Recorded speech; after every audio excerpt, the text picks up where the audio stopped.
Yo, testing. Kind of does the same thing, but it looks like you're trying to target social elements with it by making the individual once Probably loud enough, Chad. What do you think? Your thoughts on, like, do you feel that? I mean, I feel it's been lost. And looking at hopefully it's good. Classic, it looks like people have gone back to, this is cool. You are Ian. You're not rogue, or paladin, shaman. You're not just an NPC with a color that should be serving my needs in Mythic Plus or whatever. Is that a big element of the profession system?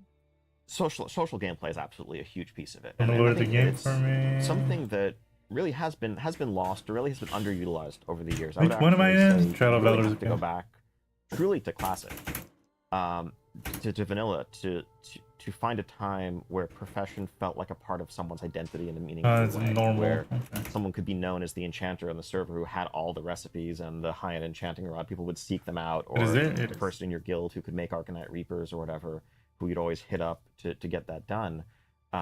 Professions have remained relevant in a bunch of different ways. They were essential to success, making consumables, and adding sockets to your gear and enchants and other things over the years. But it always felt like, okay, yeah, I just need to find an enchanter, a jewel crafter. I need someone to, just do this thing mechanically, and then I can stop thinking about it.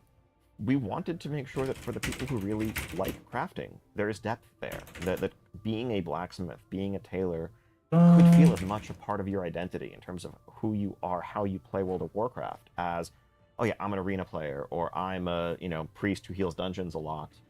It's if you want to spend dozens and dozens of hours honing your tailoring skills and unlocking new potential and working to fill work orders and all of that, there should be. Bro, why am I a gnome? Yeah, I look at it like I call them the Samuel Tarleys of the world. If you're familiar with Game of Thrones, there's two parts to this. The one is that any fantasy story that's ever told. Oh, there we go.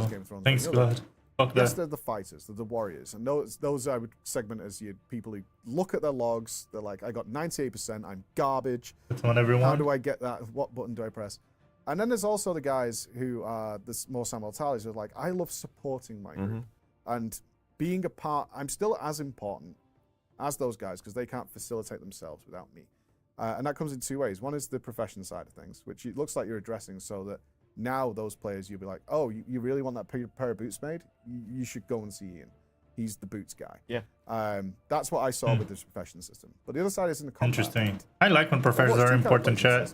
I think it's actually pretty good for the game. Which was very present in Classic. It adds so much for the casual players. Like, I'm taking right? There are people who their fantasies are just about being the best crafter, not about being the best warrior. Numbers game that WoW has been. Warrior in the sense, I don't mean like the class, I mean like the gameplay. So, a quick. Oh God. They've, but we tweeted yesterday we were here. I've had that message 5 times. So I mean, clearly there's a lot of desire for more, people who are just there to enhance others. I think everyone's who here gets to win meters and who doesn't. But no, as long as it doesn't screw me over, that's exactly.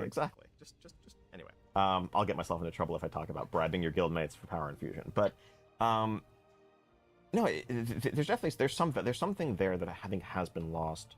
Whether it was old school enhanced shaman, rep paladin, shadow priest in early BC, where it was like, even if you your job is just to make everybody do theirs better, and they were all grateful for your presence. And speaking frankly, it's fine that it's a lower what the fuck? I'm a Murloc. Skill ceiling, however you want to call it, role. I totally agree with you. It's like there's a place for you. Your job in this role is not hell the yeah. top meters. It's not to be the superstar. Do I still hit them as a Murloc? It's just to be part of the team.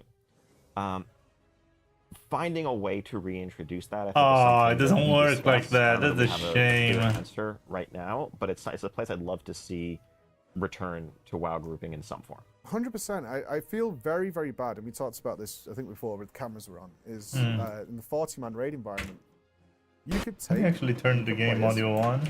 And it was fine, because they would often drift to these roles. They don't have that viciousness to be a top DPSer, the mind to be a predictive mind to be a solid healer. What the fuck? They don't want to do that either. What they do want to do is help everybody else, like a bard role, essentially.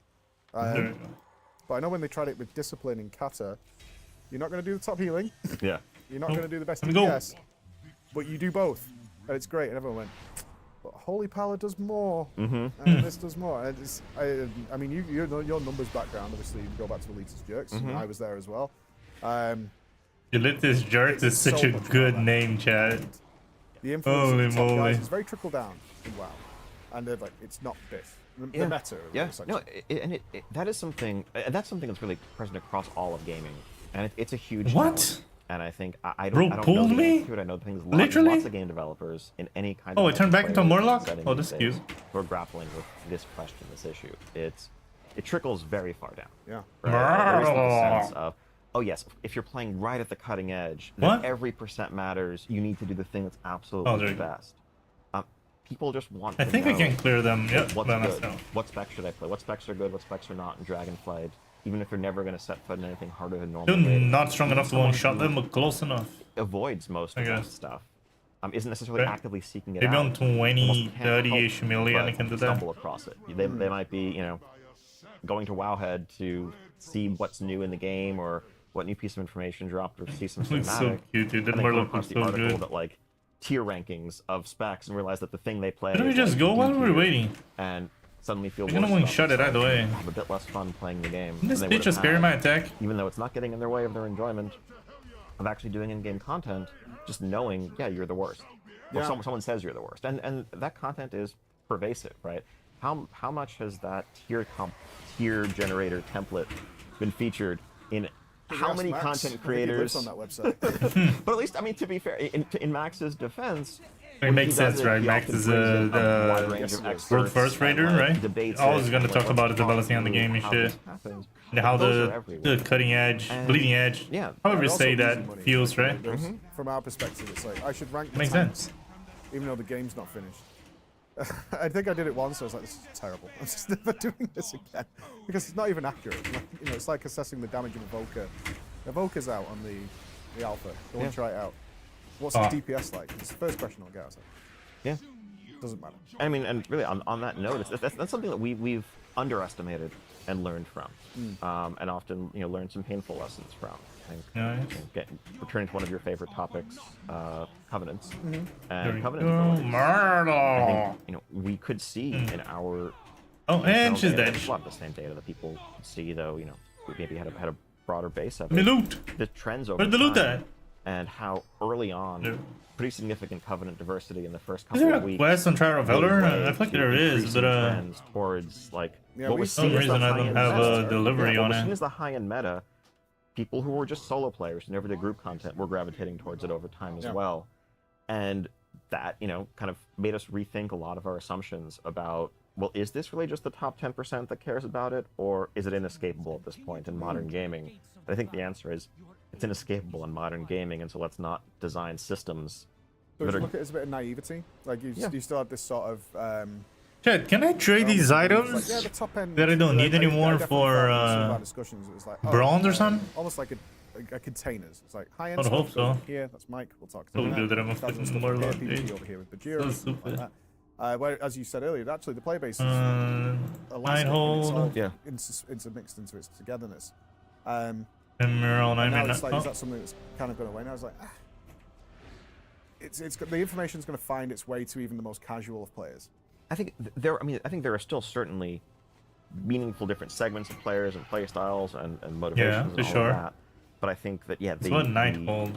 Influence of it's a Pseudomar, right? Oh, nice. The so-called right way is something that at this point is a true majority thing. It is pervasive, and that was a miscalculation, right? And then it was naivety, if you want to call it that. I think when we spoke back in the run up to Shadowlands, and to some extent, I fully knew that we knew that the high-end community was not going to like being locked into a single covenant and having to be suboptimal for either AoE or single target, for either Mythic Plus or raiding. Was it payload? But we thought that there's no upsides portal in terms of differentiation and strengthening your bond to the choice that you'd made for the majority of the player base that wasn't worrying about how am I going to both push for top Mythic Plus rankings and get in the Hall of Fame for raiding. We thought the upsides for them would outweigh it. Did they use this to summon? The case was that no, basically even the people who might have otherwise in a vacuum enjoyed. There's a Warlock summoning portal. The freedom I've never seen it. Felt forced into a certain path. I thought it was like a purple portal. Certainly, if it comes to getting into dungeons. Why are you playing that cover? Right, that's going to be a standard response that we've had since vanilla. It's like inspecting. I mean, we'll get to the talent trees now. Often the case was you had to post your talent setup because you'll be like me. You can look at it in 2 seconds and go, noob, move on. You're the optimal, which is, you're correct. Yeah, true. Expecting that way. And I think Gameplay focus games always going to be about min-maxing and playing the meta stuff, because the meta stuff's the correct stuff. Even if we think this is a great idea, and in fact, people embrace it and maybe get their own unique identity, they're going to be blocked somewhere, which is why I was against the gameplay almost. It's like, that was Mortal looking good in your altered body, transmarked. Because that's this is so going good. to happen. Yeah.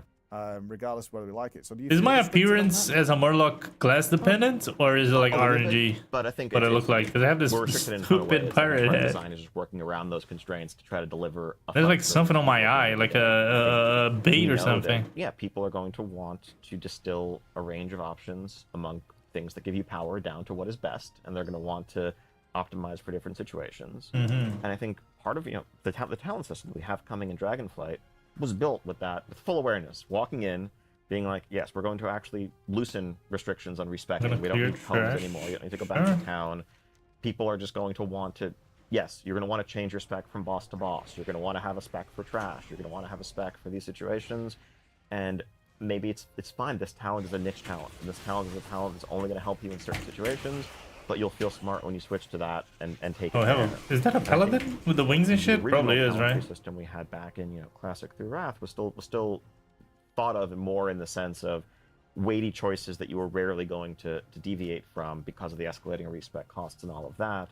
As you're gonna clear this under room at the first boss. Why? I think we just kind of went into this knowing that, yes, we're making the system for a modern player base that is going to want to change, going to want to be the best. Let's make that interesting. Let's make the process of figuring out what the right loadout is for this boss part of the interest of the system.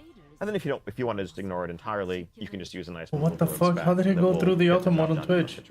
My experience with that is, and you'll have the metrics on this, is people check their BIS talents, BIS whatever, at the start of the game, and then they never change it. And I was utterly amazed because I want to say it was BFA, might have even been Legion. Yeah.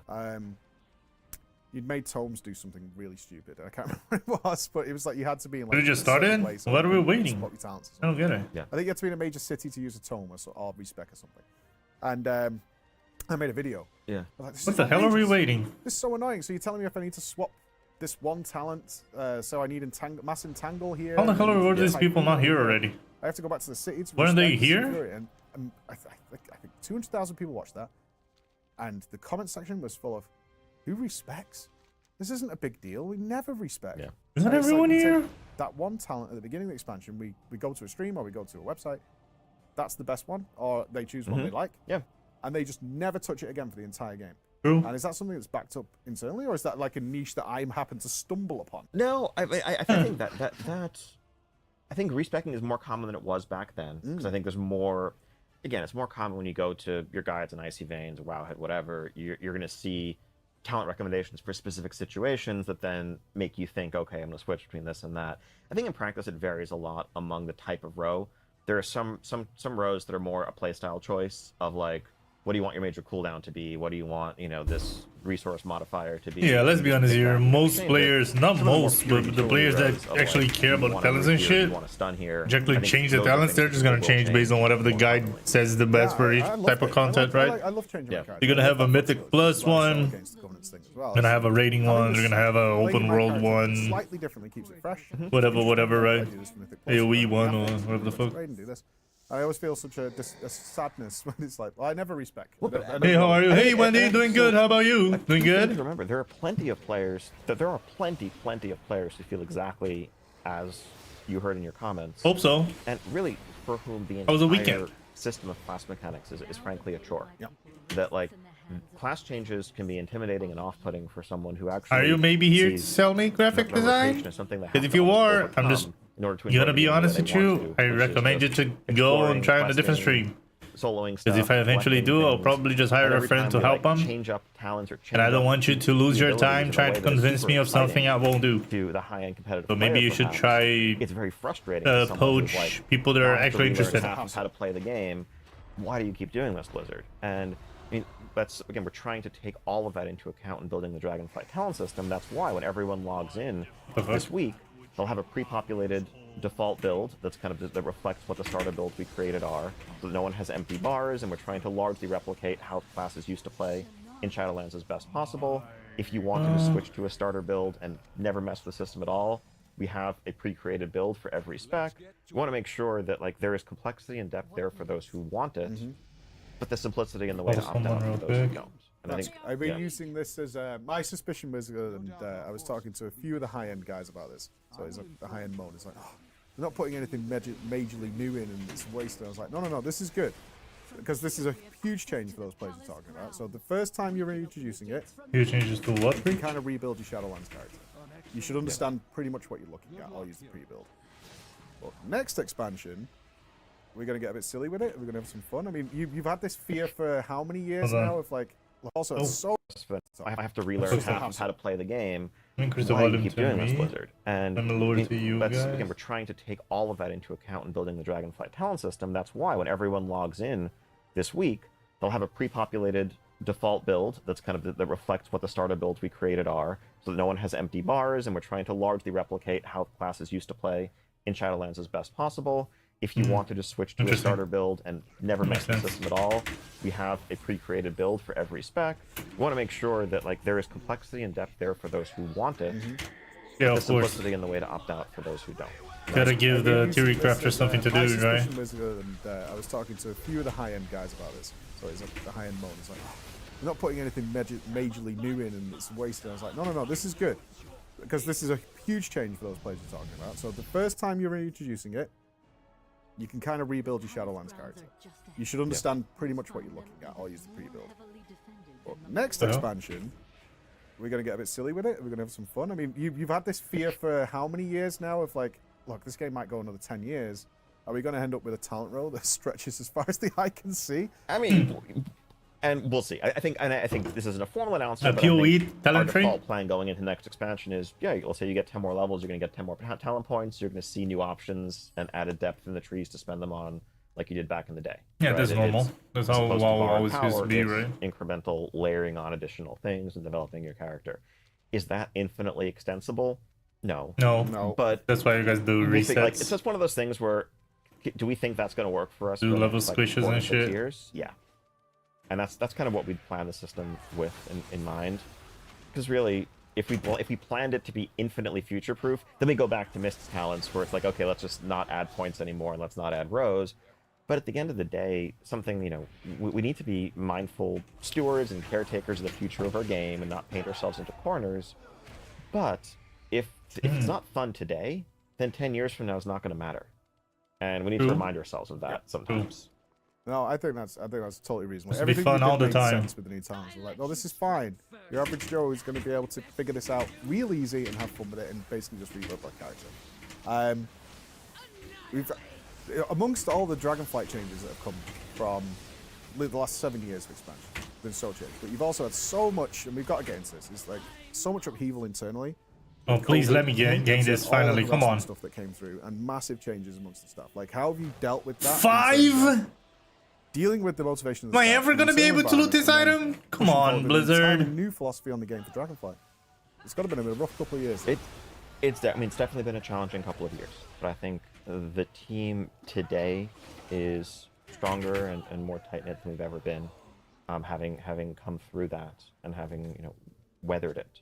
I mean, COVID in 2020 was obviously threw the whole world for a loop, to say the least, and began a process. And it for sure fucked up your development plan. Sort of Sure lifelong creative and collaborative processes of how do you have what used to be the casual conversation around a whiteboard, or bouncing ideas off your office mate. We talked about it yesterday. It's like Yeah. I mean, you built Shadowlands and Dragonflight, and you've been really generous. We've looked everywhere.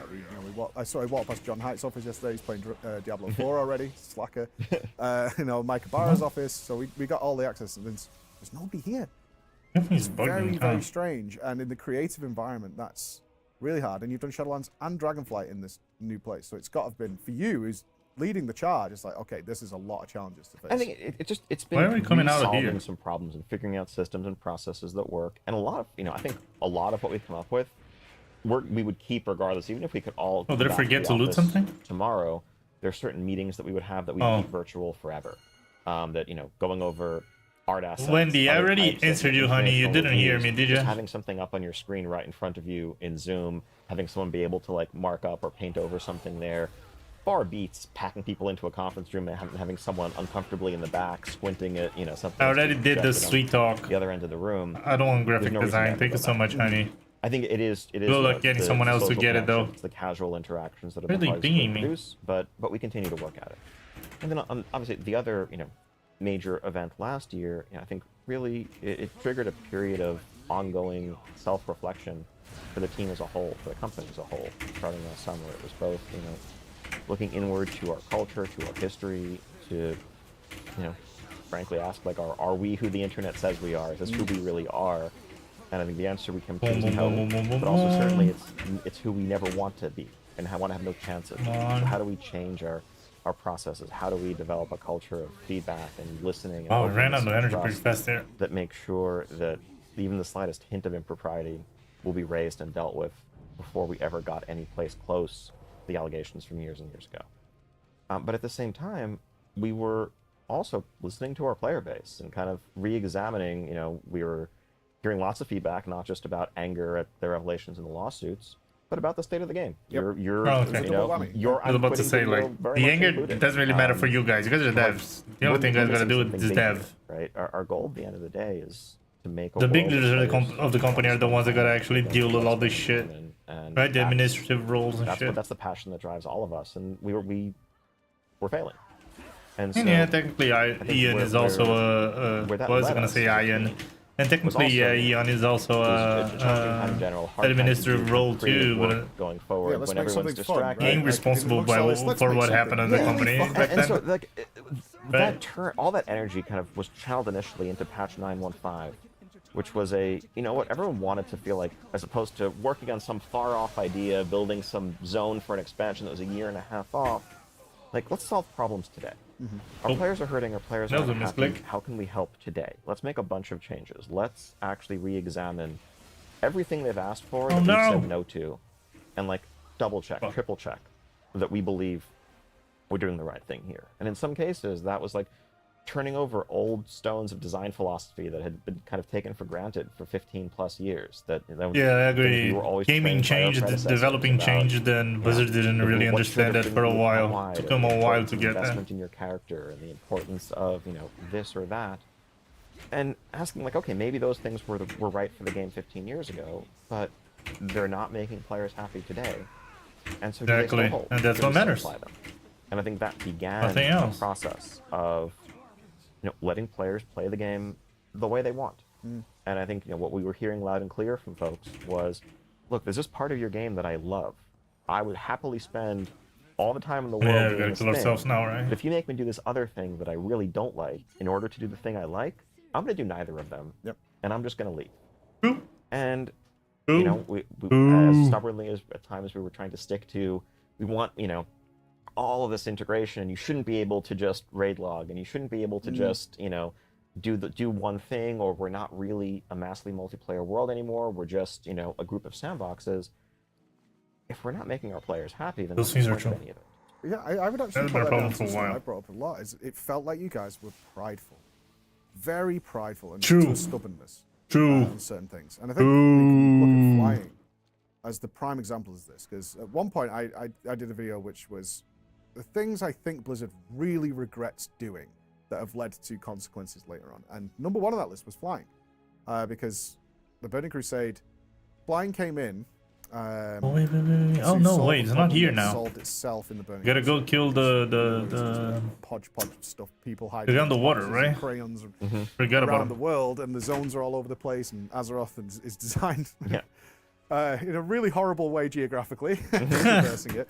And then the Burning Crusade comes out, and it's basically a circle. And the flight points are fine. So flying, not particularly necessary. But in Wrath of the Lich King, it was embraced again. Yeah. And then after that, it kind of became like the bastard child of the family. Like, did this take something away from the game? Which it did. And I think that's absolutely true. It kind of falls in that category for me as transmog. Transmog does take something from the game in that you see those people in those bright armors and you finish that set, but it's so overwhelmingly. It makes so many people happy that it's not an issue. And it kind of When I saw I agree with this that they just said about transmog may ruin something, but it also created such a big opportunity for a lot of people. Don't get me wrong, I am totally one of the guys that says gear matters and visual also matters, because that creates representation, right? That gives value to what people are wearing, right? And eventually, when there's so many gears that everyone has, nothing really has value because people can wear anything from anywhere, from any time of the game, which is somewhat of a problem. But at the same time, you created such a big fashion game. That is the reason why many people play. The reason why I'm playing Legion Remix right now, and I've been playing for the last 10 days like a fucking crackhead, is exactly because they added this whatchamacallit, this transmog mechanic, right? I'm farming fashion here. That's all that I'm doing. Farming mounts, farming fashion, farming toys, farming pets. So they were super smart to create that. I ain't gonna lie. Even though it killed something that I love, which is players visual mattering, right? If you have the latest gear piece from the latest raid, dungeon, whatever piece of content, you are considered more, right? You're considered elite, and that still happens, but not really, right? Still, have to agree with Preach here. It is an overall plus, though. And it was getting leaked and things like that, but I was like, if it really is that, this actually is a statement, and it felt like a statement. It's like one of the things we're going to do again, because we haven't done it since. What? Mists, if you want to talk about being able to fly at launch in some form. It would be Mists, wouldn't it? Yeah. In fact, Wrath was the embraced. Yeah, WAD was the infamous no flying until Pathfinder was added. I was on board 622. with you. Yeah, if it wasn't for the way Garrison's And what? Like, if you could show people it was good to be on the ground, but it didn't work out. I actually felt really bad that day. It's like, oh, we reset it. But now this is the feature of the game. It's like, it's here, it's big, it's impressive, and it's easily the most fun thing I've done in Dragonflight so far is the races. But some of the people are not here. Forget. There's tension there. I haven't felt that for a long time with something that wasn't in 2% of the raid boss health left. Am I winning? Is he coming behind me? Who do you got to summon? Boost left. And I'm just, I feel more like, is this, like, again, that change of philosophy you're talking about last 15 years? Is like, why are we treating flying like this? It's really fun. And in fact, going to Ulduar for the first time is magical. Crossing the Ice Crown Gate. Someone reject when you could finally do it. What? And I was like, now it's become this ridiculous thing. Which makes no sense still. I'm going to hold to that. Oh, okay. Well, wait, the Pathfinder were largely I mean, I think we've largely backed away from in past expansions. You don't, Oh, it's horrible. But nice. yeah, is this part of the statement with Dragonflight? It's Dragonflight, because I imagine you already know the next expansion. And so it's like, no, we were going that way. But it feels like a statement. I mean, well, our future expansions won't all have flight in the name, but like, but yeah, I mean, it was, I think in terms of coming up with a name, we obviously knew what the features were, knew what the setting was. Yeah, of course. And it felt like there's a couple different names, right? The dragon flights are a thing. Yes. There is. I hate that name, by the way. Given the philosophical change, it felt very coincidental, maybe. Mm-hmm. Yeah, but I mean, the vibe of the expansion as a whole is definitely meant to be. Dragon Isles would have been such a good name. Wide open exploration. Why Dragonfly, dude? I don't get it. A fraction of the feeling you might get playing a game like Breath of the Wild and looking out over, rolling plains and feeling like that land is yours to explore. Well, it hits those two things, right? Flying and dragons. Because dragons hadn't been around for a while, and then the Rathian fight, unfortunately, was boss 1, so not super impressive. Certainly better than Deathwing. Your fingers. It was Vexiona later in the same instance. Yeah, Onyxia too. But like dragons is a big thing. Obviously, like people remember the Onyxia and the Nefarian fight so fondly, and it felt like this feels like it's perfectly in line with the actual gameplay core loop that you're changing. Are you worried? Because I feel like the game has been out so long now. Someone like me could look at Dragonflight and be like, heaven. I can come away for a week like I am now here with you guys. I'm not screwed. Yeah. I'm not screwed over. I'm not screwing my raid team or anything like that. And this is fine. But we've now got a huge amount of players who have never known World of Warcraft without logging in and having a list created for them of things that they should do. True. And how do you think that's going to be? But ain't that fine though? Player base once they get into an environment, it's like choose where you want to go. Right? And I think it is what it is. Don't get me wrong. I would love having only one game, right? Being a one-game Andy, but that's just not possible in the big 2025. There's things to do to raise this isn't. Different renowns that you're chasing. And early on, again, for the people who aren't, like, don't have their sights set on... You shut up already, Golden? I don't want to kill. Jumping in and getting into Mythic rating as soon as they can, a lot of the item level rewards from all of those systems will be very relevant.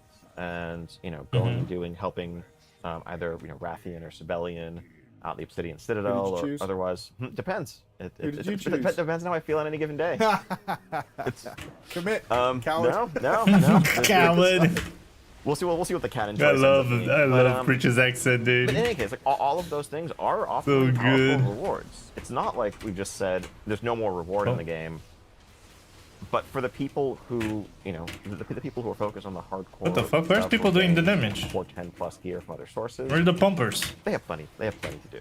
And we don't need to try to, you know, offer them more reasons to spend more time in World of Warcraft than they're otherwise spending. Is everyone out? And I think, you know, all this is Did we fuck this up? With a sense of freedom to explore it as you see fit. For some people, maybe you're going to get focused on getting raid ready during the first couple of weeks, and you'll come back and check out the renown tracks later, because there are mounts or dragon riding skins or other. Why the hell are there so many people dead? Or again, if you're someone who's... Are they normal? Really we are. Oh, they're probably people leveling here. Leather worker. You're going to want to, you know, work on that centaur renown to get some of the leatherworking recipes from there.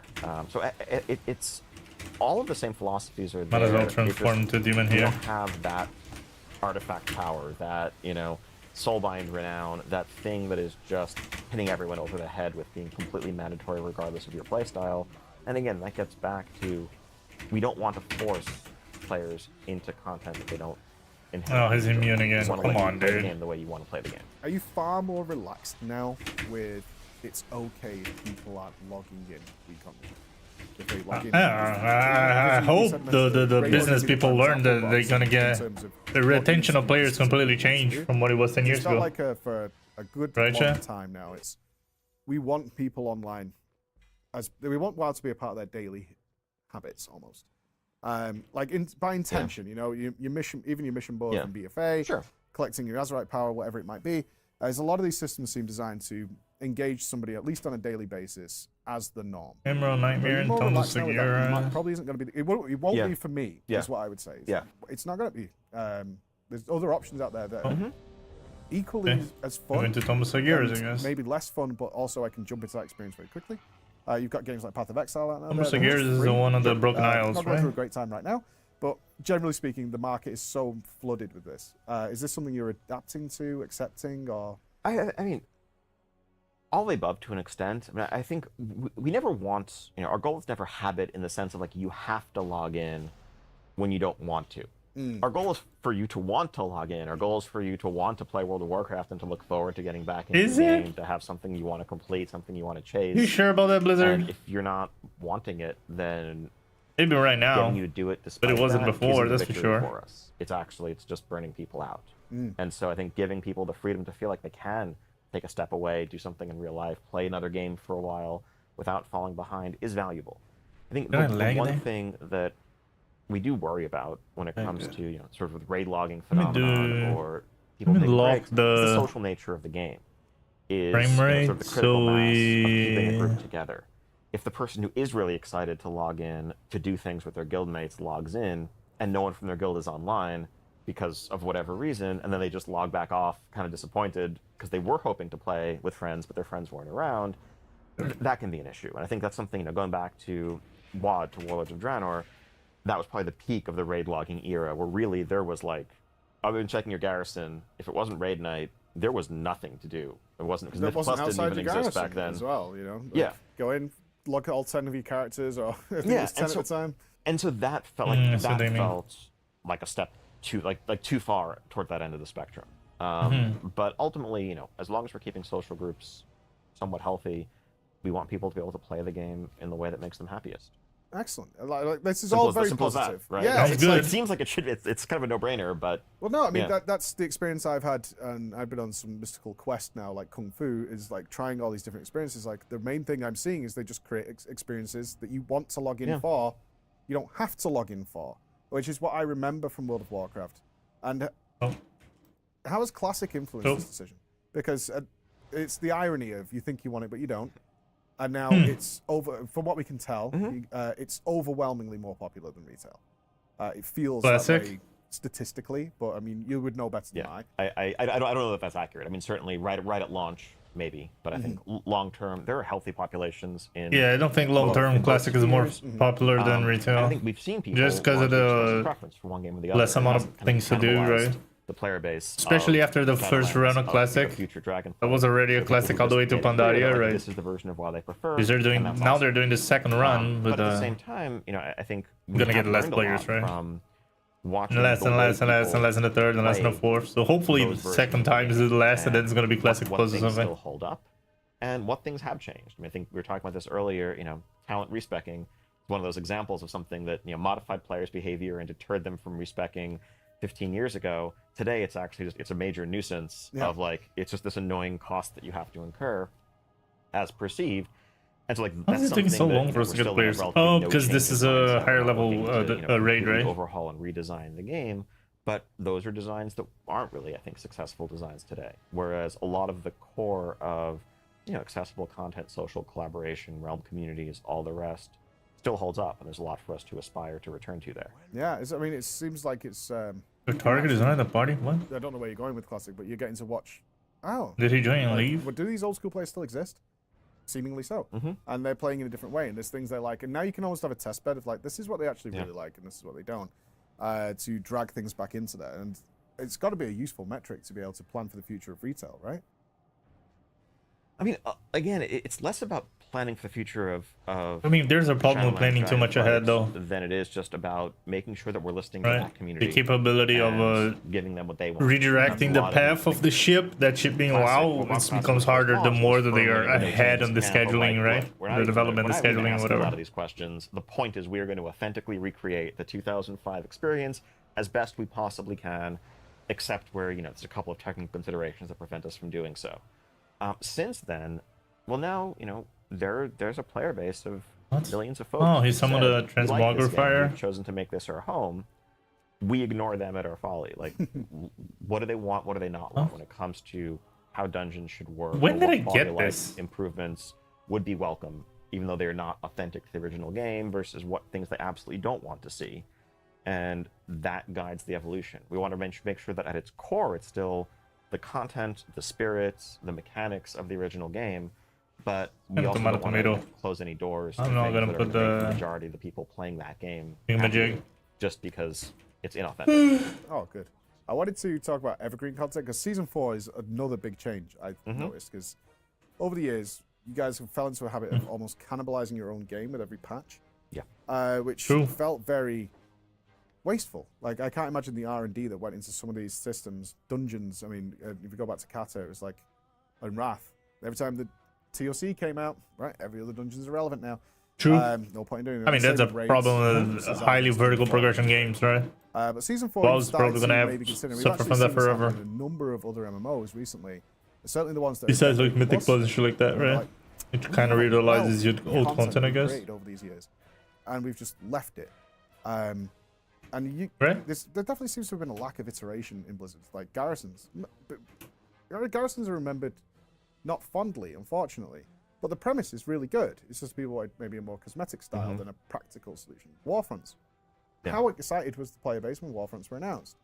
And unfortunately, Warfronts? The same with Which mechanic was that? We all watched the Sneaky Pete promise, and you're going to hate these guys, and they're going to interfere with you and stuff, and then part of the mandatory element was there. But we can reel a list off here of huge systems, huge resources that are brought into the game. Pretty cold outside today, thanks God. Left to like, okay, and class halls I would definitely put in here, which feel like such a waste.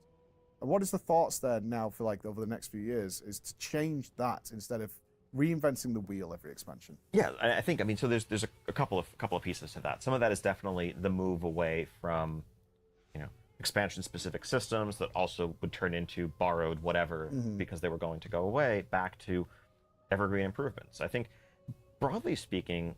Bro, why is it taking so long? Carve out 3 eras of World of Warcraft philosophy. Come on, man, accept everyone. Let's bump this shit. What the fuck? The first era was from Classic all the way through Mists of Pandaria, where every expansion was adding extra layers, extra systems, new professions, new races, new classes, new things.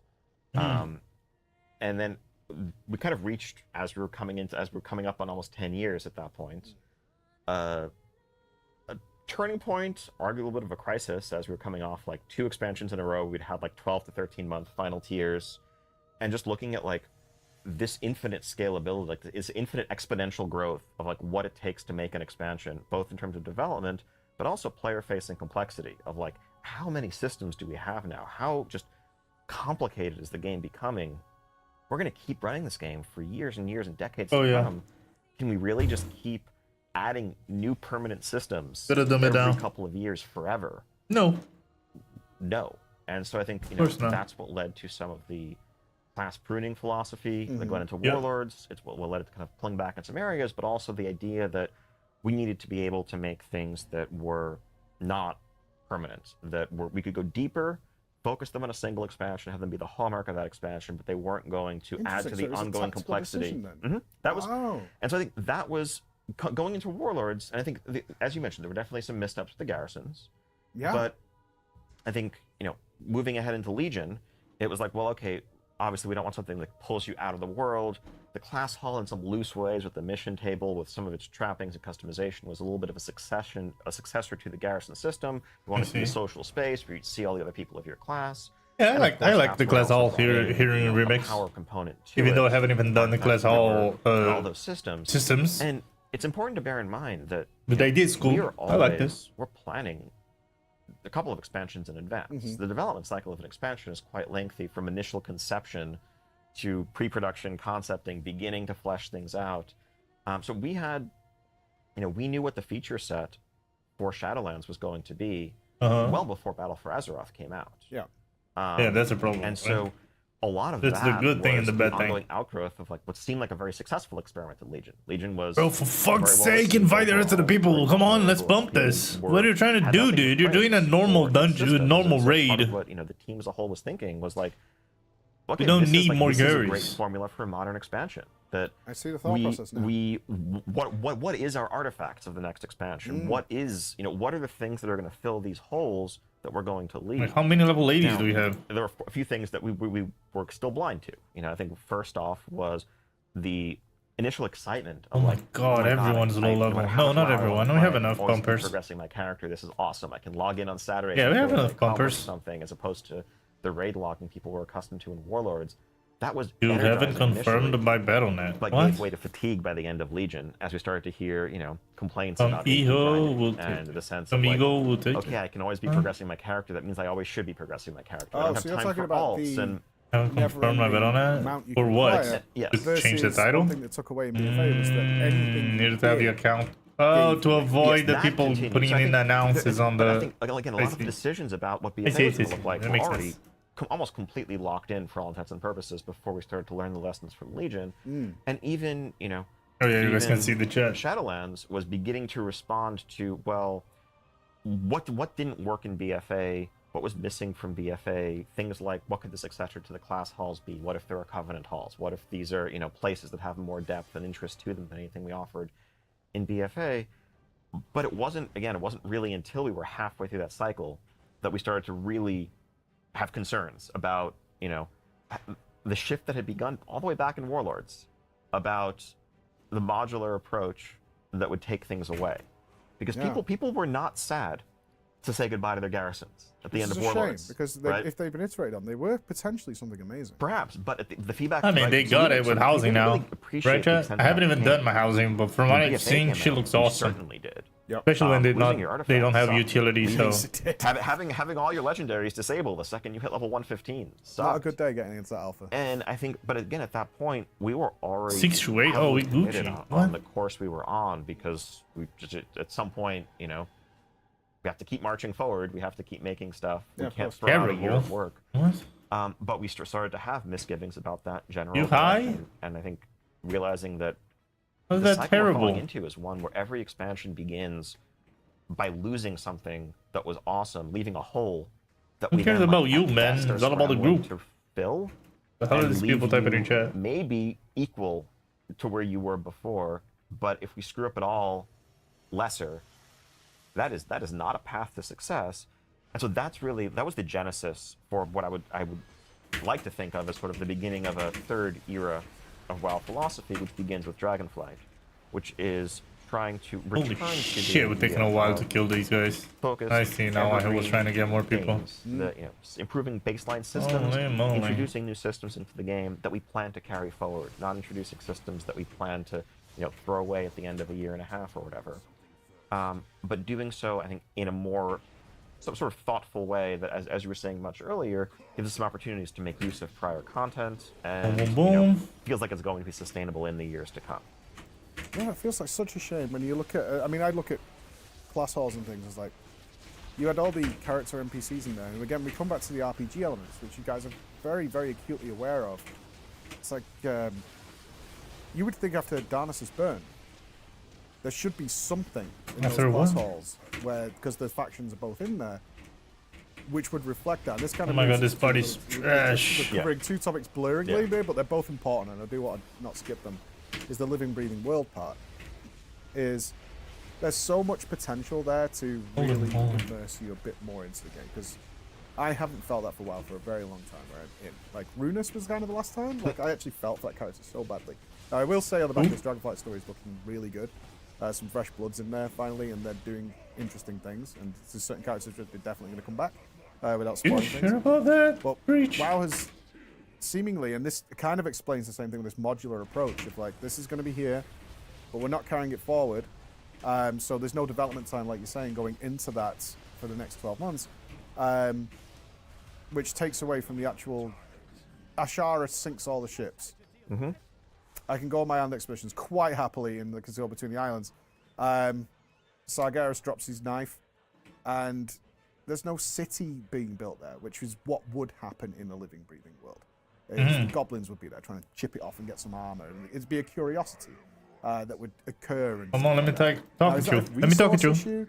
Or is it a disruptive to player issue? I mean, it's frankly, it's a little bit of both. Did you give me bronze? I think at all? World of Warcraft has always existed in like these like geological strata almost when it comes to the timeline of expansions are frozen in their moment in time. When you go to Northrend. To be fair, that idea that they had to throw me was pretty good. I like that. Talking about the Lich King. I don't know how well executed it is because I haven't done it yet, but I like that. Chromie time that we had as level of construct kind of tried to reconcile all of that and said, yes, you are playing through this arc, this moment in time. And it's always been, it's fourth wall breaking to an extent, but I think that no, it was well made. I wouldn't call it fourth wall breaking because you guys actually created a lore justification to it. It can change content that people wanted to do, and of course we can keep adding more phases. What is that? At some point, that whole thing becomes a maintenance nightmare that's going to be both potentially bug prone and also confusing to players. If there's 4 different versions of this zone that you could visit, depending which timeline you want to be in, Wrath, and it got very iffy. Things can get messy. Oh, I'm getting fucked. What the fuck? It's development resources. I gotta click on that button. Resources. And that's not the. I know everyone immediately says, but like multi-billion-dollar company or multi-dollar company, depending on yeah, multi-dollar company is such a good one, dude. Cool. So I fucking love it, man.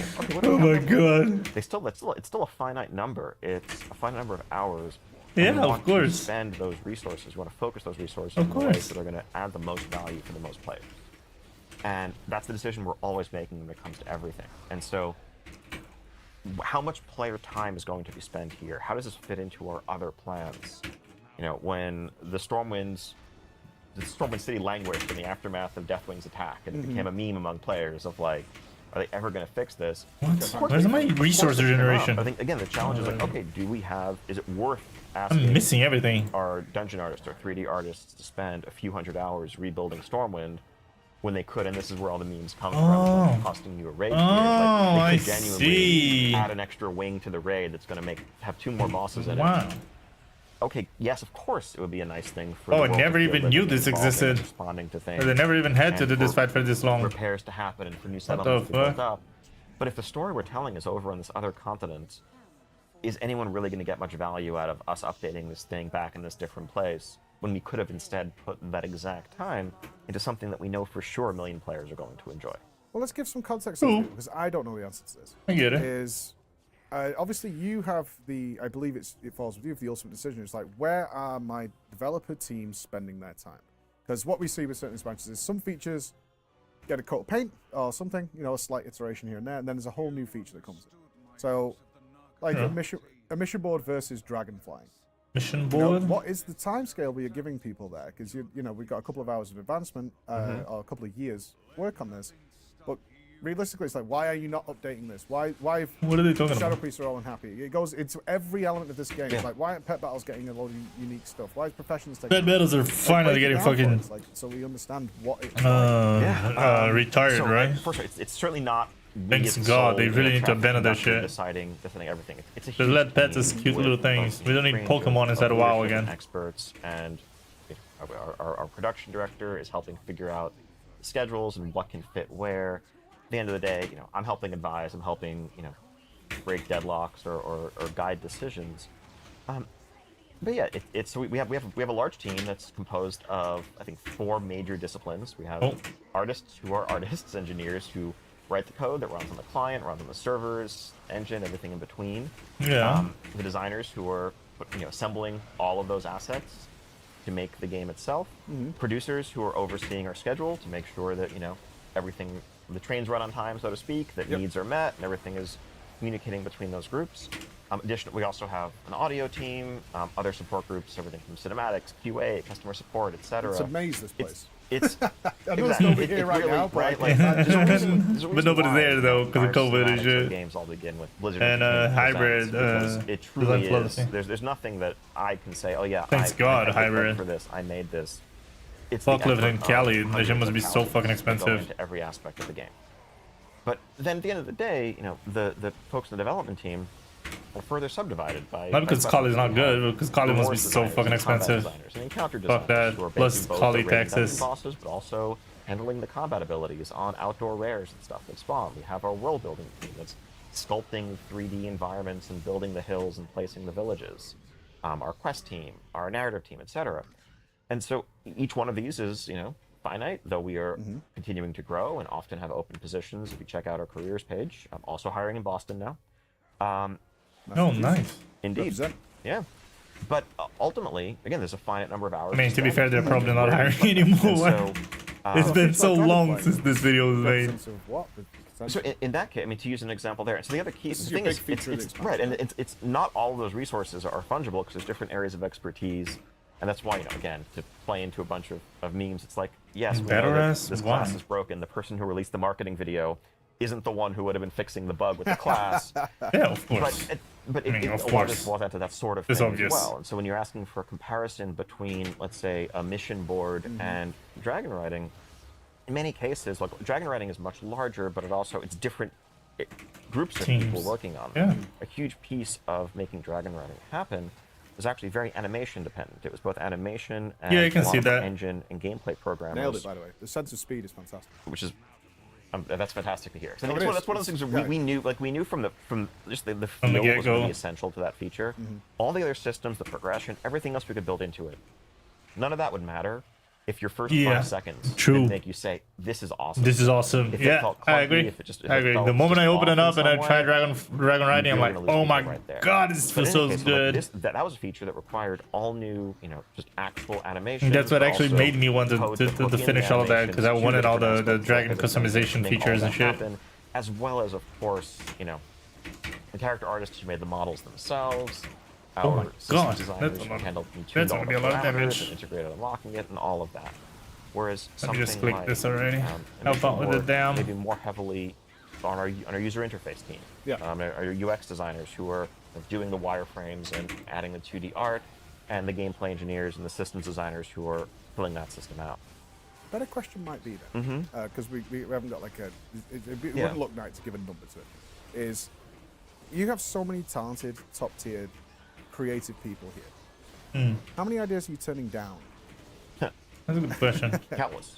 Yeah. Right? And that's there's every area has a backlog of things that we want to do, of cool ideas, cool improvements that are simply, we want it. So some will get to someday, others will likely never get to.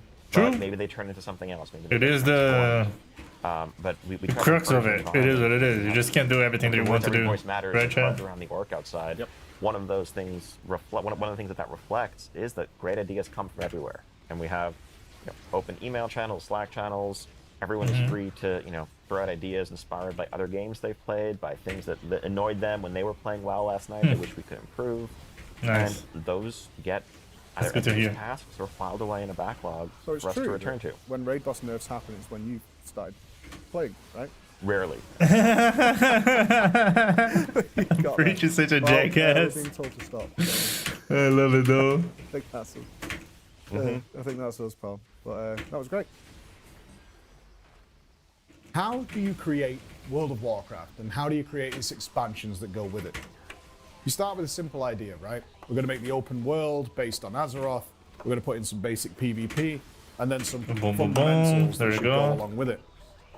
But then it's popular. People want more, and you now need to build an expansion. So you create some new ideas that expand on other things and some extra new features to go along with it, but you still got to Okay, keep people maintaining typing in those chat. original things that people liked. Wrath of the Lich King comes along. Same again. Some new features, some expansions on what you want previously, but again, even more to go along with it. True. Now Vertical we do progression. Cataclysm. Same again. Some iteration, Oh, new really? ideas, and even more that needs to be built up. And pretty soon we're looking at a never-ending, unstable game that can't continue with this. And not only that, Yeah, it's that's now why they taken do so resets from long time to time. keep making this that players are waiting forever and ever for the next thing to come out. If it's Yeah, not true. fun today, then 10 years from now is not going to matter. Oh, it's gonna. So- Yeah. Knew it. We come up with a new idea. Era 2. We're going to remove a lot of this. Go back to basics. Why did I Sure, get? we're gonna What? keep a few things that people liked and maybe even What feared iterate on me? them ever so slightly, but essentially we're going to break it back down, and now we're going to Come on, man. The borrowed power idea of season 2. I was already so You can happy that I scrap it finally on, dodged the you can trap, make and are it you gonna do that to interesting, you me? can make it fun, because ultimately we're going to take it away. But now here's the problem. We're back down to here. And it doesn't matter how differently we make this and the different shape it comes with. At the end of the expansion, be it Legion, BFA, Shadowlands, we take it all away.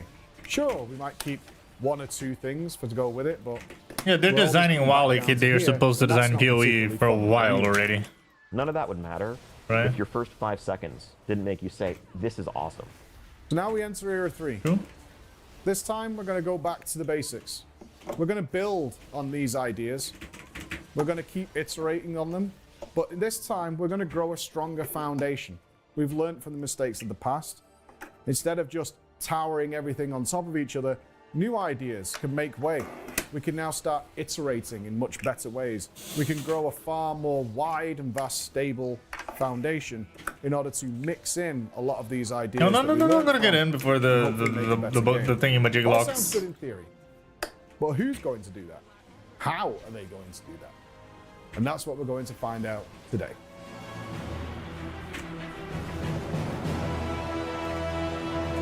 Ooh, I love Preacher's videos, dude. So well made. They're so well made, chat.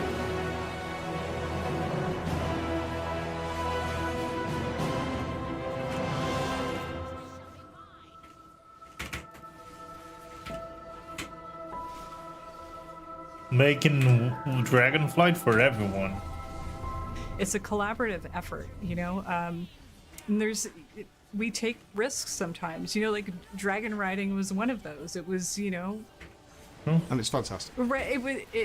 Those are those magical things that you can't predict, you know, what's really going to, you know, take hold with the community. And that's sort of part of the process we have to take care with. Making WoW is not a treadmill. It's not a, you know, the recipe changes every single time we do it. So It our is a job treadmill. is to just make sure, like, just help them. Our job really is to just give them everything they need to make the magic they want to make, and you know, give it some guardrails just to support them. Yeah. Sure. But it is a mammoth effort. Yeah, I mean, our process, you know, is we try to, you know, Oh fully support man, the just creatives silence in my their ass. vision for what the game can be and should be. You know, you're talking about Dragon Isles. Well, first off, just even deciding where to go to the Dragon Isles. A lot of blue sky. We could go here. We could go there. We could, promote these characters or those, and kind of narrowing down. After a number of weeks, okay, this is really feeling like it will gel. Someone's gonna. We've always kind of wanted to go to Dragon Isles. We thought, oh, that's high fantasy. That would be great to, return to that. And who wouldn't want to be a dragon? And it's funny because you'll see those notes show up, in forums and in player posts where it's like, you could do a dragon race, blah blah blah blah blah. and High elves, it's very important. But there's high elves out there too. To be fair, I don't like the dragon this race. whole laundry list of things that we like to see, as a team. And I remember the process we went through is, okay, everybody gets like 5 votes.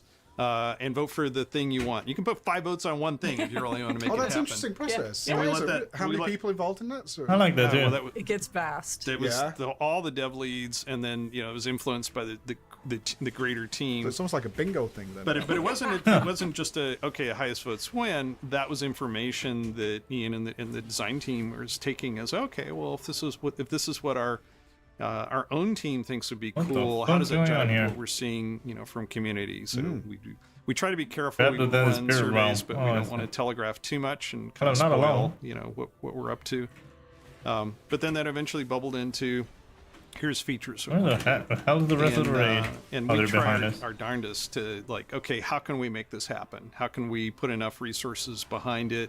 How can we have the right people doing things at the right time to get as much into expansion as possible? John and Holly there, the 2 people behind the scenes you don't get to meet very often. Bro, let me play the game! Getting a WoW expansion out to us. There is going to be a theme throughout this video. Holy moly. Throwing out the old playbook. Many of the people you're going to meet started years ago when there were rules in place about what should exist in an MMO. And that's the worst thing. The moment that there are rules in design, you played Dragonflight. You are now experiencing the changes that we talked about in the first video. However, those changes started over 2 years ago. Oh yeah, for sure. How did it happen? Who decided it? When was the decision made from concept to what we actually have now today? And more importantly, who did it? That's what we're going to be finding out about today. Let's start this journey by looking at the brand new talent system. Where did it come from? When was the decision made? Well, who better to talk to than the people who actually made the new talent system? We're going to sit down with Brian Hullinger, lead combat designer of World of Warcraft. Brian is not just the PvP guy, something we chatted about while we were there. Brian is in charge of all the combat in WoW, and WoW's combat is what it's known for. He joined the company the week Mr. Pandaria released. Ironically, when the talent system was released. So he has a lot to say about this. Along with him, we're going to sit down with one of the big brains and senior game designer, Graham Berger. He's one of the big brains behind Evoker. A lot of you have seen it, a lot of new spells, a lot of new interesting things. And his team are the ones who put all these new talent systems together and what it holds for us in the future. I like buffers though, so how do you guys feel about the min-max lifestyle? Because you guys, we'll get to the talent trees in a sec, but it launched yesterday, and already every post is out there is like, not sure what to do, copy and paste this link, and in it goes. And for a lot of people, they will go, okay, and that's it. They'll just bypass the whole system. So there's almost people who will always do. Like, what are we talking about? You predicted this was going to happen. Yeah, I think we're in a world, right, where we have very popular influencers playing the game, sharing their knowledge. I'm innocent. But, people sharing their information and we are in the age of information. The game, and modern games. Even though most of that information is trash nowadays, it is still the era of information. Want to talk about these things, right? Talk about these choices. And it's also an opportunity for somebody to buck the trend and be like, well, actually, everybody's playing this way. How did that guy spawn without us killing the first one? I think it's really cool. Is it even possible? I've been. I thought one only spawned after the other. And that will happen in the tournaments a lot of times, where someone will try something different and it'll be surprising, right? And I think that'll happen with these talent trees, where there will be situations where people say on this fight, really actually play this build and it works out better. And those are the things I think we want. But there's going to be a system, like a group of players who are just like, I've set my talent tree, I'm walking away from it. Like, that's what we expect. I found that a lot with my guides. I know what I do. I did guides for like 7 years for that. And I haven't put in the time to study the talent tree so far. Viewers, they just get the build on day one, and they never respec. Right. And it made me so sad. It's like, but your class plays in all sorts of fresh and interesting ways. You know, even if it's swapping Mass Entangle to Typhoon or whatever it is for Mythic Plus, like that's cool. You've changed what you're doing and doing stuff, and then finding out. I mean, have you got statistically? Do you find that is a lot of people just like? You're right, Breach. And then move on. I mean, I think Ian said he thought that a lot of people found talent choices a hassle in terms of they want to collect pets and things. They're not interested in the combat style whatsoever. Yeah. You've done pre-made talents, right? Yep, Like, yep. We did the starter builds, which I've seen. I like the starter build thing though. Really positive. Oh, excellent. You know, a lot of people are like, thank goodness for the starter build, right? And all my buttons were still there. So that's gone over really well. I agree. Surprisingly That's well. It's one of really those, good. You know, features. I think we were talking about it, you know, while we were developing it, and we I were like, could yeah, we have should read do this. everything though. And we I could, wouldn't like, mind reading let's hit everything the to live, learn what the hell I was game, gonna pick. And we're like, oh, thank God. Yeah. That being said, at the beginning I read this level and try the story instead of having another layer of thing I to was focus on, furious. right? I did because we were just testing the new dungeon out. I was like, oh, I'll just go with the standard build and see what's it. I'm gonna try it on midnight though, doing my own thing. The button and it wasn't there. Yeah, my fingers like this is. For now, I'm just gonna copy whatever the fuck everyone does. And that'll evolve over time. I think the more times we hear stories like that, you know, we'll take that back and we can make adjustments to it. But I'm not requesting it. Last time I did that, DK's got nerfed. Like, oh, the feedback's been noted and it's already on its way. Sorry, yeah. going. I think, but, you know, with adding more choice to the system, I think we've just gone from an era, basically from Mists of Pandaria to now, where the classes were heavily curated, right? Like you were making 7 choices, 7 talent rows. That was it. Those were your choices. Everything else, like we handed to you, made it very easy on ourselves to be easy. To balance the game, and now we've put more hands, and we've really empowered players to do these things. And yeah, there's a downside to that it's harder to balance. Sorry, having trouble this morning? What do you more mean? meta builds will emerge, but I think that freedom to like be empowered to like really define your character, it's worth something. Like it's we don't worth have a lot. pumpers for this dungeon, this raid. Even if I go back, just the leveling experience. It was so bad. I think we all have a lot of high-end max-level players, but if you go through the leveling experience and now you're getting a talent point versus just getting a spell, like it's a pretty fundamental difference that you really feel. It is. And people just like getting a little bit of progress that way, right? There's something more momentous about the level number going up than getting anything. And that's when we were looking into both your histories, which are like extensive. You joined during Mr. Pandaria. Yeah. Just as talent trees were removed. Yeah. And I was wondering, like, for you, did you join and go, what? Because both of you strike me as so into player customization. I think that's come through already. It's like reading through your backstory, your work history. It's like you two seem very focused that player choice is everything, which was kind of the Shadowlands. My fight with Ian. Not everything, but mostly. And I'm wondering, it is important for the players to feel like they have something to do. They're not playing an interactive fucking movie, right? And now it's coming back with the talent tree choices. It's like no, I mean certainly when I joined, I was just when I joined in Miss Pandaria, I was like, oh, Blizzard. You know, I was a young designer, and like, okay, yeah, this all makes sense. You know, like only meaningful choices. That was what we went, and I think that made sense at the time, right? Because the game was getting kind of the game was on its like 5th expansion or whatever. It just felt like they kept building more and more and more on top. Yeah, I get it, right? It was a reset. It felt like, let's just make these classes straightforward. Just can't do that all the time. I mean, some people don't remember that those. Like they're doing right now again at midnight, right? It's okay. So the game got too bloated. They're changing the whole design philosophy of the game. It was literally the release week. You might as well do a reset, right? And there was meeting every week for like the first couple of months was just about talents and talent balance. And like trying to make these talent rows work for the different classes. So if I was beating any drum at that time, it was like, oh, how many more bosses we have, man? And we eventually did, because I felt like was the last one. We had certain situations we just needed to accommodate. There's another thing. It is right. Initially, I was like, okay, this is what Blizzard is doing, and I'm here to learn. But I think coming out of Shadowlands, I think with the release of Classic and us all playing Classic again, leveling, going through like earning spell ranks, getting talent points. That's kind of what triggered us to say, it's really kind of more fun to get there's so many more enemies still to just kind of get a rank upgrade. And then thinking just, hey, we've had this talent system for a long time. We really need to kind of flip the table in a way. and really shake things up for players. Because if you've been playing your class since Mists of Pandaria, you know, if we aren't changing all of the talents every expansion, it feels pretty similar. There's something so special about sure. a new expansion, or was, unfortunately, but now should be coming back, is that every new expansion, you were looking forward to what your new talent was. Because I still remember when Bladestorm came into the game. Right. It was a bit before your time, I suppose, but that was a hell of a day. It's like, you turn into a blade of death and spin and crunch. I can't wait. And every warrior, I think, that day was 3ing an arena, all Bladestorming one person to see what would happen. And then for a while, that was lost. And we actually went the opposite way. It's like, you lost a lot of stuff. You know, you came out of Legion into BFA, and it's like, where's all my toys gone? You know, Yeah, it's like, sure. And is that something that when the talent trees decided to come back, we were like, we can't keep going this way? And Classic would have had an influence on that. Like, this is just fun. Yeah, I think when we added this system, we certainly weren't like, let's add the talent trees for this expansion and then we'll figure it out later. Like, we want, if we're going to make this system, we want to grow for, you know, this is our system going forward, and we can add more talent points every time we level up, right? We want to add 10 talent points, the expansion after this one. We want to add new abilities, and I think players like the class-specific stuff a lot, you know, and so that's kind of part of it, and that's kind of where we're looking. Is there a way for me to change the color of those circles on the ground that I put having in? the 2 trees is actually Why are you really frustrated, dude? It's a tough choice sometimes.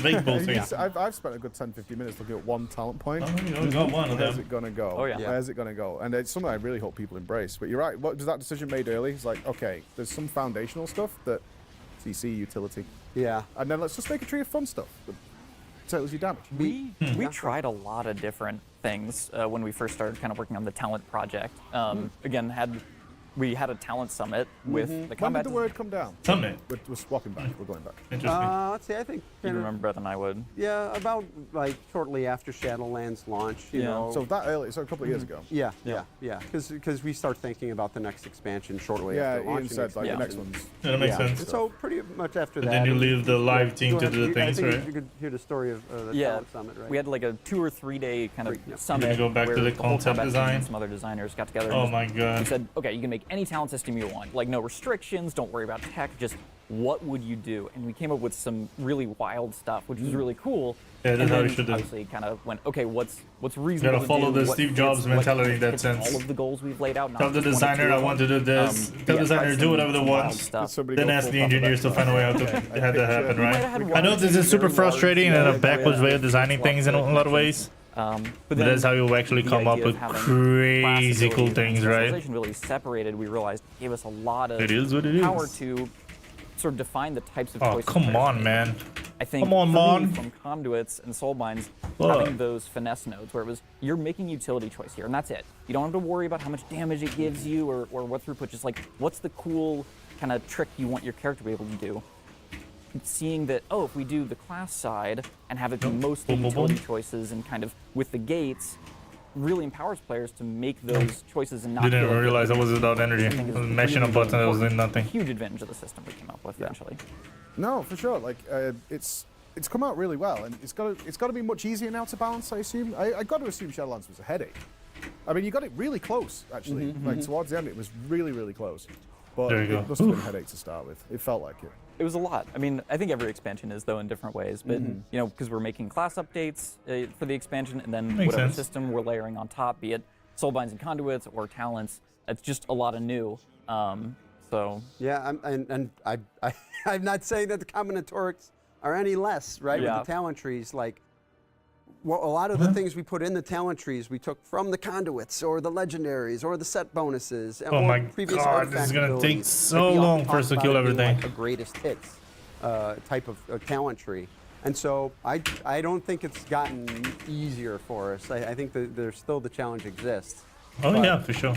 There's a lot more choice in the player's hands if we're, off on something, right? Well, the way I looked at it, that's not matters. maybe I'm way off base, but I'm reading from what I see, is that you kind of kept it so you could rebuild your Shadowlands character for the most part. And I think for the average player, that's a really nice thing. So you got the separate loadouts, but if you just overhauled it as like, hey, this It's boss stage completely now does different. all Everything these changes. wacky Your things character that you've lost what never it seen was. before. Yeah. The average player is going to be like, Right. I don't know what this is. Yes. So it feels To be fair, like that would have this been is almost good, like a 'cause- gentle swap. To be completely fair here, if there was a good moment to do a complete reset, It would have been right after Shadowlands, or between Dragonflight and the War Within, right? Because after Shadowlands, which would have been Dragonflight, they had the huge drop off in players, so a lot of players didn't actually even know how their classes played in the long run. You have to min max it, right? And after Dragonflight and starting the War Within, they also had an amazing opportunity to do the revamp because it was just going to be the start of a new 3 expansion saga. That being said, for some weird reason, they decided to do it on the second one instead of the first one. I guess it was just crunch time, development time, yada yada yada, right? Yeah. It's a whole new system. Yeah.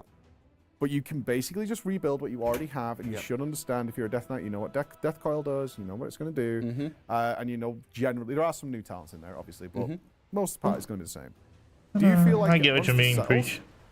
Next expansion we can get a little silly, maybe? Yeah, I think managing disruption to players as they return is important, right? Everybody logged in yesterday, or and it was kind of like, do we want everybody to log in and be like, I don't know how to play my class, I'm logging off, farewell. And to right? not We want lust people to log start? in. What is that supposed to This is mean? still my class, and now let me open the talent tree, and maybe I can change things. Like that's what we wanted. And that was important. So you're absolutely right. But at the same time, we wanted them to then be able to unclick and say, I'm going to do something crazy. The return of the talent system is just one of 2 Man, blasts it's from gonna the take past. so The long other to kill. is, of course, flying. While I was at Blizzard, the game hadn't released yet, but from what I can tell, now it's out, is Dragon Flying has been received extremely positively. Now, True, I agree. not that long ago, I made a video about the top 5 It regrets was received Blizzard well enough. probably had with World of Warcraft.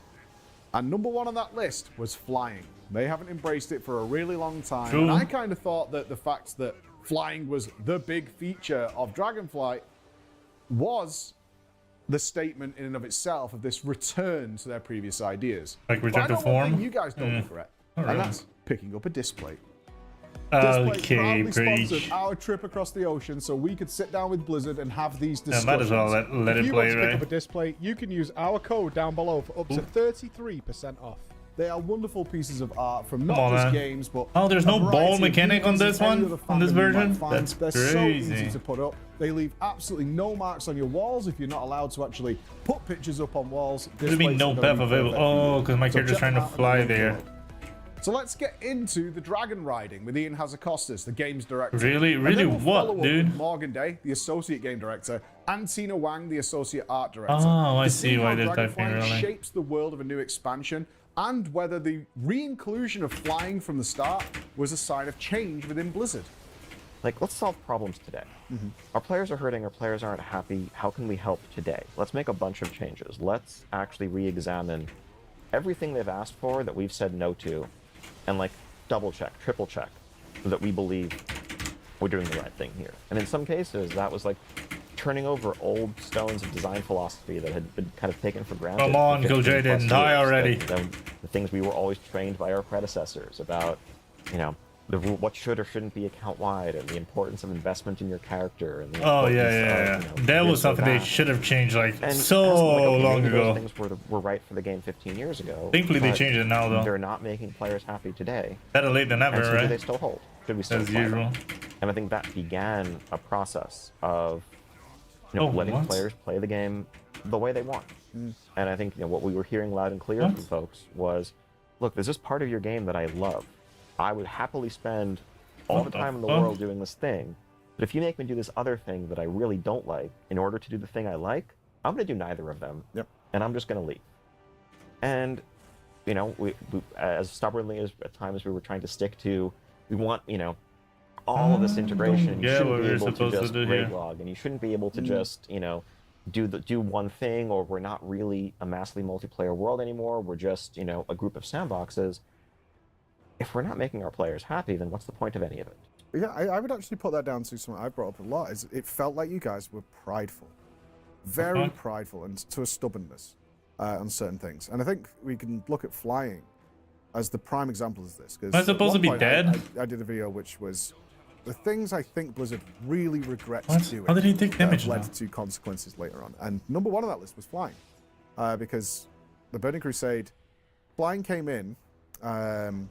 to solve a problem that solved itself in the Burning Crusade, because vanilla is just a hodgepodge of stuff, people hiding in boxes and crayons around the world, and the zones are all over the place, and Azeroth is designed in a really horrible way geographically, for traversing it. And then the Burning Crusade comes out, and it's basically a circle, and the flight points are fine. So flying, not particularly necessary. But in Wrath of the Lich King, it was embraced again. Yeah. And then after that, it kind of became like the bastard child of the family. Like, did this take something away from the game? Which it did. I think that's absolutely true. Come on, man, die already. That's good for me as transmog. Let me get out of this fucking prison that he put me in. You see those people with bright armors and you finish that set, but it's so overwhelmingly. It makes so many people happy that it's not an issue. And it kind of, when I saw the title, and it was getting leaked and things like that, but I was like, if it really is that, this actually is a statement, and it felt like a statement. It's like, NJ, what is it supposed to mean? Because we haven't done it since. What? Mists, if you want to talk about being able to fly at launch in some form. It would be Mists, wouldn't it? Yeah. Wad was the embrace. Yeah, Wad was the. Hold on, chat. Let me pee real quick, now and continue.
Okay, we back. We back. Infamous no flying until Pathfinder was added. 622. Yeah. Oh, that's over. Garrisons went like, if you could show people it was good to be on the ground, but it didn't work out. And then you had to relent. I actually felt really bad that day. Some Brazilian. Almost. Might as well get in just because of that. The game is like, Emerald it's here, it's big, it's impressive, and it's easily the most fun thing. Emerald normal I can probably do by myself. Especially the group. Anyways. There's a tension there. I haven't felt that for a long time. Toto's the burning crown. How do I get there again? Is he coming behind me? Has he got his boost left? Is it on Argos, right? And I feel more like, is this like again that change of philosophy you're talking about last 15 years? It's like, why are we treating fun like this? It's really fun. And in fact, going to Ulduar for the first time is magical. Crossing the Ice Crown Gate is magical when you could finally do it. And I was like, now it's become this ridiculous. My trip in chat. Which makes no sense still. I'm going to hope that. Well, wait, the Pathfinder we're largely back. I mean, I think we've largely backed away from in past expansions. You don't, Pathfinder? But yeah, is this part of the statement with Dragonflight? Or is Dragonflight? Because I imagine you already know the next expansion. And so it's like, no, we were going that way, but it feels like a statement. I mean, well, our future expansions won't all have flight in the name, but like, but yeah, I mean, it was, yeah, I think in terms of coming up with a name, we obviously knew what the features were, knew what the setting was. Is this Argus? And it felt like there's a couple different names, right? The dragon flights are a thing. Oh, yes, there is flight. You know, given the philosophical J, it felt very coincidental, maybe. How the hell did I get into that dungeon? It's not through here, right? Because I haven't finished the story. It's definitely meant to be a breath of fresh air. It's a return to Azeroth. Wide I always open fuck myself with exploration. this. It's, you know, a fraction of the feeling Yeah, you might get I can't playing a game interact like with Breath of things. the Wild and looking out over, you know, rolling plains and feeling like that land is yours to explore. The sense of I guess I speed is fucked something up, huh? That's fantastic to hear. 'Cause I think that's one of those things we knew, like we knew from just the feel was going to be essential to that feature. Where's the All mail? the Oh, other it's systems, the upstairs. progression, everything else we could build into it. None of that would matter if your first 5 seconds didn't make you say, "This is awesome." Yep. If it felt clunky, if it felt just off in some way, Oh, there it goes. we were going to lose people right there. But coming into the zones, how did you come back to reinventing a world where flying was now a part? Because we haven't seen it since Wrath of the Lich King, right? Where flying was truly embraced as a welcome member of the community. And then you go into the Dragon Isles, and you had so much fun with that, right? Yeah. I mean, I just looked for the highest place I could possibly find, just to build. How far can I go? Right. I went to the sword. Can I make it to Orgrimmar from the sword? But was that so freeing to actually be like, okay, we don't need to care that one day they'll get Pathfinder? Yeah, so there's a mix there. So with Dragonflight, it just from the beginning, it's like, can we really make an expansion about dragons where you don't fly, and that's not like a fundamental part of your experience? So, and that in itself kind of led to us thinking about flying as a system and how we can create, this new dragon riding version of it that allows you to engage with the world in a different way. As you said, finding the tallest peaks. Because with our old system, it's really just, as it's swimming in air, so you navigate in every which way, and you don't really need to engage with that environment in a way where you're perceiving what's around you, right? Like for the human experience of discovering, of RPGs, when you like walk up a mountain and you discover something special, there's something meaningful to that. I agree. Just, pointing can yourself 100%. I could 100% feel that in Dragonflight for sure. So we're excited, like the potential that. Go to the toilet. The racing, the insignias that you could collect throughout the map, all those things, those are pretty fucking awesome. Truly, the player to engage with the environment in that way, make strategic choices, right? Making choices of where you walk, where you go, where you fly. That in itself is part of gameplay and makes the experience more engaging. Yeah, certainly. I mean, like that's one of the things that's been really exciting for us on while you're leveling up. And you mentioned Wrath of the Lich King was the last time we had flying there. Yeah. Like BC flying is just, it's so much less engaging than dragon riding. Like when you walk into obviously point of interest like a POI in any Guild one of Wars our killed zones with that in system. Dragonflight, the way you interact with that like has added a lot of depth, or dragon riding rather has added a lot of depth there. And now it's like, okay, well, how do I want to swoop in, like you said, like where's the largest peak Oh where I can shit, jump someone's into bumping. and then find a way to fly into the POI and hopefully not get too much aggro where I land, right? Like it's actually really added a lot of gameplay elements there, which has been really, really cool and an opportunity that a lot of our designers have really fully embraced. And Hello, on the level Gateway. design side as well, with the art Sometimes level it takes a design, while, very sometimes closely it's pretty together. fast. They were very intentionally looking for, okay, how do we make very high peaks here that are accessible? And even, a lot of the quest designers, where, in previous expansions, you might have done a quest that was kind of way off in the corner of the zone. There might have been an NPC who very politely opened the portal for you or something, Boom. right? Yeah. Nowadays, Boom, it was just boom, like, well, let's boom. just make sure the turn-in is like at the top of a big hill and we're good. Or sorry, with Dragon Flight rather. So that's been really awesome to see. Just put up a big fucking hill so people can fly away. That's good. It's sort of this like spiral upwards with Valdrakian, your capital city, being at the peaks. And we're just thinking that, players are going to set their Hearthstone there and they'll be able to dragon ride down to all of the activities to do outdoor content. Yeah, I could clearly see that design-wise, map design on the game when I was playing Dragonflight. Like kind of just out of the way. Even though I was at the back barely of the played it room or because of something. the catch-up mechanic, I right? just want to get up The new and player wanna- experience and well, shit. 'cause I pictured what you I had could in definitely mind see it artistically there. is when it's populated with players, this will look like a dragon area. right? It'll look like the dragon areas we've seen in a variety of games. Like Dark Oh, Souls 2, dude, we're there's already here this time. Dragons hanging, almost like Gothic What? statues in a What city did you do? What? from each of the buildings. What right? And then you'll go to the top Draken, bug? and there should be dragons hanging ready to just leap off the sides. And one of the things I was looking forward to when it hit live servers is like, that is what's going to be here. And there'll be a variety of colors, there'll be different shapes, sizes, that kind of thing ready to go. But I have to say, the most fun we had with it, I don't know how you did it, was the sense of speed. You mentioned the speed of things, which that's an interesting aspect of how we approach our zone design. Something that surprised me when we were doing a survey of zones at some point was looking at some vanilla zones, and Westfall is 9 world chunks. That's kind of a unit of measurement that we have for zones. There's these, chunks basically.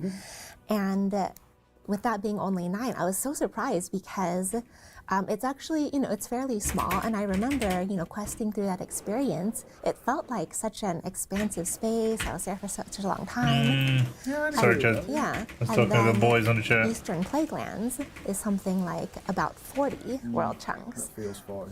And that's true. But then also there's that contrast of when you were in Westfall, you didn't have a mount, whereas in Eastern Plaguelands you did. Maybe for you. And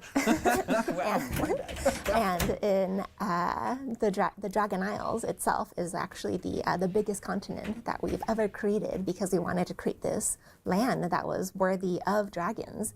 And dense too, right? Yeah. But there's still these wilderness spaces, right, that make it feel natural, this sense that not everything is just like a theme park experience. There's these local stories and wildlife for you to discover.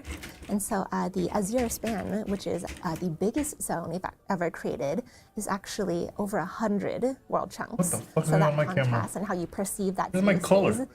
when a dragon riding at these high speeds really has an effect on your experience. You need that distance to travel, right? And then on the way, you're just looking for bridges to fly under and Right. sweet, because you're making it fun. Rings along the like way. that.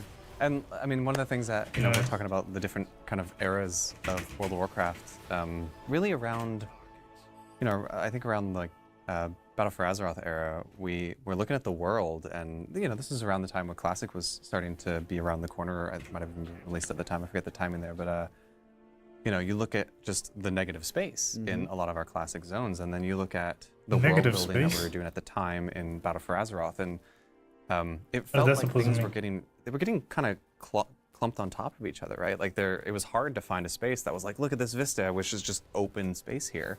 And if you look around just like, the world, that's very common, right? There's open fields everywhere. And it really does help to make it feel more like a immersive world when it feels more natural like that. And I know that's something that the art team definitely kind of identified, and was something that Dragonflight was really, one of the first opportunities to make change based on some of the stuff that we were seeing there.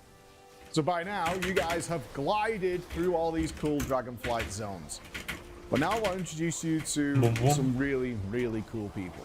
Have you guys ever done the Brawlers Guild? Nope. Ever done Withered training? Nope. Well, it's time to meet the man behind that. Wait, Withered training? He's been with the company since 2006. And is it this motherfuckers here from Legion? Many of the features that you and I have loved over the years. Oh, what? Have you ever done any quests in WoW? Bet you have. We're going to sit down with Maria Hamilton. Maria is the lead quest designer. And Maria has been doing quests and missions in video games since 2003. She's actually responsible for, and was the consultant for the side quests in one of my favorite games of all time, Sleeping Dogs. They're going to tell us how they fill the world in order to cater to every single style of player who plays World of Warcraft. It's surprising how often someone will be standing there with a person with what you and I know as a yellow quest bang right in front of them. And then they'll say, cool, and then they'll turn left and jump off a cliff, and then can be completely off the rails and have no idea how to get back onto them again. I've never considered looking at the quest NPC and going, weird. Yeah. Anyway, let's move on. I mean, when you get that metric back, you're like, how do we fix that exactly? Yeah, exactly. What was the problem? If you look at the starting areas now in World of Warcraft, you can't do that. That you start with the quest being automatically launched to you, and there's no decline button. Yeah, that came in Kata, right? I think. When it started popping up at the bottom, I remember it being a strange experience. It's like the quests were being forced on you and saving me having to click things. Yeah, exactly. What's the biggest Quest being forced on you? When was that Because they always say in with the game? development of these kind of things that you make it simple as humanly possible, and someone comes along and they just can't. They just do it all incorrect. What's the thing you create? Oh, that's normal development. The users are just so much more stupid than you can never imagine. It's not been until years later, but it is what it is. There was a quest line in Burning Steps where what did I see? Did that zone. How the hell did I get into a lobby full of Latinos? What the fuck's going on? Mr. Blinky or something like that. And so love to see my homies here though, but what? If we actually made Mr. Blinky, and so I put a creature named Mr. Blinky hidden underneath the ground and way off. But if you did like / target Mr. Blinky, you'd see him, and it had this special aura on him where he would cycle through different appearances. He'd look like a giraffe, and then he'd look like Deathwing. But all you could see is a portrait, so you kind of see the portrait kind of cycling through all these funny things. And no one found it forever until it was abused, where someone found out how they could pull him, and then so Mr. Blinky, who was actually like cycling through all these different appearances, was pulled into Stormwind and had to be. It was quickly fixed when we discovered it. It had the ability to hotfix that out. Was it a DK? Did they grip it out or something? It was, I can't remember exactly what it was, but yeah, it was to my great embarrassment, because I thought this would be something funny that people Did you forget about it? And then you got a phone call. What is Mr. Blinky? Yeah, who made this and why doesn't it exist? Yeah, so well, I thought it'd be funny. Like so many terrible things start. I had an idea. I thought it was funny. Thought it'd be funny. Turned out to be. But for both of you, like, how do you put your character into the questing that you do? Like, those moments where you're like, we can is it working now? Show a little bit of personality. The Blizzard's known for over the years. Like, if you look at like Kata questing, with no one rides the lady, all these serious moments, the world ending's happening. But then there's occasionally those really nice levity moments. Like, how much freedom have you got? Are they summoning over there? Just at your I guess so. Like, yeah, go ahead. Yeah, I would say there's a fair bit of freedom. I mean, we play everything before it goes out. So if there's anything that's egregious or horribly off tone, we'll flag that and that'll get changed. But in general, certainly compared to some other franchises I've worked on, which are much more serious, this is a place where we allow humor, where we want humor, where we want people to. I didn't saw the last boss. They're stupid. And laugh and stuff. And people get silly. Everybody's a little different. You get silly, maybe a little punchy, and make Mr. Blinky. I don't think his name is Mr. Blinky. It's got to be something else, but we'll look it up. Yeah, we need to do some research. Yeah. So we'll find the giraffe changer.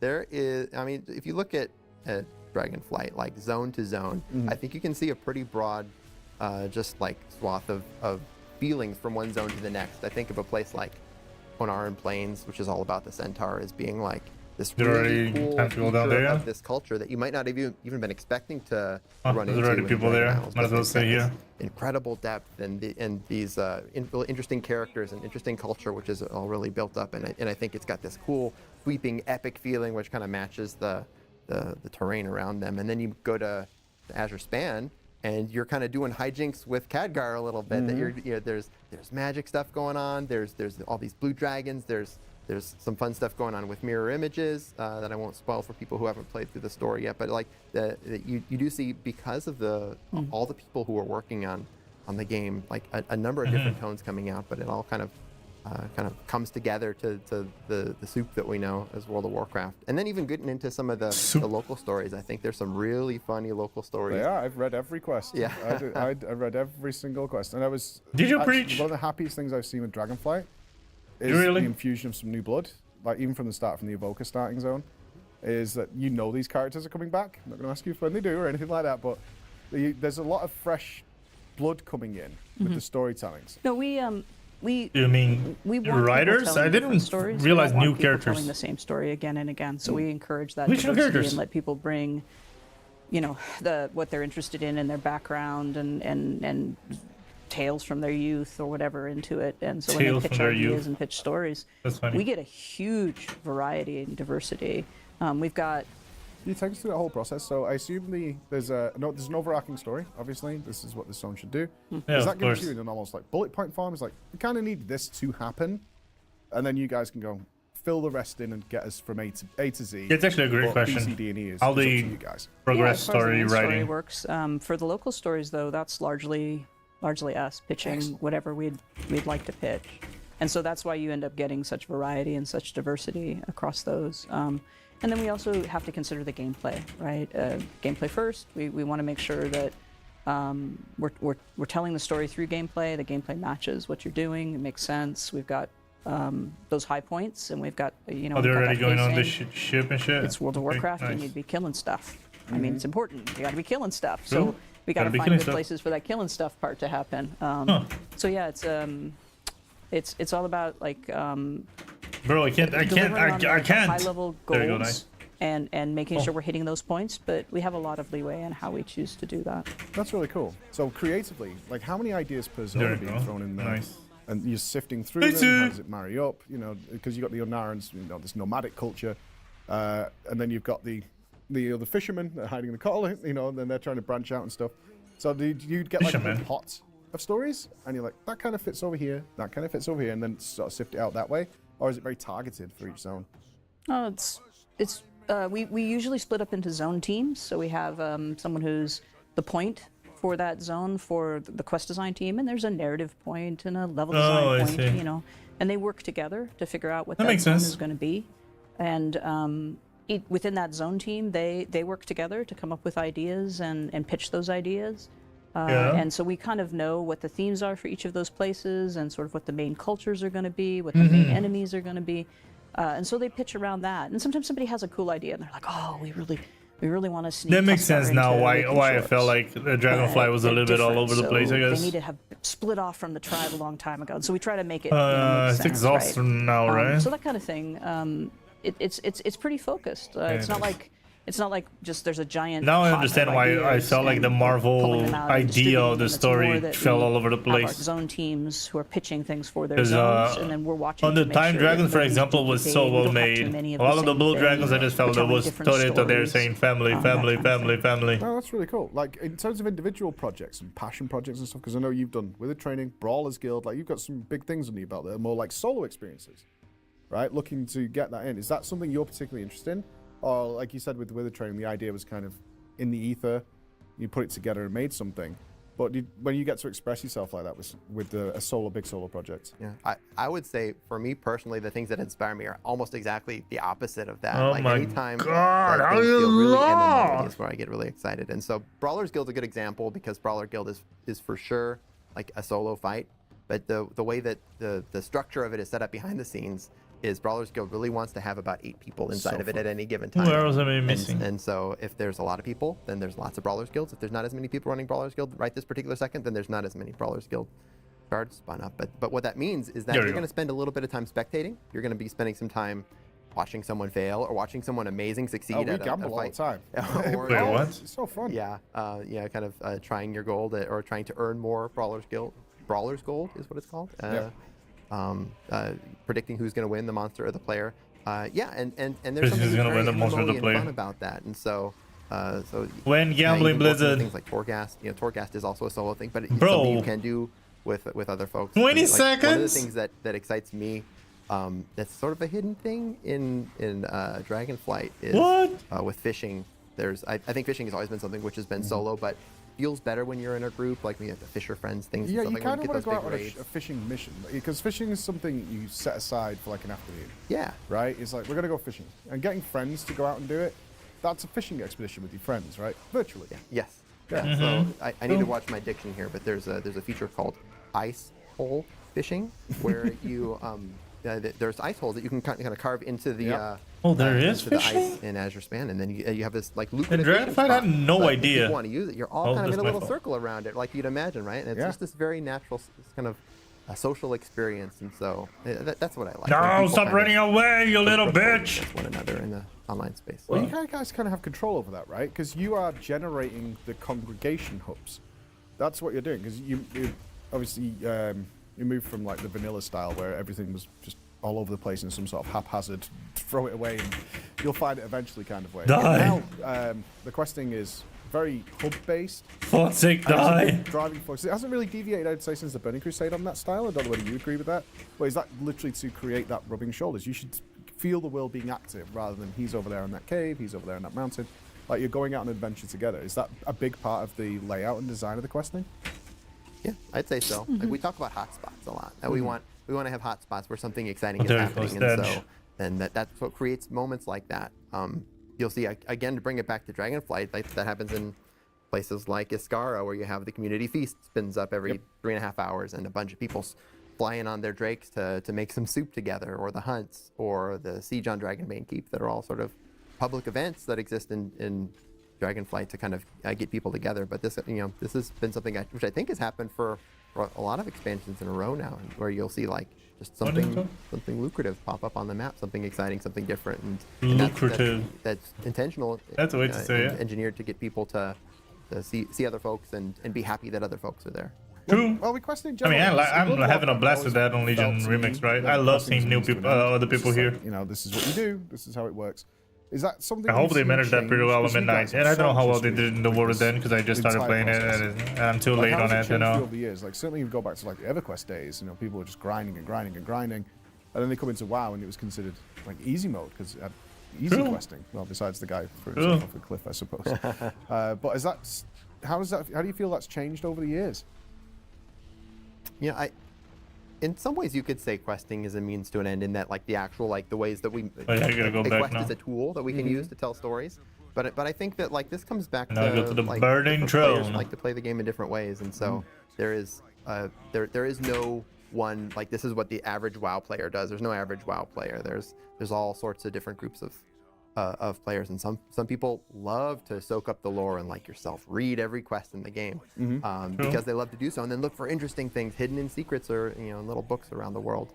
Others prefer not. I really wish there was an easier way to digest the lore, though. Go past the questing and move to other parts of the game, whether that's PvP. I like Dragonflight, but oh man, they really butchered it on the World then catch-up mechanic. We want to build a quest line. Hopefully, Midnight's gonna be fun. Engaging. For both groups, and wait to see. If you're reading through every piece of text to be entertained, but also if you're skipping past it, that you still understand, can tell what the story is happening in that zone, and a lot of that comes down to things like environmental storytelling, making sure that if something's important, it's in a place like said out loud to you by a character or in a quest title or something like that. So even those folks who are kind of speed running through the zone can pick up on what's that's on. nice. That has to be always done like that for show. We want to build the game for multiple groups of players. Dragonflight is changing so much. I mean, I don't know whether with the questing team or with your side of things, there's a huge philosophy shift going on the back end with mandatory content and trying to get players to be online every single day, like forcibly almost. If the FOMO of like, well, if you're not online, you're going to miss out on this.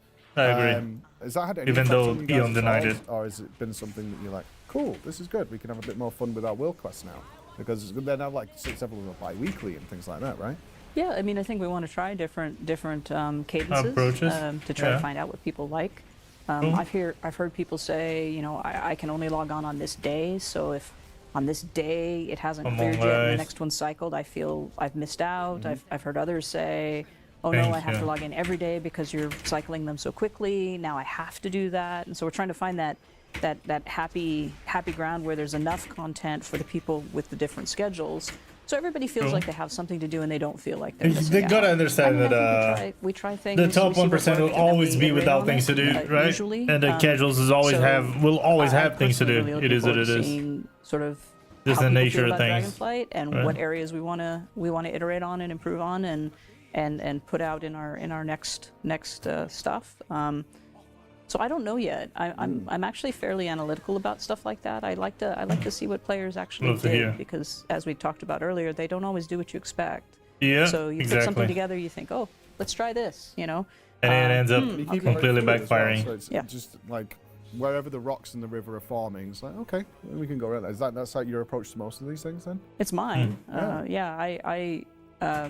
In design over the course of my career, it's always been about iteration to get the best result. Listen, this is too much of a big company to say this is the whole team's, but I guarantee you it's mine. Get it to where it feels pretty good. You put it I'm out. gonna take my ass out of it. Players think and whether or not they like it. We sometimes float ideas. We'll put in a little something as a seed, and then we'll say, okay, that went over well. Let's expand on that.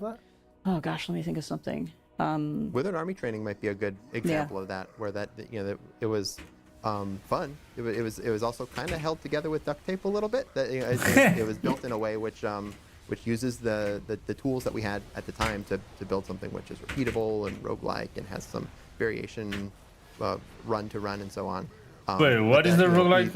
Is it talking about what, Torghast? Mage Tower? Can build better tech, better support. Fucking for our love designers roguelike so that we can chat. build things that feel the same, but can be bigger, like the day that the Deaths of Chromie, or eventually Torghast, and Horrific Visions, or all these things which kind of have that cadence to it. But we learned it by trying something. And if Withered Army training hadn't been as fun as we thought, then maybe we would have tried something else and kept trying until we stumble across something which feels fun. Ideas are super easy to come by. Yeah, super easy to come by.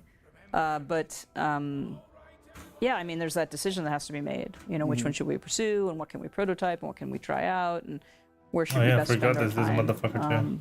And energy. Yeah. So, yeah, lots of ideas though. Tons of ideas. So, how do you guys feel about cutscenes and stuff? Because one of the things that people always come back from, one of the biggest reactions, obviously the animation seems incredible, but in-game cutscenes have become, in Dragonflight, there's a lot of them, and they're really good, especially because you got such a grandeur. No, they're not good, Breach. To Rathion and Sibelian, things get really. They really are good. But do you think the Mouthers go? Are they used to recap as well? Well, they're talking something super important. What are we talking about? To a big moment for you guys. A cutscene can fill lots of different roles. I think the big moment is the classic one. Maybe they just how they designed the new player experience, but man, that was in tough. A big cutscene. But they can also be for setup. They can be for introducing characters. They can be to let a moment land, or almost as an interlude between big moments where something happens earlier and later. I think that that we have a great cutscene team, one that is continually growing. Way back in the old days, all us quest designers had to make our own. And did you really? I'm gonna do Portal. I guess not. Held together with duct tape. The Hidden Master in Mists of Pandaria. Oh no way! Yeah, that's a great cutscene. Yeah, there's some very creative things to make that happen. I'm sure that camera is doing some tricky stuff. But no, now we have a team of people who are actually good cinematographers. Good. That was 100% the character and first person just moving the camera. Like with a macro. Over the years of making these things, that there's a cadence. There is certainly you can have too many cutscenes. A cutscene can be too long. Yeah. True. And so certain cutscenes. Yeah, that's something they would have only learned with the time and practice. That the success and the excitement that people have about the ones that they've seen so far in Dragonflight are a testament to the hard work and the philosophies that team's put together. You can clearly see with Maria and Paul how much fun they have designing and sneaking things into games, and how seriously they also take their job. But now it's time to talk about my bias, Dungeons and Raids. You're creating a new expansion, and you're going to put in these things, and it's going to be a big feature, especially for those of us like me who follow and take part in the race to World First. So who better to talk to than Tina Wang, the associate art director, who makes it look like it looks, and also Morgan Day, who has a ridiculous history of encounter design. Many of the fights that you will know and love from raids, probably Morgan. Coming back to the dungeons, I had a few questions with dungeons with both of you, but the immersion factor. Oh, was the one talking about Dragon Riding too? Oh, I see, nice. If we go to the raid first, she's an amazing designer then. It looks like Rage Firegasm. Both dungeons and raids, and also overall game mechanics. So much into this, it's hard. But Dragonflight has also returned to kind of a new foundation. That's hard, chat. And it almost felt like when I went in there and did the new raid, it feels like a statement. We're taking you back. Which classic? Coming from there, whether it was classic influence or not. But I assume this was your team in there. It's was that an intention, or are you just crackpot theory on the side? It's a mix of our teams who works on the dungeons and raids. So on the art side, I think overall, especially going to Shadowlands, even the artists, people playing the game, maybe a little bit of warrior. There's this sense of we're doing something so different.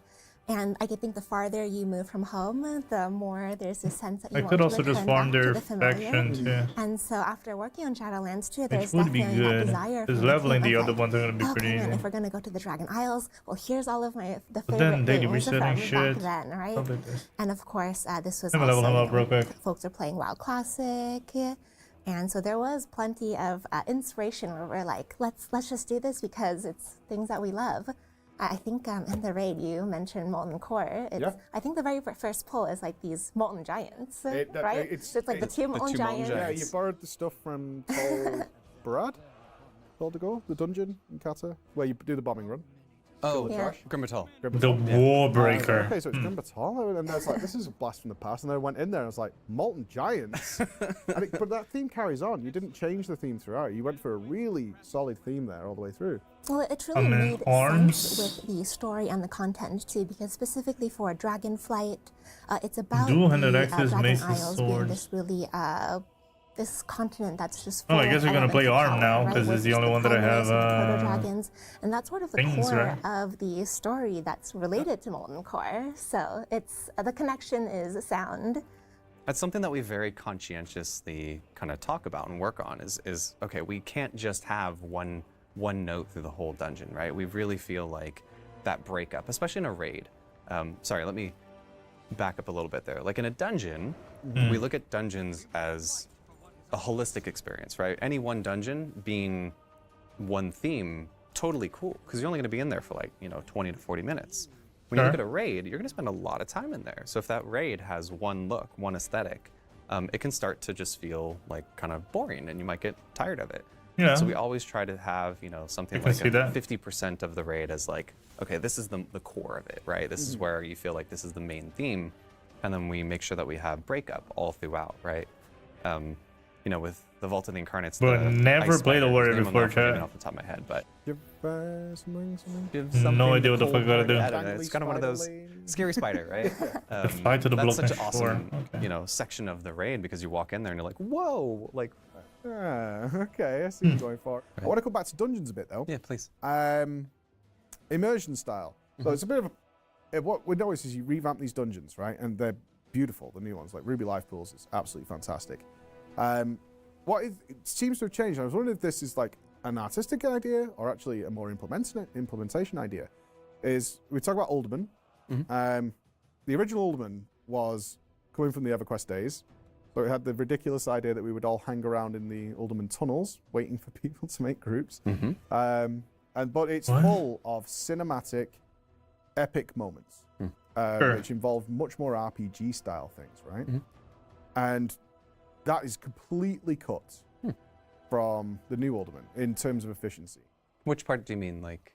So, example would be in the original Alderman, you would kill the dwarves, which would then create a staff, which you then go to a city, you put the staff in, and light comes across the floor, it lights the staff, the maidens eliminated. You travel down through these different environments. Arcadus is locked in stone, you know he's the last boss, you're gonna do it. Is this like a Mythic Plus influence, or is it kind of an old, outdated idea to have that kind of stuff in the dungeons in WoW? I'll hit the staff part first, but I'd love to hear Tina's take as well.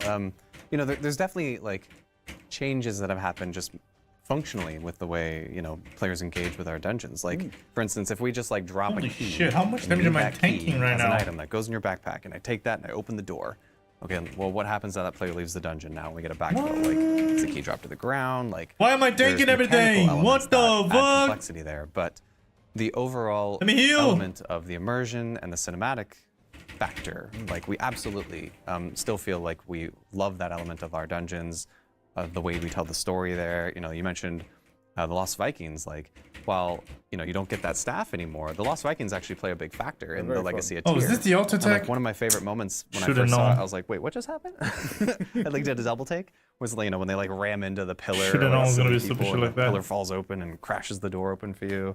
That was super cool, and like you mentioned, once upon a time you might have had to physically pick up an item to make that happen. We still think those aspects of the dungeons are interesting and don't want to leave those behind. I'm gonna kill that guy. Well, you touched on the Mythic Plus aspect of things, and it does play a factor. I have that rush skill. All those moments of RP are just moments that players end up, working around to try to optimize, right? Like, if you're calling Maldraxxus, I remember people would be like, I will die, and then I will go up there and start this event, and everyone else can catch up. So those are the things that we try to balance, but on the art side, we really do our best to create that sense of immersion and storytelling and really build them into how much we're investing into these rooms and these spaces. Like in the Alderman. Oh, they really added Afterlife here, huh? There's these various murals on the walls too that if you like pause and look, there's like stories that are being told, and we've invested time into those. So I think it's a case of, for those who are interested in those sorts of details, there's opportunities for that. And then also make it a great experience for people doing dungeons for the first time, getting, you know, a very experienced player with a brand new player. They don't have to talk about where are the two pieces of the staff. That's a personal memory of mine. Of like, I did say that aspect was great. I do remember, like, maybe not even native English speaker, and you're like, do you have it? And then silence. Yeah, but it is fun. So in Dragonflight too, there's certainly we create a lot of opportunities for that, you know, great sense of immersion and storytelling, and I think we invest more in other ways to get that across. Yeah, it's one of those things that I noticed, because when we compare dungeons across so many MMOs that are on the market right now, I know we sent like a note out about this. Is one thing we've noticed in every other MMO, and we've got a huge internal document where we've compared every dungeon pretty much ever made in any MMO. Love to see that. It's pretty extensive these days. That's cool. WoW is really odd one out in a really interesting way. Because everybody else has fallen into an extremely static formula. Yeah, of how every dungeon should be. Some are split entirely into 3 parts, and each one is 5 to 7 minutes every single time. It never varies, it never changes. That's how they do their dungeons. Yeah. Other companies have gone in the way of, like, people don't like trash. So we don't do trash anymore. In fact, we don't really do dungeons anymore. We do very quick encounters, which are because people only care about the bosses and go that way. Which is, he's talking about Lost Ark right now? Maybe not thinking about this too much until I got into Dragonflight. And every single dungeon is wildly different. You just mentioned 20 to 40 minutes. Like, in the current market of MMOs, that's nuts. Right. It doesn't work that way, like, at all. They're all very much within a 5-minute period of each other. And I'm looking at your face now like, that is not intentional. It's just we made what we thought was cool. Yeah. Certainly. I mean... That's how we should do things, actually. We always, you know, like our kind of rule that we discuss is, all right, as long as I can hit the LFG button on my lunch break and get in the dungeon and finish, like, we're good to go, right? But it really is about, like, no, you won't. What is the experience that we want to tell? What's the Hot place Mommy's we want to gonna revive my ass. And allowing the team the space and the freedom to really, like, dive deep into that. You know, like, some of our favorite dungeons are the ones that you will literally get lost in. And then there are other times where we have dungeons good and bad where, things about that. you know, Brackenhide is set in exterior, and it's very wide open. And certainly that causes us... Is that the Dragonflight one? No, that's... the Brackenhide one is the null one, where... Yes, with the poison canisters. Yeah, and, like, you know, we just love that idea of having a dungeon that will just play so much different than presenting me the class hall room, because makes we want sense, that right? Warrior dumb, warrior only hit. And I'm also a very firm believer that content Look and at systems Olden are over very there. tied together, right? Like, you can create a system that you think, oh yeah, this is great, this is very well balanced, but then your content pushes players to do things that start to stretch the limits of those systems. You know, we're talking about their games and inspired by their games. I always like to look at, like, I know you've been playing Path of Exile lately. Yep. And then I look at a game like Path of Exile versus other ARPGs, and just looking at the systems.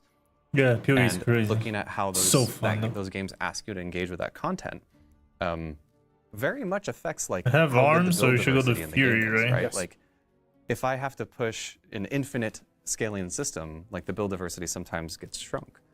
So I think that's a really interesting thing to look at when it comes to content, and we really want to make sure that there's opportunities let me stay on for arms different, so they get Fury. you know, Like, come on. archetypes to be successful, right? Like, it's not a coincidence that, like, in Maldraxxus, you know, when we talk about the dungeons there, like, the pulls are very small with, like, big old lieutenants, right? Yeah, it's like, this is is the point. right, and it's like, this is going to be the one where if you're a single target specialist, like, you're going to really excel here. And then there's dungeons like Lower Karazhan, which, you know, we had some fun with when it came back in season 4. Part of the design process also accounts for creating sort of hero moments for different classes. Yeah, certainly. Interesting.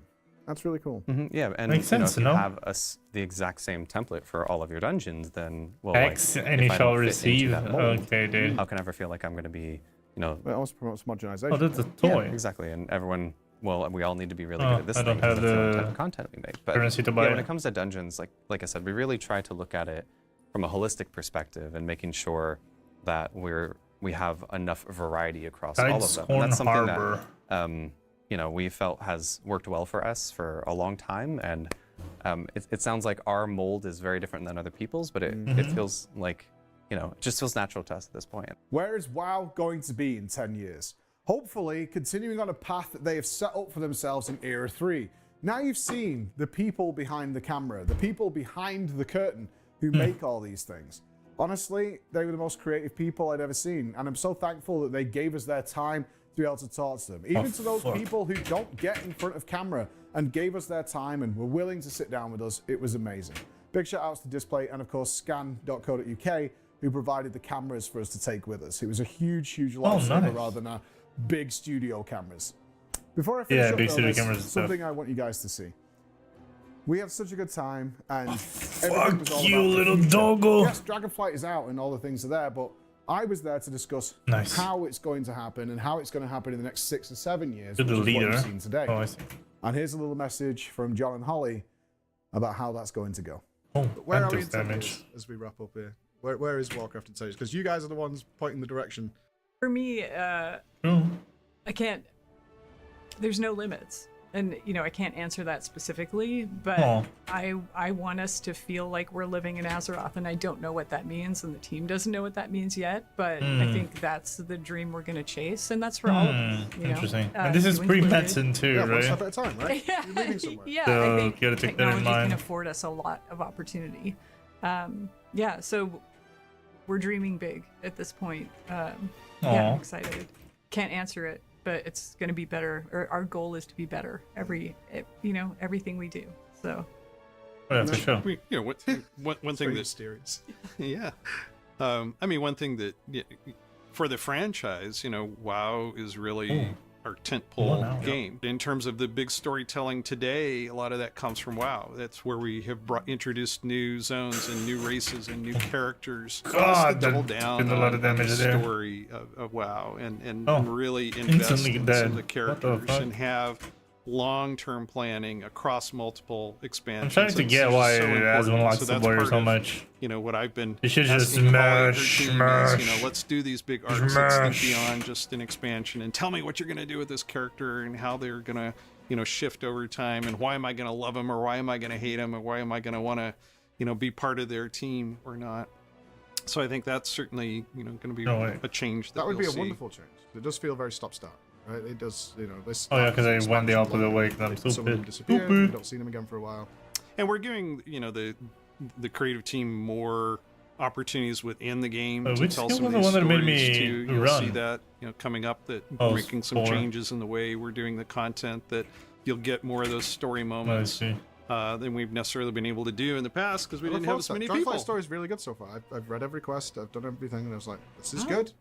This is good. Good. I mean, Dragonflight was And then good. in I terms of, agree. you know, the long future, you know, we're Still don't think was. we're looking at But you know, what what is it? should WoW be in 5 and 10 Which is years. unfair. You know, both in as you said, looking at technology and where is that going, and trying to predict between where technology is going, where we want to go with storytelling, and I think in general, gameplay is you going know, where well. social Technology guys are gaming is pushing going, those well are all now. things that we I'm want sure to WoW, incorporate back into forgetting WoW. about And I tech. think So I that, guess you know, story is what we you guys want gotta nail the to- most. To see that we're, Again, it's all about we're doing midnight, the same right? thing, you know, 5 and 10 years from now that we did back then. You know, that we are. And then how the hell they're understanding gonna how, close it off you with know, Last most of the Titan. gamers that are playing today grew up, you know, just taking all of that for granted and that social interaction for granted. And so, how does WoW need to evolve to stay, you know, pace of that?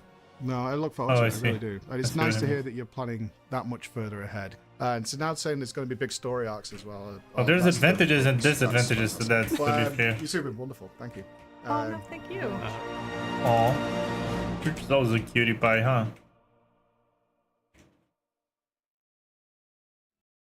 Oh, this Ladies is and the gentlemen, executors. it is my pleasure to bring you the sit-down interview I managed to get with Holly Longdale and John Haidt. This is one of the first times you've seen these guys on camera talking like this. It was definitely the big exclusive interview that we managed to score at Blizzard, as these are the guys in charge. They are very, very high up in the company, right below the director, and they are in charge of all the directions that Warcraft there's is the going guy in with the over blade. next 10 years. So enjoy it. Remember, this was recorded during the Dragonflight pre-patch. It actually Was came out already while I running was on away? campus. It is before the game came out, but you'll get a lot of ideas about where Warcraft is going in the Bro, future. where is it going? Oh, I see. Is it Harting? Oh, I yeah. look forward to that day when my wife can just take Denny's. over. It's gonna be good. I can just game. Denny's. Not if you give complete control. Don't give power of attorney. I had a guy.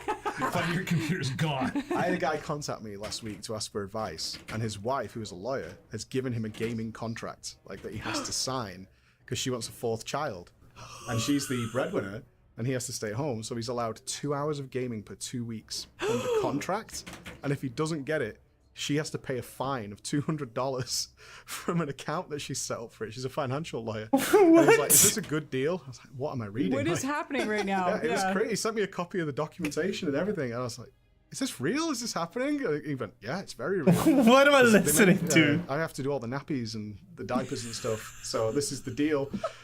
And that was a good amount of gaming for him. 2 hours every 2 weeks. 2 hours every 2 weeks? He had to book a week in advance for his 2 That hours. would never work for me. No, I called my wife and I went, is it okay if we're gaming tonight? And she went, yeah. And I was like, that's What am it I should be like. listening? That's the real world.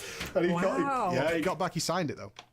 He got some modifications, but he signed that deal. That was their relationship. That's how they work it. Felt very unhealthy to me. I tried my best. That's all I can say.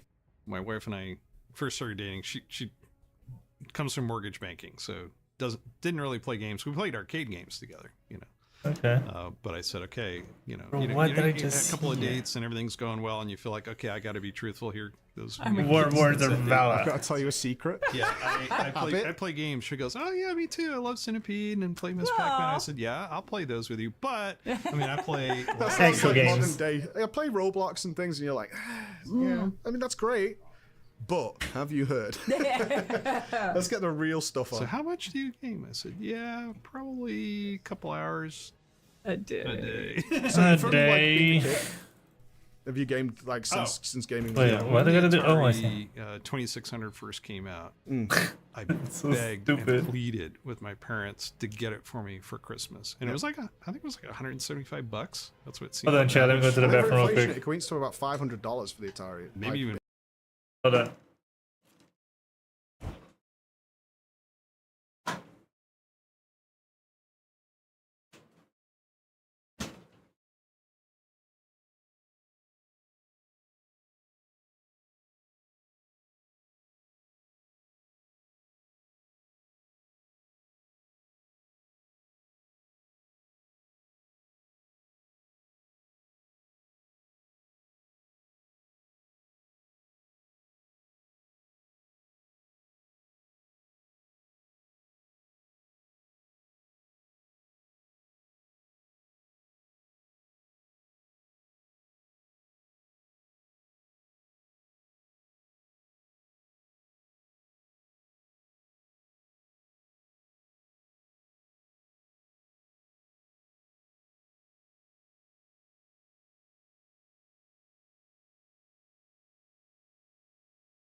That's a team. Yeah, Yeah. it's So crazy. it was more than they had planned to spend on me for Christmas. Yeah. So just plead, plead, plead. And I remember, you know, it was the only gift I got Let me under try the tree. this. It was like, This arms one was pretty fun, but let me put in see. Duck Hunt. I mean, I'm like, okay, I need a cartridge. was is a hard. I need a gun. Yeah. I need everything because we could do this. Was that like the same for you? My first Oh, game this heals me. experience was That's over fun. telex. It was a text adventure game. Yeah, check door. Yeah. Check round side of Yeah. house. Yeah, I've played them. Yeah, and then it was arcade games, and my mother Oh, these ones was require playing shield. Doom. Just random. That's she a had cool a PC. mother. Well, my brother is a bit of a nerd, and then she had Unlike his sister. and then she was playing Leisure Suit Larry. My brother gave her Leisure Of Suit course. Larry, and then she started playing it, and that became a conversation. We were always focused on Did she walk the in at PC. an appropriate time? No, she thought it was hilarious. Oh. She ended up playing it. I've never touched Leisure Suit Larry because it did look like porn. Like when I go It to the was. game store, I it have no just idea looked what game like it is. smut. Yeah, the Larry original one in Suit the 90s, I guess. It was pixels. It was, The writing was pretty crude. From the guy who but it wrote was for Red Alert 2. funny. Yeah. No, I didn't write it. I didn't write it. Judging from afar on Leisure Suit Larry. Good, dude. Oh, God. I know what I'm saying. Then I met MMOs. And that was it. First one? Ultima Online. Was it Ultima. Yeah. I mean, your history with EverQuest is huge. Yeah. Like the old school style. Yeah, that was when I started really geeking out about what is Holy a range. social world online. Why are we, why am I completely obsessed with Yeah, I'm my 100% guild using forum this and one. the politics and managing people and guild points spent on loot and the drama of who is I an know what officer she's and talking. who's Yeah, up next that's for the big piece best of loot feeling and ever. all just That's how MMO was determining so good. The psychology of it. Why are we so bonded? And it's never stopped. I couldn't do God, you're so I get noble. her, totally. I mean, for me, Ultima Online, and my favorite experience in a game was Christmas time with a buddy of mine, and we were playing, in my office, so we could both, be on our own computers and yucking it up. Sorry, chat. And we'd roll throwaway bards, Yeah. which could persuade NPCs. So I'd hide in the Big bushes, physical damage, persuade okay. Santa or the reindeer. Do to I get have these skills aggro on this class? people as they're coming into town with all their stuff from Minok. There's their And you get all Arms, their Victory Rush. so Santa would get Good crazy kill, mad yeah, at yeah. him, kill him. The guards would show up, kill me for persuading Santa. Oh, it and then my generates buddy would rage, I come see. in, Take get all the the loot. loot. We made so much stuff. We had so much fun. I Is must there a have rolled, like, specific one that I should do as a warrior? Let me see.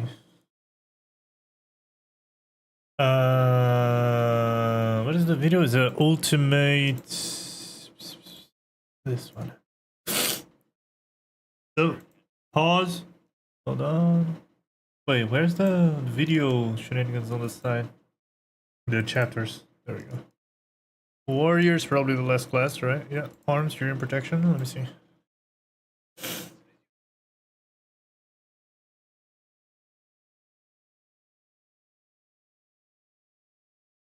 Hmm.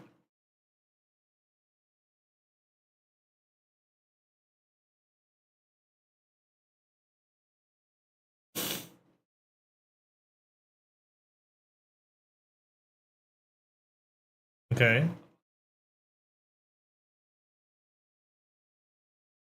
Oh. Okay.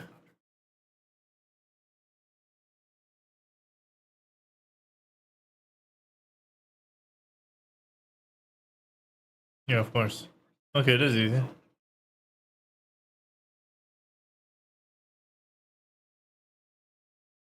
Okay.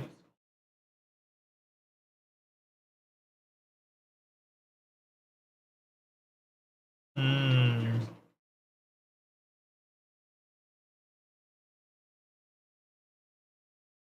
Oh. Oh. Okay, nice. Hmm.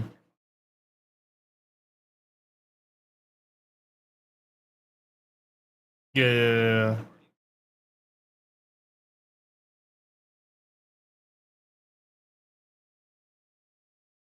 No, Tardion's vault. How to go there?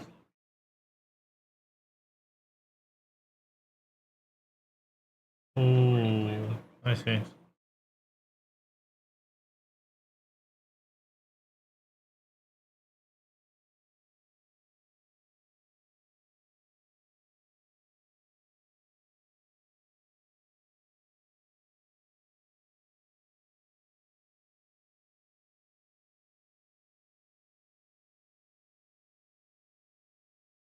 Okay. So arms.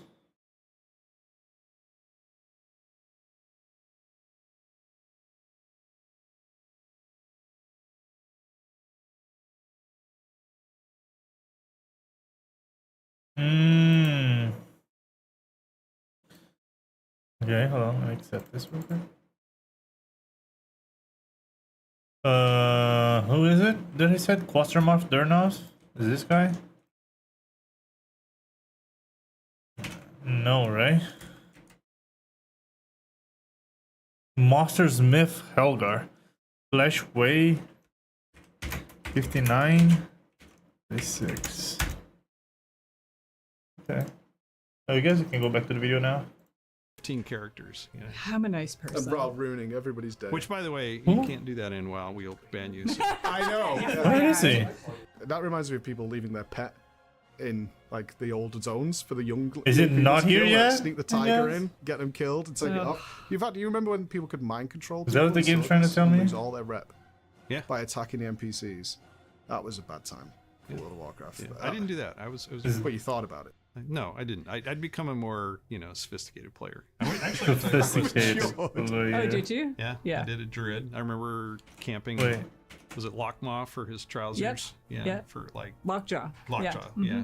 I had a good moment with that in the level 60 race to world first in Vegas. We watched that for 20 minutes with one guy fighting for that thing to get the drop, and we literally cheered throughout this entire casino that we had, because they'd hired a full casino floor, and then when it happened, we were like, Oh. Just stupid moments happen. The classic launch was just unreal, right? Yeah.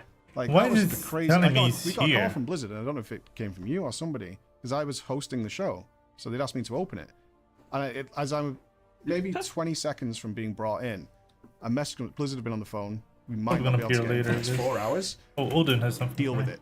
Oh. 10, 9, 8. That's what happened to me. Sat on the couch. I was like, okay, so here we go.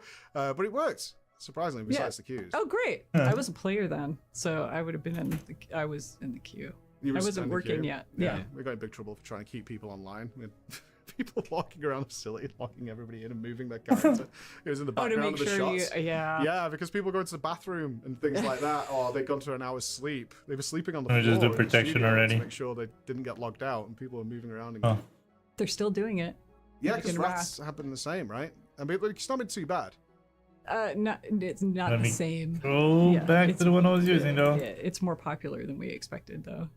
Really? What, classic? Even Oh, after yeah. the success of TBC? I mean, classic seems Yes. to have been a runaway success. Like the meme of it being, you think you want it, but you don't. Yeah. And now it's like, Oh, we won. We it. thought you didn't, Yeah. but you did. yeah, you You did. did. I mean, how was that decision come to at the time? Like, what made the change there? With I know. Classic. Yeah, This is so funny because, like, I know there's a concept of what players don't actually know what they want, but like that was such an obvious play for Blizzard, and it's crazy to me that it took them, I don't know, 10 years, 15 years to understand that that was such a low-hanging fruit and such an easy W for them to take. Glad that they took it in the end. Thanks God. Like, okay, they keep asking, we're gonna do it. Honestly, yeah, we didn't think it was going to be financially even necessarily a great decision as much as it was our fans are really asking for this. Some of our most devoted fans are asking for this. So let's just farm some. We're like, we justified it in the, hey, we do this. Yeah, I get it. Make our fans super happy, and we're going to learn a lot in the process. What the fuck? But I mean, come on, how many games have gone back and recreated that? Now I did that on God of War, right? Yep. What God of just War 1 happened? and 2, and up-resed them, but the game's still live. It's like you can still play those areas in modern. So going back and recreating that original experience, I don't think that's ever been done before. I mean, RuneScape's tried. Old school RuneScape but they had to accept a lot of changes. That's why. Yeah. That's why I'm here with doing our EverQuest Classic servers. Yeah. This WoW as a whole. EverQuest Classic servers? Animal. Yeah. What challenges did you meet then that you weren't expecting? I guess. With Classic? Yeah, for sure. Numbers, just vast, the sheer amount of people playing it. numbers. Yeah, and you know, players never do what you expect. Wait, which them one to. is the one that I want to do? For? That's like every MMO lesson this ever, right? one. So like Yeah. ants, they just crawl across the planet. But that's one of the beauties of it is, you know, wait. we're Hold the re-exploring other? and This one. relearning, you know, classic. Even as much time and effort is spent in the archaeology of, you know, does it match what the original game was like? But when players interact with it now, the skill that they have, the knowledge, you know, that some of them have done it before. All these like Wasn't expecting really that. interesting little edge cases and stuff that they find, and you know, it's a day-to-day, you know, wow, look what they figured out. Yeah. It's they great. certainly Oh leveled up shit! faster than we Okay, that's yeah. cool. How quickly was the Wrath raid clear this time? So I remember Wrath's launch. It I was, guess I am. Under 9 hours. Yeah, it Yeah. was crazy because Yeah. I remember there was a whole thing with 25th November, and they cleared it in a day. Oh no, it was under the first original level 80. Oh, the Yeah, original. The original yeah. one was The still first done in max about a level day. was 9 hours. Yeah. Wow. And they were all just wearing previous raid gear. Like we were really worried about the raiding. Yeah. Like, uh-oh. What's happened? Yeah. They made it like super easy mode or something. It actually was almost like scary to see what we were going to get into there. But the numbers are still... I'm curious what you're going to do next. Because Cataclysm seems to be the point where they're like... And you have all these players. I know you can't give me the answer. They ended but I'm up doing curious. kata, which is We're crazy. asking. Not So, only kata, but we sent Pandari out a too. survey to players. We want to know, you know, what didn't players like about Cataclysm? What did they like about Cataclysm? We want to, Good you know, I point. think we all react. We listen to the community. Always have. Part of that too is, you know, what are we Target listening is to, too close. and who are we listening to? That's so we new. wanted to really reach out and see, you know, what do you think, and ask, you know, some of the tougher questions like, what didn't you like, what didn't work, Feel this guy what go are they away, I looking guess. for, what did they really love about Cataclysm, so that, you know, if we decide to go that way, Oh, let me go. and if we see I'm incumbent you against know, who? the responses we get, and we'll go from not just a survey, we're going to reach out to the community Oh. at large, given that, you know, sentiment seems like there's just some things we need to fix that weren't, you know, trending, you know, in the feedback we get as popular. Let's look at it. I mean, the landscapes are beautiful. A lot of the content is fantastic. So we want to make sure we don't just sell it short. But also, what else could we do? Like, there's the team. There's been a lot of conversations. Even all of this has been a process, right? So I'm being since stupid right Classic now. launched, were we going to do BCC? We didn't know. It was based Did you on. expect it to just be like everyone's going to play it for like a month?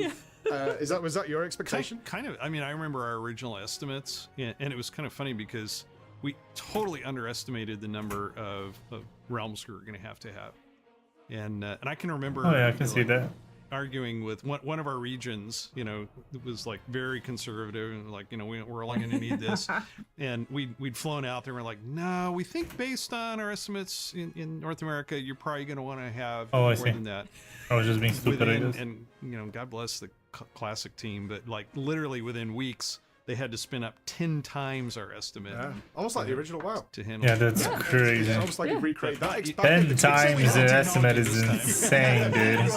hardware. What do we do? I don't know. Truly insane. Literally belt strapping things together. Plug it in. Go. But it's been. I mean, I'm target, curious not what in you line guys of have learned sight. from that, because obviously we're getting to Dragonflight in a second, but watching those players go back and be like, He is in front of me. What are we talking about? So there's obviously a total crossover, cross-pollination between both games. But there's people who's like, I miss this so much, and that isn't just nostalgia, because that wore off on me. I played Classic for about a month, but I played the original from the beginning. So it's like once the nostalgia wore off, I got to farming Molten Core. I was like, I have already done this for like 2 years. I can't do it again. But I loved my time, and I'm gonna move on. And I want the new things. That's what I prefer. But what did you guys? Yeah, I agree with you, learn Preach. From what the players are doing. I'm a new things enjoyer too. Retail game. Like you were like, yeah, we should bring that into the retail. You're seeing it, yeah. I mean, that's the exciting thing is Classic brought back these conversations about talent trees, like revamping talents. How much do you love spending your points and experimenting with your class, or if that was what your memory is? That's my memory of Classic or Vanilla. And so the team recognized that. They're always taking the pulse too. It's like players really love that. And professions. Deal with Magnar, I think the I see. teams really wanted for a long time to be able to focus on professions as well. But even how are looking at content, right? So more, you know, in Vanilla or Classic, there's the exploration factor. It felt less guided.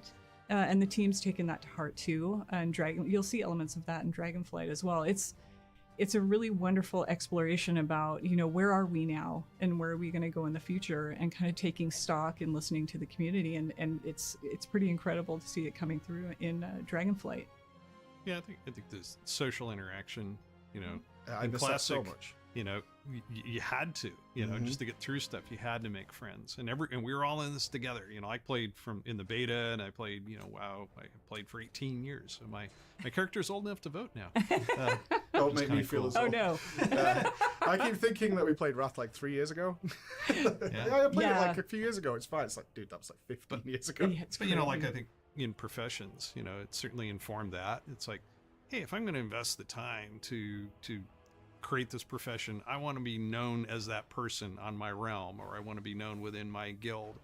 And I think that the changes that we're making professions, giving really cool items there, things that take investment in time for you to be able to build, but now they're going to have value to players on your realm, and having a work order system that allows you to kind of make to order. Preach wants this, I'm going to start building it for him. When I was talking to Ian before and I tested the profession system, it was like, my initial thoughts was, this is just like a fresh coat of paint.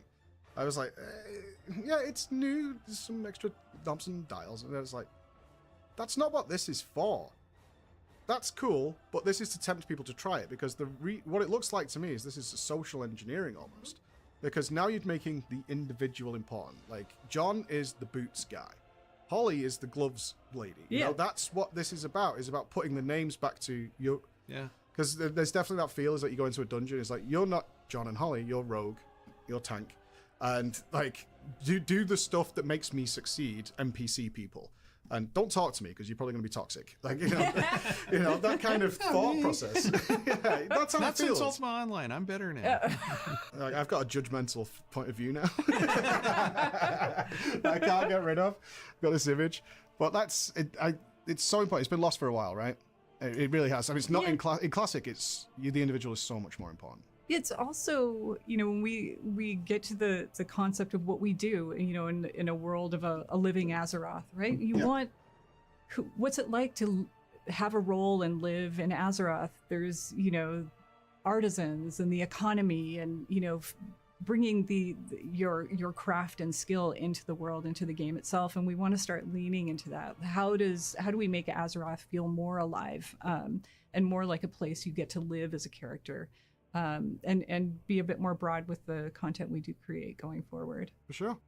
It's an admirable thing. Like, considering both your histories, which is just ridiculous. Like, looking at your resumes is crazy. You're saying I'm old, I got it. Yeah. I'm old too. Like, we're all boomers around this table, let's be honest. But I'm completely incapable of doing anything else but games, so... I don't do much other than sit in front of a camera. It works well. We do well at what we do. What's the biggest change you've seen in players? Because I talk about, like, what idyllic MMOs, what would if I was creating an MMO, what it looked like, and I focus so much on the people, because I can't think of an MMO being anywhere what I would consider great without the people you play with. I think about my guild more than what's this feature, what's this content. But the growing loud voice that I've seen across many MMOs now, we're talking to so many MMO companies, a lot of players who just want the solo experience. And their biggest fear is actually other people, which blows my mind, because I was like, I love the people so much, even the bad ones, because that's a moment, I think about those moments with the bad people. And what's the biggest change you've seen in gamers in general? I think you've actually identified one of the challenges that we face with World of Warcraft is we know that a lot of players just want to come in, have some fun, know that, there's things for them to do, and not have the pressure of having to interact with other people. But then they want to, and then when they have that chance encounter, where someone happens to be farming the same thing and you just got killed 3 times, and okay, let's join in a group together. We did it, we killed it together, awesome, that's cool. Or meeting that set of friends that you start running dungeons with, or you start doing a raid with, and enjoying some of that group content that we've created. Those are some of the best moments in the game. Like, I remember it was Christmas a few years back when we had the hive mind mount. It was this crazy set of things that you had to do to unlock it. And I did this with a completely random set of people, 4 people I didn't even know. we went through all of it. I had all the monocles. We got this thing, and we were all like high-fiving each other. And I I got to put them on my friends list. And I actually kept in contact with the one for a couple months after that. Yeah. But those moments are so cool. And I think, we try to have experiences like that, where you no pressure, you can play by yourself if you want to. And I think there's something actually kind of comforting knowing that while I'm wandering around doing my solo thing, working on one of my alts or whatever, that there's thousands of other people around there, and I can see them doing their thing. And I think that's a really fun part of the game. It reminds me that I'm not just doing this all by myself. No, you're a living, breathing world, right? It's Yeah. It's hard when you segment people off like the WOD issue where everyone was locked in their garrisons and stuff. It's like, where is everybody? But it's a camaraderie thing too, right? How many times have you been out in public and somebody, I don't know if you were, any logo wear, but like if they'll see, the Warcraft shirt or whatever, and like, you play WoW? Yeah. You play WoW? It happens to me at TSA. Yeah. In the airport. Yeah. Not being a Warcraft player, but they watched the YouTube channel. They're like, where are you going? And I was like, I'm going to Blizzard. They went, oh. It's like, does anybody know? I was like, no. It's like, okay.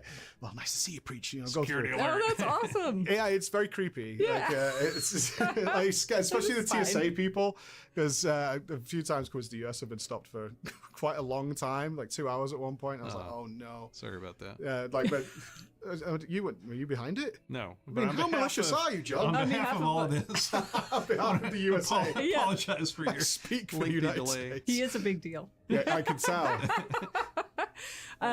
There are no TSA agents in World of Warcraft. Yeah. Although they can play. We're There's happy to have guards. them as There's Now that definitely you've said guards. it out loud, it could be a thing. Every Zeppelin rider is going to be TSA now, checking your inventory. What are you carrying? I did want to say, when we're talking about what we feel about gamers now, I feel I have this incredible opportunity with this team, being new. But the conversation about where are we going to go? 5 years, how are we going to be better? Not just next year, 3 years, 10 years, another 18. And looking at having these conversations about what does it mean to escape into Azeroth and really live that life and how do we secure what we can find as a safe space where there's activities you can do solo that contribute to the world. It may not be a quest line. It could be, evergreen activities, and, Professions is sort of, a step toward that. And the team's very committed to this idea of, like I said before, what does it mean for Azeroth to feel alive, day to day, week to week, and ongoing, and how do we evolve that? And to me, I geek out, we all geek out about all this stuff about how do we evolve? We are committed to WoW evolving and delivering more for players and being mindful of the community. So when you're talking about how gamers have changed, we have people like you, we are a living, breathing community, not just in Azeroth, but outside it as well. And really, advancing our thinking about what does it mean for all of us as a community around World of Warcraft. So we're thinking really big, and then also, what's going to bring players along, week to week, month to month, and make sure that, we're serving our community who want to live there. Well, that's exactly what Ian said, something similar, because every voice heard is on the the tenants outside at the Ark. It's like it's described Dragonflight as we listened to the people. Like, for years, me and Ian have interviewed each other a lot of times. We're usually at loggerheads. We're usually like, no, Ian. He's like, yes, Mike, it's going to be this way. It's like, you're wrong. And then we're now getting to Dragonflight, which is seemingly to me, who's played it, I've looked at it, obviously it's not out yet, but checked everything out. And this is the first thing I noticed is like, this is an entire philosophical shift internally. Like, this is a real big change. And Ian described it as the start of the third era, he believes. Where, we're dropping this mandatory content chore list. We're a bit more comfortable with the fact that maybe you don't log in for a few days. That's okay. Now, I'm kind of curious, have you guys had influence on that? Is that something you came, because when you joined as more of an overseer of all of WoW from Classic, it's like, this is something we should really be doing because people have been crying out for this for a long time. Why aren't we doing that? Or is that something that came from internally from the developers themselves? The team and the community. It's... I'm sure, we could tell you, spend hours talking about how passionate and the empathy on this team and how much they care about, looking for feedback in the community everywhere, even their own families. And you know, we have families now that play together too. There's just the depth and breadth of what is important to this team is driving in this direction. And the fact that we're all going in the same direction means that what we're hearing is fairly consistent, and that, you know, we have, you know, we want to do more and we want to be better. And every step of the way, doesn't matter what we do, the question is always, how could that have been better? How can we be better? And it's an ongoing conversation. So I don't think it was one person. It just sort of evolved. It had this momentum, you know, first from the community and then from the team. And now you're seeing it, you know, in Dragonflight. I do think, you know, we have this great responsibility. I mean, we're the caretakers of something beyond a single game. You know, it's lasted 18 years. We hope it lasts 18 more. So many people, you know, this is a part of their childhood. This is a part of their youth. This is a part of their friendships. and we have that responsibility. And I think, at least for me, I think, you know, me stepping in as a new executive producer, Ian stepping in as a new game director, and we literally did that, you know, at the same time.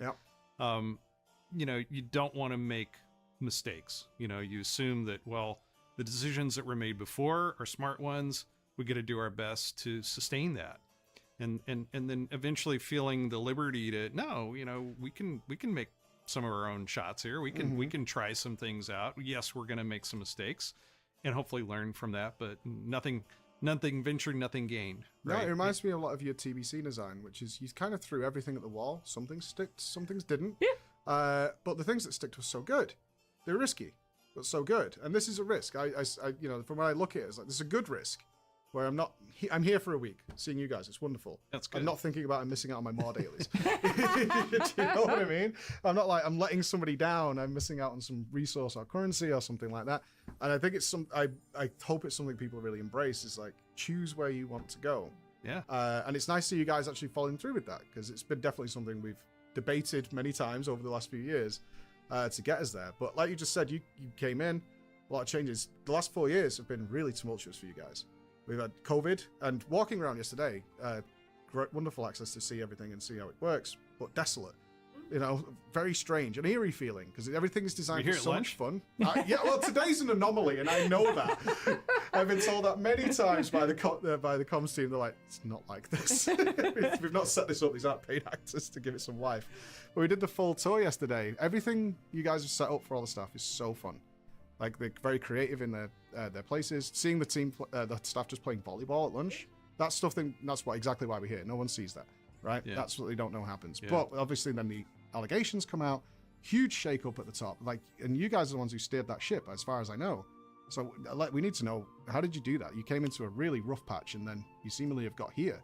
So, well, I mean, as you pointed out, I mean, who could have predicted the last couple of years? I mean, just having COVID and having to work from home, and you know, we literally mobilized like within a couple of days. It's like, okay, everyone, there's a lockdown happening. You need to go home to be safe. And, you know, we're going to make sure you have equipment. And, you know, then we literally went through a cycle of getting everyone machines, connecting up through Zoom. I mean, you know, up until that point, nobody wanted a camera on their desk. You know, I mean, we weren't like you know, not exactly photogenic. I'm off camera as much as possible. I really am. But, you know, learning to adapt with all that. And then, you know, the fear that you know, accompanied that, and, you know, what's going to happen, how long is this going to be? I remember us even like, okay, we'll be back in August. And even my wife said, you guys aren't going to be back in August. And I'm like, oh, that's so pessimistic.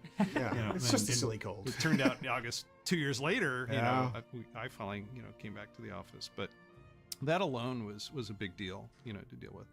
And certainly, you know, the issues that we faced as a company and even as our team, you know, our team felt very strongly about, hey, you know, we're going to send our message out to our players. We want them to know where we stand and what we want to be, you know, as a team. And, you know, I'm really proud of how much nobody on the team got defensive. Nobody said, oh, but this, that, or the other. And said, no, you know, okay, this is a wake-up call for us. This is something that we have to ingrain in our culture and reinforce. And we've grown as a team, and as new players come onto our team, we want to make sure that they are safe, that they understand what our values are, and that, you know, we want our game to be inclusive and diverse, because after all, our audience it's around the globe. I'm going to throw one thing at you because I also oversee the Warcraft franchise. Yes. In our 28-year history, we've accumulated 250 million players in Warcraft. Around 250 million players. It's crazy when you see the number, right? It's nuts, right? It just seems unrealistic. You think of how big that is, and it's important that the team that is making the game and the content that's in that game reflects that diverse audience. And that's something that this team has embraced wholeheartedly. And it's been great. It's been great to see, and letting our game and our team speak for us, and what we stand for. I've never been through that kind of experience before, especially making games, which I think a lot of people think of as kind of trivial entertainment, or at least they did when I first got started with it. And now it's an important part of people's lives. No, I totally get that, and I can't say I've never seen a happier workforce besides mine, obviously. No, everybody's been super happy. Feel free to speak candidly if you don't agree. But it generally has felt that way being here, because that's exactly why I asked to do this. I watched the latest couple of interviews. The Dragonflight announcement I really disliked because it was very glossy and shiny. I was like, this isn't gamers. It's not us. Who are you talking to? And then you get here and it's like, this is the reality.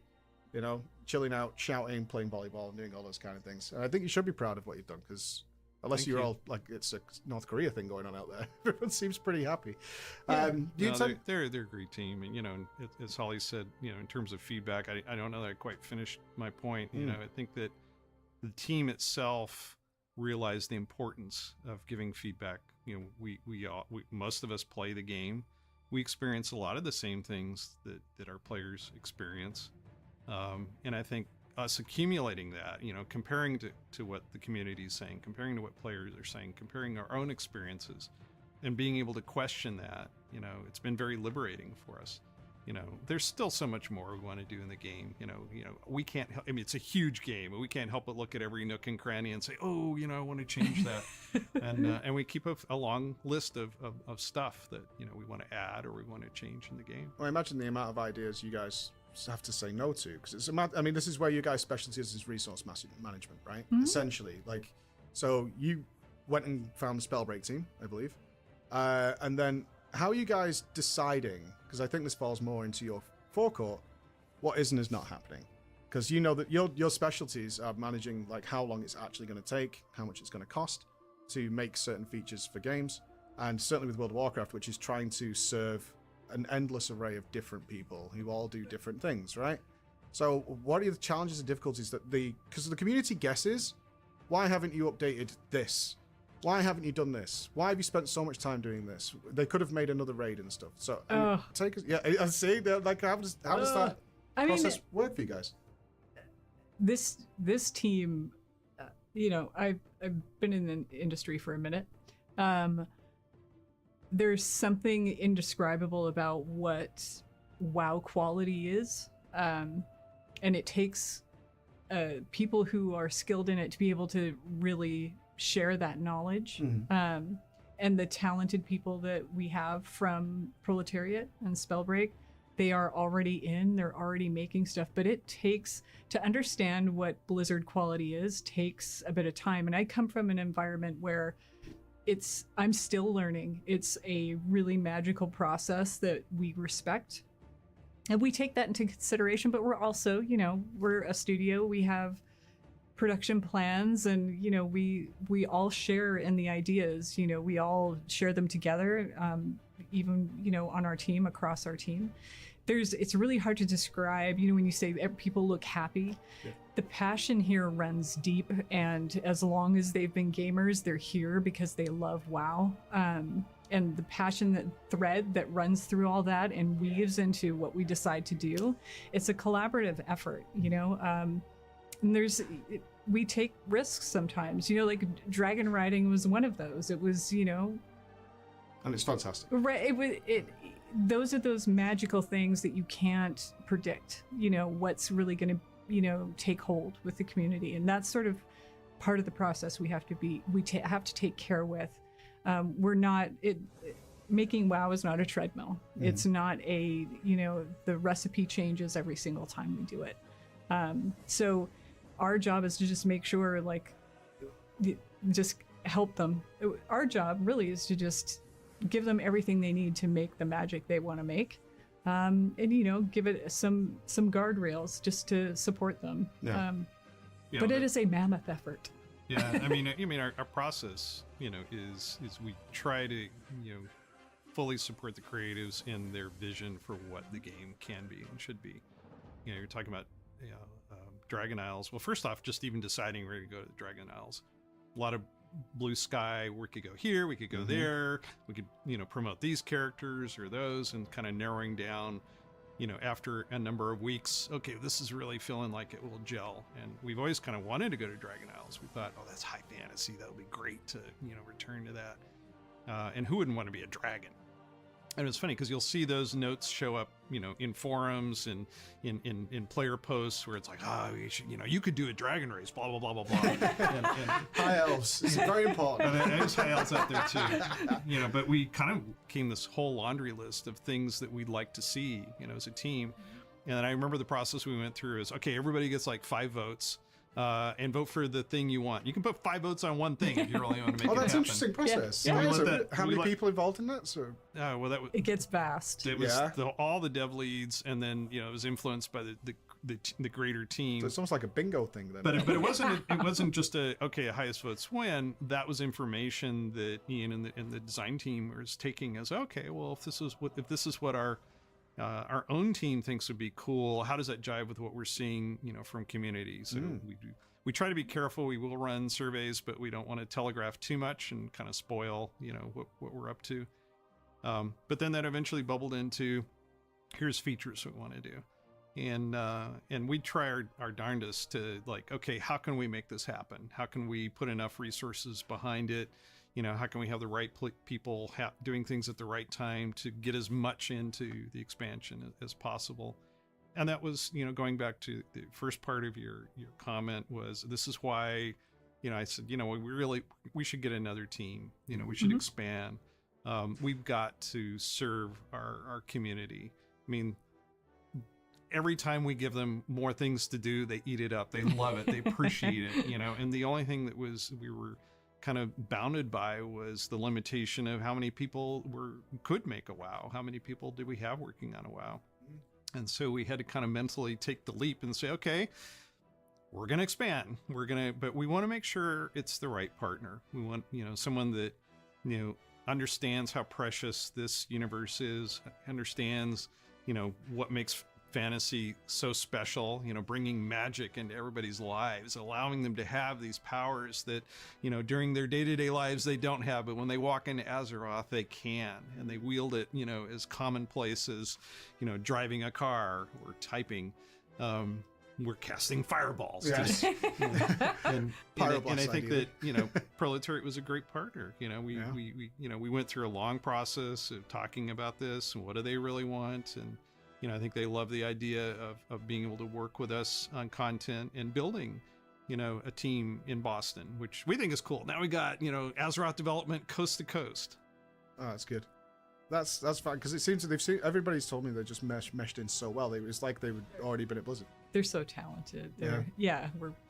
It's going well. Okay, it was more for John, but in 2007, you wrote the book on this with Jeannie. No. No, but I am curious, over that period of time, what has changed in the process, or has it maintained pretty much the same? Yeah, it's interesting. The book you're referring to it was originally, I wanted to write a producer's handbook, and to kind of tell you soup to nuts how are games built, who are all the various personalities that you work with, because it's so cool, right? Yeah. I mean, you get to work with the confluence of technology and entertainment, artists, designers, engineers, sound people. That make fun this is real, right? And then nowadays, analysts and IT people, and I mean, it's huge. I mean, my first game, it was me and one other person. Now it's a cast of hundreds, and in WoW's case, throughout the company, thousands.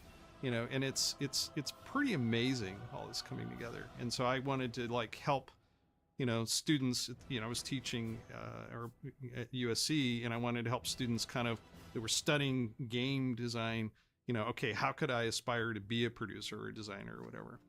And then the publisher decided, oh, you know what? Let's call project management because that's the title is not good. That's gonna help sell it. And I'm like, well, okay, whatever you think. But it really was designed as a handbook on it because I wanted to sort of give back to the industry that gave to me. You know, like write down those things that I had learned.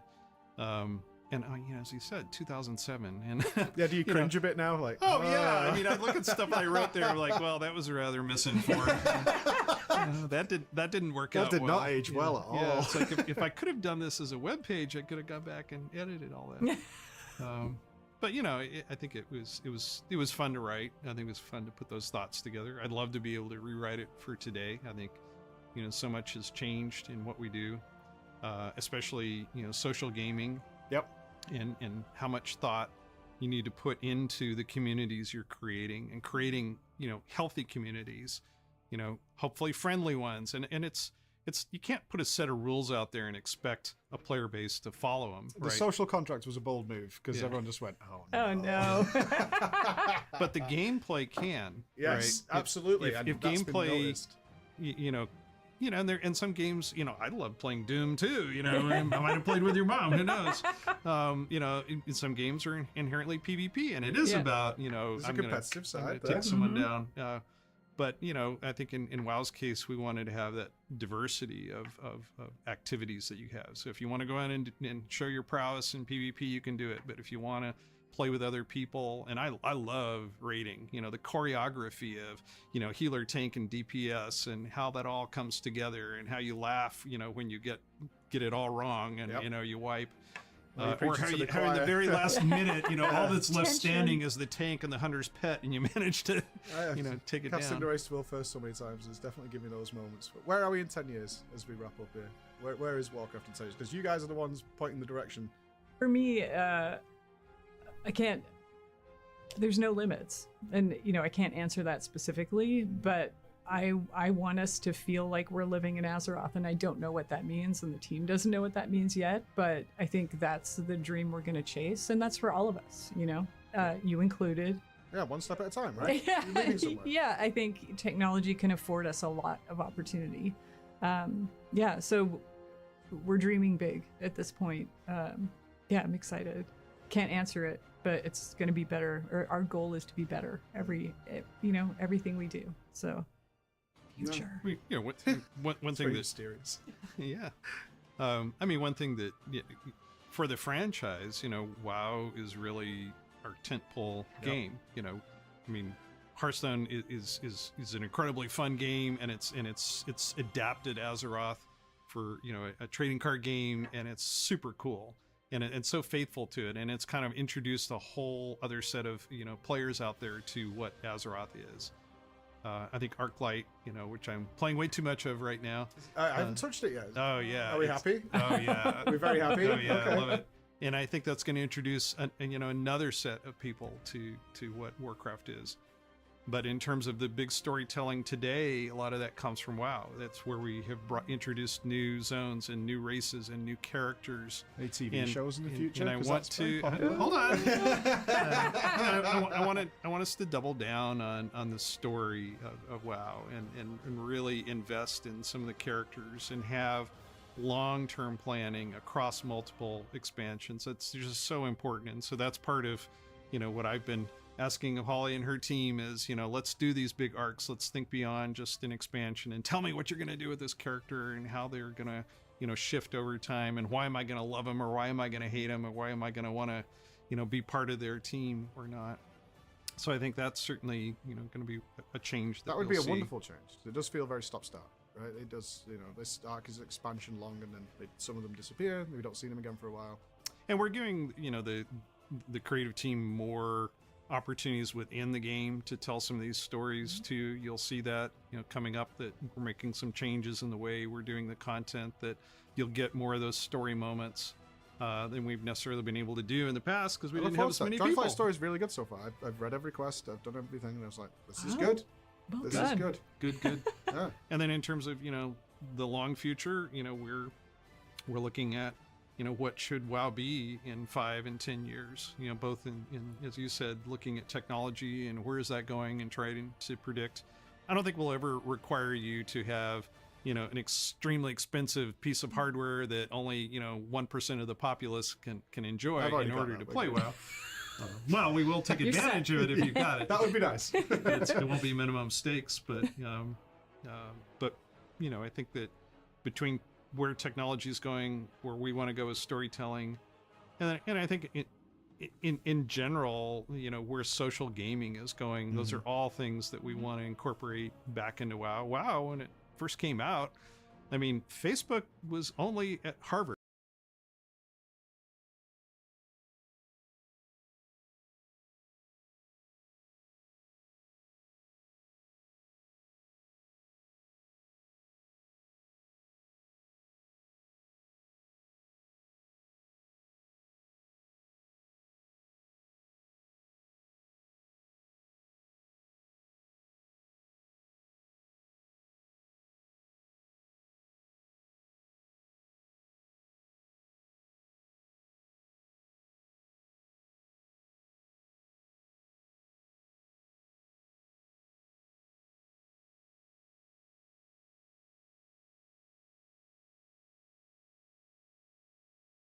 Oh, I was muted. How long was I muted? What the fuck? What the fuck? How long have I been muted talking? So what I was saying is fuck. How long was I muted? Fucking hell. What's up, Woody? I hope you're doing good. Basically what I said was I was going to stream my normal time, right? Which is usually after lunch or like late night. But ended up eating a lot, then I stopped to edit shorts and things. And then I was kind of tired, also because I ate too much. So like my metabolism went to trash. And because of that, I ended up just going to bed, taking a nap. I woke up like fucking 4 a.m. And I was like, I have two options right now. I either go back to sleeping again, or I might as well grind the things that I was already going to have to grind and at least turn on the stream and do them, right? Because again, we are on which day is it today? The 5th? Yeah. So I have like 14 more days to farm this Legion thing, right? So my thought process was I'm gonna have to farm it either way. I might as well at least turn on the stream and do some low effort content, right? Just watch some videos that I was gonna watch while I was grinding, but do that live. Because why not, right? Might as well. So here we are, right? Hopefully in a couple more days I'll have fixed my sleep schedule from all the partying from New Year's, and then I'm gonna be able to stream back to normal hours, right? Which is around 2 p.m. my time, which should be around noon your time, if I'm not wrong. That's a goal, at least. It hadn't yet. Zakari, did you hear me anytime that I was talking with you? I don't think so. Did you? Whatever. Who cares? Hit the rest of the world, and for a lot of people, social interaction through the chat of WoW and logging in on WoW was one of their first experiences in being around. Oh yeah, what I was saying, because I was probably muted while I was saying that. Yeah, I'm happy that they're trying to reinvent the wheel and reinvent how WoW was played and interacted with. But it's so hard to make a game that it is this much long form into a game that new people are gonna play, right? Because this is the hard thing about MMOs, the fact that you simply can't get new players in because the way the game develops, the way the game incentivizes you to play, all the neural activation, dopamine receptors, yada yada, just are completely antiquated, and turning that into a game that people actually want to play. Sure, I would argue WoW's becoming more and more like an ARPG, right? Seasonal gear progress, seasonal everything, catch-up mechanics, but still, just so awkward. I wonder if that's gonna work out well, especially after the Last Titan, right? I wonder how that's gonna already work on Dragonflight, but not Dragonflight, sorry, on Midnight. But to High Mount Summit. What the hell was that? But I have no idea how the hell they're gonna make that after Dragonflight. Is it in Stormheim? I have no idea. Where is it? Speak to Aurelia to leap down to Dalaran. Oh, I see. Okay. Gladly I looked at it. Bunch of other people and exchanging ideas, even though the premise is we're playing this game together, but we're also having meaningful discourse. And I think that we want to see that we're doing the same thing 5 and 10 years from now that we did back then. Okay, what are we going understanding how most of the gamers oh yeah, I forgot to get the world quest unlocked. grew up just taking all of that for granted and that social interaction for granted. And so how does WoW need to evolve to stay pace of that? No, I look forward to it. I really do. And it's nice to hear that you're planning that much further ahead, because it was one thing Ian said is like we planned kind of modular. There'd be elements like Warfare, but they're never planned to continue. It's like it's such a shame, because the consideration these things could be magical and evergreen, like you mentioned earlier. Yeah, is a big element of a lot of MMO companies right now, especially past the decade mark. It's like we've made millions of dollars and millions of man hours of stuff. Nobody's touching it because it's not relevant anymore, but it could be. And so now saying there's going to be... Gotta agree with Preach again here. The WoW and Final Fantasy are kind of really the only two games that can take advantage of that. The fact that they have 15 plus years of content that they can use for make the players re-grind the game over and over and over again, or even more make them have fun with it, right? Creating new twists into them and much more. That's fucking awesome, right? I'm happy that they finally did it. Crazy that it took them 15 years to realize that that was a good idea. Especially when the clients, which are the consumers, which are the players, were just screaming to them for, I don't know, 10 years, 15 years. Like, please do classic. Please release a game again. And they're like, you think you want it, but you don't. And then at the end of the day, guess what? Players were right. It was a good idea. Okay, I'll go to this though. It's in the border between Sudomar and something else. Story arcs as well. Oh, that's going to be the focus. That's high up there. I see. Because that's what I miss. Yeah. I don't like. I never call people by their class or anything. It's not how I was raised, Like I was raised with manners on World of Warcraft 2004. Not these young Zoomers who are just like, yeah, do your job. But you've been wonderful. Thank you. Oh no, thank you. Thanks so much for coming out here and spending time with us. Yeah, it's literally. I mean, I've did I unlock the raids now? Yeah, I did. Which one? Only Emerald, Nightmare, Normal. Like I said, and a lot of things. But when I saw the recent ones and the Dragonflight, I was like, this isn't them. Because when you go to BlizzCon and you can talk to you guys in a more natural environment, different people than what comes across in the very overly produced stuff and that kind of thing. I was like, that's not them. Like, let's just ask the question.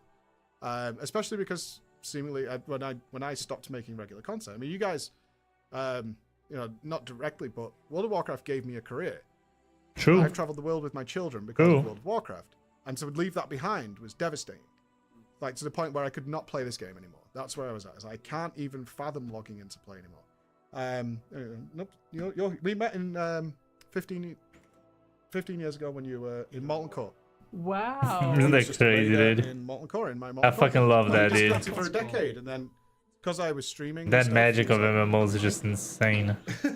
Oh wait, I have 45 minutes to finish these. And we're all doing very well, so I owe all oh that. My god! Like leaving it behind was Well, devastating. let's do it right now, chat. I see Dragonflies coming out, and I kind of got the message.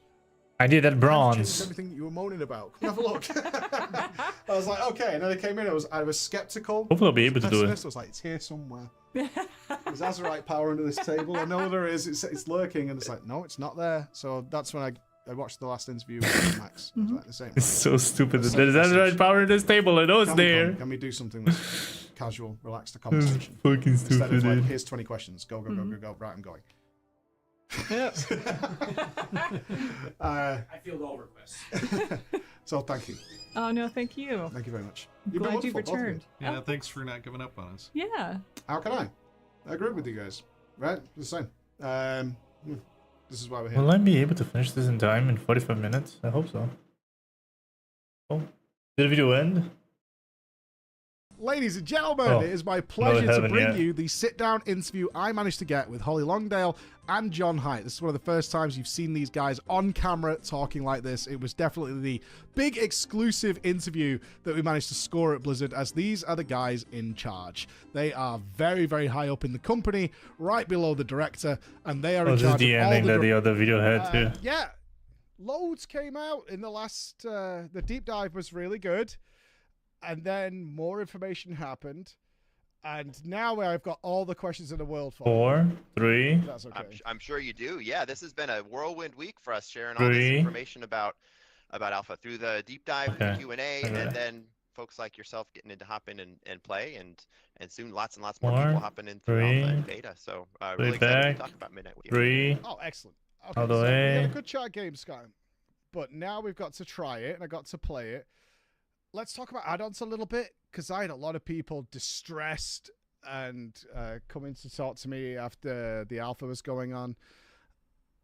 We had an interview with one of the DBM mods guys. Fuck, I didn't pay attention. I was fixing the volume. Exactly what you're taking away yet, but you've gone and taken everything away, and then go see on the course what did I have to do, chat? People are saying, I really need this, and then going to bring it in. Is that kind of the approach? Yeah, so I'm not the most technical person to talk about the specific calls in the API, which are disabled currently in Alpha. But we've been working pretty closely, and our UI engineering team in particular has been working pretty closely with add-on authors to make sure that is clear and understood. And generally what that information is being cut out is real-time understanding of combat information. So that's presence of auras, applications of auras, damage, things like that, or what add-ons will no longer have direct access to, such that hopefully there will be people doing that there. Calculations on them to because I won't be able to kill them boss alone. Trivialize encounters or make changes to rotation. That's for sure. This is going to be a continuing conversation with add-on authors as we move through Alpha, and one of the reasons why we've invited a lot of add-on authors to be able to come in. Well, there are people here. Nice. So you're not super Why am I playing so many Brazilians? But the main focus has been from our feedback. What server am I on? Am I on my right server? Am I in Keltazad? Do you know what the philosophy is internal with that? It's like, you've created this mod. It shows certain information. We're not going to give you do all the Brazilian players just played super in the morning? What the fuck? Yeah. So we do have some new tech that our UI engineers have been working on to make reskinning and the way that information is presented possible without having direct access to that information. We call it sort of secret info or secret numbers. Ian described it as a black box, I think, yesterday in the Q&A, where black box information is presented to the UI in this sealed box, and then your UI can change it. You can grow it, turn it yellow, turn it pink, whatever you want. You guys are gonna have to kill it. I can do anything. And change the presentation of information. What it can't do is do calculations based on the number inside of whatever that is inside that box. And so this should allow things like reskinning and thanks God they killed it. Possible for add-on authors and players who use add-ons. Fantastic. So we're looking that cosmetically, even though we're using your information provided, we can make it look how we want it to be. Exactly. Yep. We need 2 more. Yeah, 2 more. Like, I don't like this icon. This one is a boss too. Probably they're going there after here. Of course, this is not simply changes to the API and that's it. There's also a tremendous amount of work that UI designers, artists, and engineers have been there is someone fighting it. We are providing all that information. Oh my God, they're either gonna kill it before I get there. They're gonna kill it before I get there. Oh, I got it. Add-ons can have the information that they need. Oh yes. So the information that they need to be able to play their class, to be able to understand information in raid frames, understand information in nameplates, etc. Okay, well that kind of moves. What is the server reset again? Simplification process we saw recently. Big post came out. Is it in 45 minutes? No way, right? Is this something that you've pulled? Is there another boss one From the one button coming in? Like, if it's going to increase success rate, maybe things are more complicated than we originally thought. Or has this been in the works for a while? We think about the one-button rotation and the approachability efforts of going to Midnight as almost 2 separate things. The one-button rotation has been more for just folks who prefer to play the game that way. This one-button rotation thing, they really marketed that the wrong way, in my opinion. They should have just said that was an accessibility feature and done. They really shouldn't presented that the way that they did whenever they actually released that feature. Because that shit was so controversial and it felt like they were actually killing on the depth of the game. I'm like, man, you guys should have just launched like it was a normal accessibility feature, not mention it anymore or anything like that. I don't know why the hell they thought it would have been a good idea to go ham on the marketing about a one button rotation feature. Shouldn't even have made a video about it with Maximum and Drexnos, however, whatever. It's that sold the game so badly, right? The game already had a bad perception about it, but like it just made it 10 times worse. I don't know. That's my take on it, at least. I've heard feedback from a lot of folks who like that. One of the things that they want to do is move around the world, play through quests, explore the world of Azeroth, but the rotations or the ability to play their class to a level I get what he's saying right now, feels but acceptable was daunting, and this just made it a lot less stressful to be able to have to get like you guys are already doing a reduction in amount of skills and yada yada on a midnight, right? So the game's already getting easier. There was no need to also do a one rotation button. I mean, don't get me wrong. Actually, there was, because accessibility is important. But there was definitely no need to market it the way that y'all did. That's for sure. Over that hump to learn that, and so that is sort of one aspect. The approachability efforts that are going into Midnight are focused on a number of different other reasons, some of which are tied to the changes that are made with add-ons, where we are making sure that we're addressing any abilities which made players feel like they needed to have add-ons. A good example is Outlaw Roll the Bones, where exactly, where there's some complex mathematics behind the scenes that was required to be able to play optimally. It was not, while you're in the middle of combat, trying to dodge pools of fire, trying to perform the rest of your rotation. Yeah, that was also insane. But that's just because Blizzard didn't have the balls to cut off add-ons for so long, and they should have. This additional they really should have calculated information to be able to play your class, and so these are the types of changes. The rampant add-on usage completely killed the game, dude. Approachability approach for so long and for so many people. Fearful that when we see posts like this, like imagine that for 15 years, whenever you're trying to introduce someone to WoW, you were also having to explain to them how to download add-ons and teach them all the 15 add-ons and then the class packs and the weak auras and configure DBM and the UI, and I'm like, bruh, this is not a game, this is a fucking PhD in gaming. Like, what? That shit should have been ended ages ago, dude. Ages ago. I get it on the beginning of the game, right? Well, Blizzard was still quote unquote small, but like, bro, they had the capability of removing that so long ago, and they should have. Make the game very, very easy to play, but that's not the intention. Absolutely not. No, we still, the goal here is more to raise the floor so that we can make sure that it is easier for folks to be able to get into a new class, to understand the rotation, but there should still be plenty of opportunities for skill expression, plenty of opportunities for players who have been playing hard, nice, we got it, chat. Playing at high we level, got it in time. to be able to express their I just need to go away. And to have a good time doing so.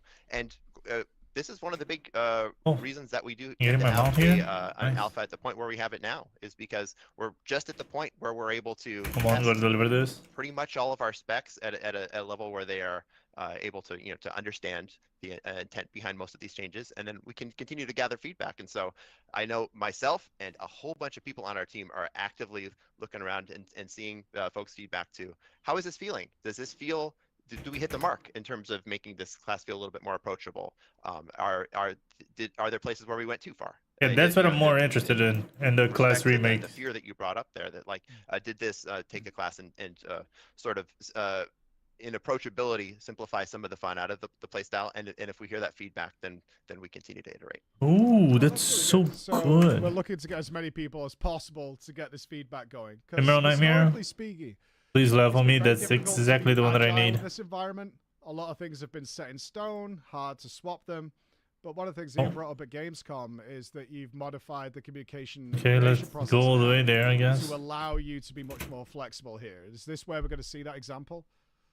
Yeah, absolutely. Yeah, we have plenty of systems within sort of the org here that we can get feedback from players. We're getting bug reports. Hopefully, gonna find the QA, and we're able to address things that are just straight up bugs. Did he cancel but also it? get feedback from folks about how classes are playing or how Zone's questline is What the playing. fuck? How one of the new features once people start play testing Prey or as they're working with housing, we're seeing a tremendous amount of feedback on housing now. On well, just cool things that people are making on one side, but also people saying like, hey, this tool could be better if it worked this particular way. And so this is all already coming in, with alpha having been open for just about 24 hours now. Well, that's good. I wanted to ask you actually, personally, now you're in charge of Midnight. You're traditionally known for coming up with really creative, really interesting piece of content that's a little outside the norm. But Ian also brought there's a parity element as different teams are making a different expansions. Have you been able to put yourself into Midnight? Like your creative touches? Or have you been hands-off? That's a good question. Probably hands-off, honestly. Of course, it takes a Blizzard to make a Blizzard game, and so there's a whole bunch of people who are putting all sorts of creative efforts into what's going into Midnight. There we go. I might push back a little bit on parity and what Ian said there. I think that we do want to make sure that we know what an expansion is and sort of the expected. You're going to get this, raids, and you're going to get seasons, and you're going to get dungeons and whatnot. But there's sort of that mantra of if it ain't broke, don't fix it doesn't necessarily apply to WoW expansions. That like we do want to make sure that we're providing novel experiences. We want to make sure that each expansion feels different. They really gotta change the things because whenever a game feels formulaic, the game is just dead. And it's so hard to get out of that rabbit hole, right? So hard. Or has something to it shouldn't just feel like a new coat of paint over the same tried and true formula. And this is proven true time and time again. We want to make sure that we're doing new things. So things that I think were important to me, and when it came to building out Midnight Story, one of them was the nonlinear flow of the zones. Mm-hmm. We saw an opportunity to do so. Not every expansion has to be nonlinear, but there was a really good opportunity for us to do so in Midnight when we built these the zones that we built. Also, sort of trying to break the structure of a campaign chapter is a zone and a zone is a campaign chapter with the Eretor's Journey. This was also something I see what you mean. Like it is right here in Legion. And the creative team to start to build the structure of this expansion and say like, hey, let's not just say that the old world is for going back to and visiting with nostalgia and nostalgia alone, but we can use the old world for our actual like story moving forward. And so that Eretor's Journey does take place in places like Stratholme and places like Black Rock Mountain. And so these are a couple of the areas that I wanted to put a little bit of extra creativity that was important to me into this. Prey is also another feature which I'm really excited. I'm really curious to see how Prey is gonna play. It seemed like a fun thing to do to hunt someone and also. I haven't seen a lot of people talk about it. We should maybe watch a video about it. Again, takes a team. So I'll say this started as something that those were fun. Like this was looking. I haven't tried the high end ones though. That But those are pretty fun actually. That make the outdoor world more interesting. And we looked at delves. Zekvir, Underpin, Kaiveza can show up every once in a while, and that's an exciting moment. You look at games like Diablo 3 or Diablo 4 where the butcher will show up, and that's like, oh shoot, I need to do something to like it. Can we engineer more moments like that? And there was a cool story opportunity to do so. They're really getting inspired by RPGs. Silver Moon, so where they're sort of high and regal, but they've also got this skeezy underbelly where there's Murder Row and there's all sorts of underhanded dealings that have always been going on and continue to go on even now in Modern Azeroth. They're like, we can build this cool prey system. So that was sort of the starting assignment. The team and the people who are building the quests and the underpinnings of the system beneath, or who came back and said like, hey, this is actually an opportunity to add some additional difficulty to the outdoor world. That was never part of the assignment. That was sort of like a cool opportunity that they discovered. And arguably, I would say the more exciting part of Prey now is that this is a way when you get to hard mode and nightmare mode to take your adventures through Zulaman, your adventures through Harandar or whatnot, and make those something which is actually going to keep you a little bit more on your toes, if that's your thing. And of course, a lot of folks want to go urban and pick herbs, do mining. I wonder how whatever. it's gonna be the You don't gameplay have to feel of opt into that. difficulty, but if you Have want people already a little tried bit this more on the beta and challenge, alpha? I haven't seen anyone talk about it. gameplay, Prey is actually a pretty interesting backdoor way into doing that. So how does that work with the other teams that are working on like Last Titan? You made Prey, and your team's come up with this, and it's really successful. Is that then ported to Last Titan? Is that able to be done, or is it not? I guess so, because they did that with Delves, right? It depends. This is the type of thing that we wait and see. You're not necessarily gonna see Prey in Last Titan, much like we weren't necessarily gonna see Delves in Midnight. But Delves were something that proved to be pretty popular as a feature of the War Within, and so we're continuing to build. We got a whole bunch of new exciting Delves, new Delve follower, new Delve functionality and whatnot going into Midnight. Oh, okay. Portals and going. Yeah. Like, I'm not a Delve guy. I'm not going to pretend I am, but everyone's using they definitely are super this visual. That's members of my crazy. team. They do Delves exclusively. I wanted to talk to you about picking up Midnight. I'm gonna go back here. It seems like the World Soul Saga wasn't the initial destroyed idea whenever the boss spawns. And now you've got this World Soul Saga 3 story that you're in the middle of. Was that difficult for you to pick up and say, okay, this is now the middle part of this cake. I need to get involved. And did that create a change of path for you that you had to adjust to? I don't know if it was building an expansion is always a challenge. There's a lot of work that goes into making an expansion. Luckily, folks here on this team are pretty good at it by this point. There's a lot of people who've built expansions in the past, and so we know what needs to be done. It tends to be a lot of work. This Midnight was a little different, being the second chapter of a saga. We needed to think a lot more about what happened last. Historically, expansions, the opening of it is opening a new book. Completely different. We're going exactly. to Pandaria. We're going to That's how it was. And so always on. was. And not necessarily the case here. Not only is it we are continuing the story that's set up in the War Within, but also specifically, we're not a couple of our zones. We're not going to a new place. We're revisiting some of the older zones by going to Eversong Woods, going to Zulaman, which is not an older zone, but is an older dungeon, and we're used to that fantasy. So those are some of the wrinkles that went into this process. God, fucking goo, dude. I hate these goo ass fucking ads. Started working in earnest on Midnight. The folks who work on creative here, I mentioned Chris Metzen before, but also Maria, a number of other folks who work on the sort of the saga that is the World Soul Saga, had laid down a lot of really awesome groundwork that made sort of my job and the rest of the Who the hell is voting no, dude? a lot easier. Everyone's already here. Cool. This is the story we're telling. All right, let's start building some zones. Let's start building some features, dungeons and raids and whatnot. And then it was a lot of just creative whiteboard work after that. Okay, that's cool. Can I ask you about raiding? Because as somebody who takes part in casting the Race to World first, we're getting the staggered raid release. Yeah. Can you talk about that a little bit? Is that something to do with like checking out? Wow, there's no pumper. Was working before the big raid comes, because there's a lot of theories going on right now as to why this staggering is going, or is it story based? What's the idea there? Yeah. So for those unaware, haven't been following the details of Midnight, we have 3 raids that are part of our first season. 9 total bosses, and they're split 6, 2, and 1. When the season starts, 2 of those raids, the 6 boss raid, the Void Spire, and the 1 boss raid, the Dreamwell, will be able to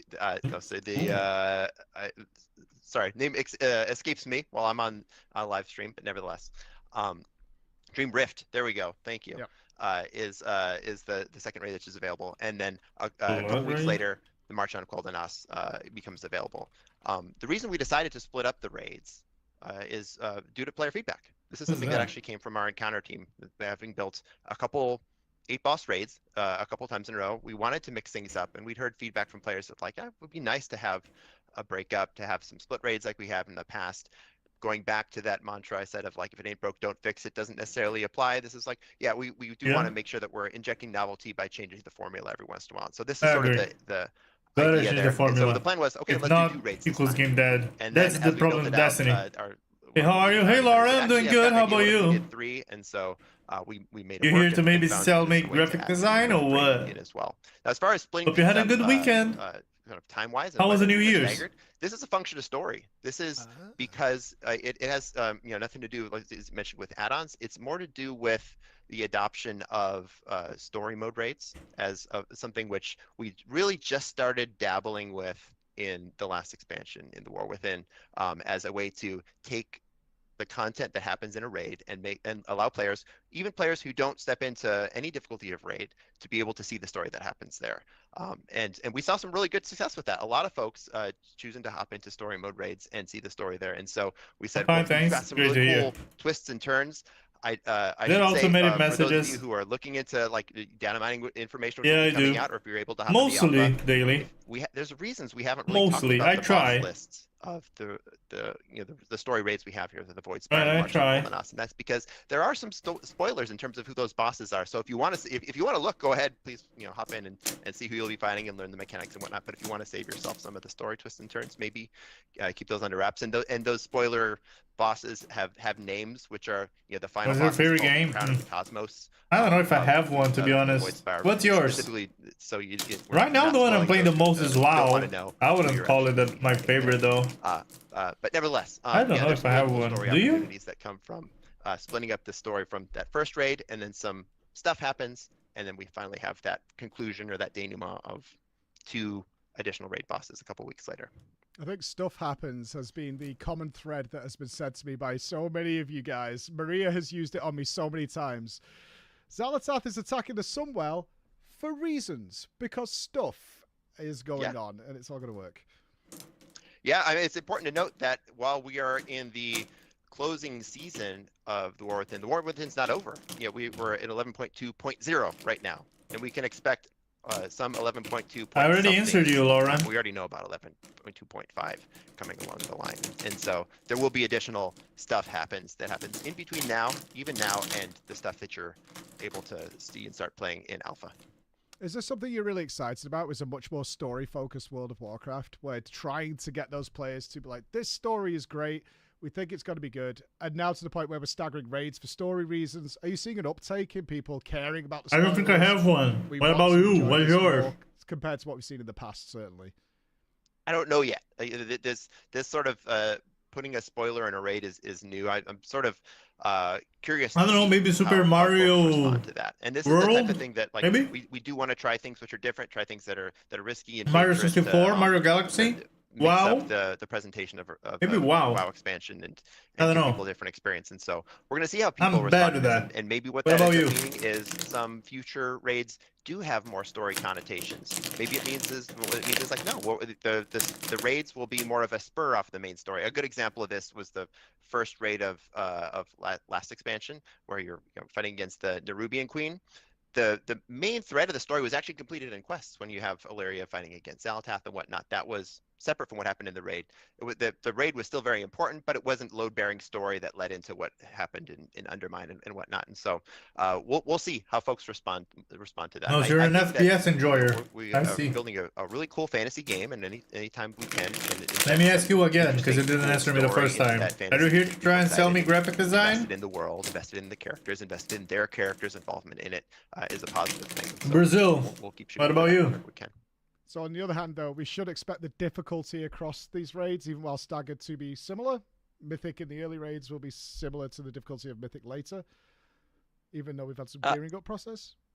Yeah, this is something we're gonna test out. Oh, restart is in 20 minutes? The testing process as well. So that for that first kind of group of 7 bosses, you will have the 6 bosses of Voidspire, which will have a progression similar to what you would seen in a 8-boss raid in the last couple expansions or last couple seasons. That one boss that is in the Dream Rift is going to be somewhere in the middle.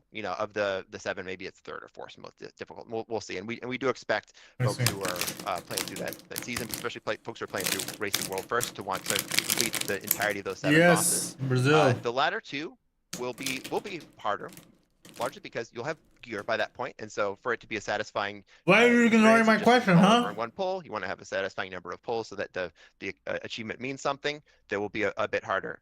I would say that first boss of those 2, the one that's testable on Alpha right now, Beleren, would maybe not be as hard as the final boss of Voidspire, but that last one should.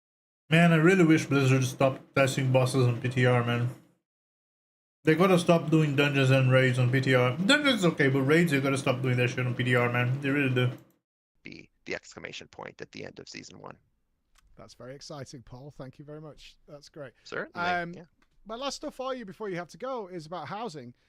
We're planning to have we're going to bring FF14 to WoW. I talked to you about this in Boston. We're going to have DJs that are already preparing. We're having a big party.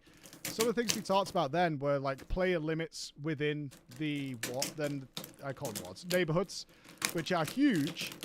Have we got any idea of what we're going to be allowed to do there? Like, is it going to be limited to like 60 people or several hundred? I'm curious about that too. Selfish question, but I'm curious for the type of events we could do in this new environment.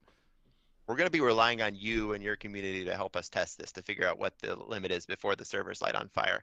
Oh, yeah. And really that is sort of the limit here. The philosophical approach to housing is and always has been since it kind of came up was let players do what they think is fun. This applies to the way that we allow decor, which is throw out all the rules. You can place things wherever you want, clip it into a wall, rotate it, flip it, grow it, shrink it, float it in the middle of the air and turn off gravity. Doesn't really matter. Flip it, bop it, twist it. Allowing players that flexibility to do things. Some might say people are going to build the ugliest, crazy houses because you're giving them too much control. But with that, that's the best thing you should do. The ability to build truly majestic, awesome, wonderful things. Exactly.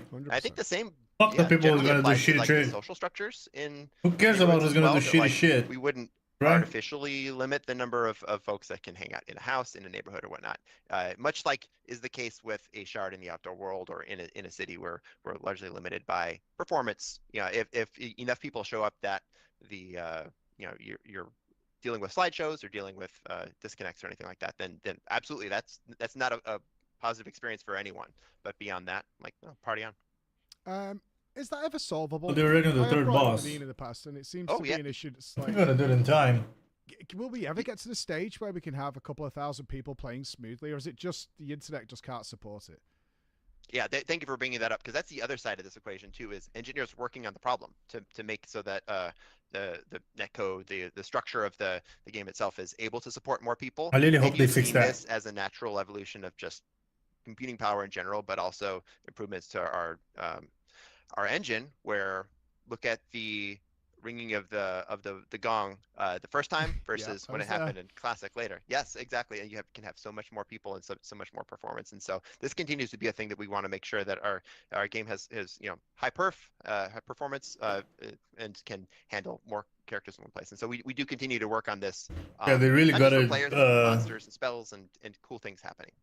Awesome. They really gotta improve that, because it feels horrible in the game lags because there's 40, 50, 100 people on my screen. Guild housing, which creates off subdivisions. But a lot of people asking, is that dictated by the guild master as to whether it'll be the alliance or the horde area? And is it possible to sort of lasagna them? So if you've got a guild that's greater than 50, which creates many subdivisions, some of them are horde ones, some of them alliance ones, because they prefer that aesthetic. Or does it all have to be, oh, your guild master is horde, then it's all Razorwind, and that's it. That's a great question. The structure is currently the ladder right now. If you have a Razorwind neighborhood, then individual partitions of that neighborhood are all Razorwind. This is one of those things about housing, though, where we sort of built the system and then share it with the community to see what they think. And there's a million different cool ideas. There's several thousand cool ideas that come out of this. This is actually, I think, one of them that I can see this as a natural evolution of if there's a desire for large guilds to have multiple subdivisions of their neighborhood, which are of different districts. Why not? It's just a matter of taking the time to build that out and prioritizing that against the 999 other really cool ideas that we're looking to build into housing. Oh, that's superb. Okay, my time is up with you. Always wonderful talking to you, Paul. Already? Have a great day. Man! Stuff today, but appreciate your time every time. Thank you for the great questions. Thank you for your community for playing the game, and look forward to seeing you in Alpha and Midnight. Bye-bye. So long. Hello, everybody. Good afternoon. Thank you all for coming out. It's a pleasure to be here in Malmö. This is my first time in the city. I've been enjoying it very much and look forward to the rest of the week ahead. Let's get into it. So, as Marianne mentioned, I'm here to talk about what we've learned and how some of our design philosophies have changed over the last years, and how we're excited about how that sets us up to continue our live service Oh my god, we got so many new buttons. Hopefully, this isn't just a talk for WoW fans, but is something that people who are thinking about any type of game development on an ongoing live service can take something away from. So, just to start with some of the boring stuff before we get into the more interesting material, just want to talk a little bit about my own background. So, I have been at Blizzard for 17 years. I've been working on World of Warcraft for 17 years, and that's been my journey in the industry. So you could say I'm a little bit of a specialist. I became game director in 2016, and I was on the World of Warcraft team, though, since 2008. I started off doing systems design and encounter design, worn a lot of hats over the years, but I would say I'm probably a systems designer kind of at my core. We did it.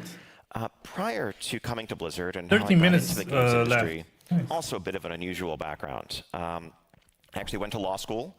I graduated from law school in Oh yeah, I completely forgot that I did law school. Before That's World of Warcraft came out. Otherwise, that might have been a bit of a different home to lead raids with my guild every evening. I ran a large community site and a pretty successful guild at the time. Oh, was he the one that ran? To connect with people who worked at Blizzard. Was he the owner of? Was it Blood Legion? I always forget. Was he the owner of that Elite Jerk website? WoW PvE. Yeah. Oh, he was. Huh. Give them was he the one feedback, and I had running a that couple of website? That's people in my crazy. guild who got jobs at the company, and eventually I had this incredible opportunity come up, and I made a very large career transition in my late 20s. And I've never looked back, and it's really been just the honor of a lifetime to go from playing this game to helping craft its future. So that is something that you guys might not know about the Blizzard employees. Wait, Zyra's voice is lower than so many of them that Ian? I know are all former WoW players. Yeah, that's normal. That's what you get when your game is 25 years old. Not 25 years old. What year are you? 22 years old. Many of them like, now work at Blizzard. That is literally old enough so you could be born, go through all of school, go to fucking uni, and get a job. The PvEers, like Ian back in 2004, got hired. And then Chris Kaliki, he has a similar story where he was a WoW player, had a lot of good feedback, and then he eventually got hired. So a lot of WoW's hires, not just recently, but like throughout their entire history, are like, let's hire the people that are playing our game at like a high level. Yeah, of course. Why not? See if we could see how we can make the game. It's even better because you can hire them for cheaper because they love what they're doing. I find really kind of funny for a couple of reasons, but primarily because you step into a job interview and they're probably like, so what are your in-game achievements? How many job interviews are asking you about your World of Warcraft in-game achievements besides literally Blizzard, right? It's just kind of funny, yeah. So I want to talk a little bit as well about where World of Warcraft is today. I assume everyone has just some basic level of familiarity with what the MMO is, but it's changed a lot in the last few years, and it's a very different game in some ways than it was 20 years ago when it all began. Back in 2004, there was World of Warcraft. Today, we have the continuation, the ongoing evolution of that game in the form of our War Within expansion. Yeah, we did it, chat. Summer. We did it in time. Expansion pack to World of Warcraft.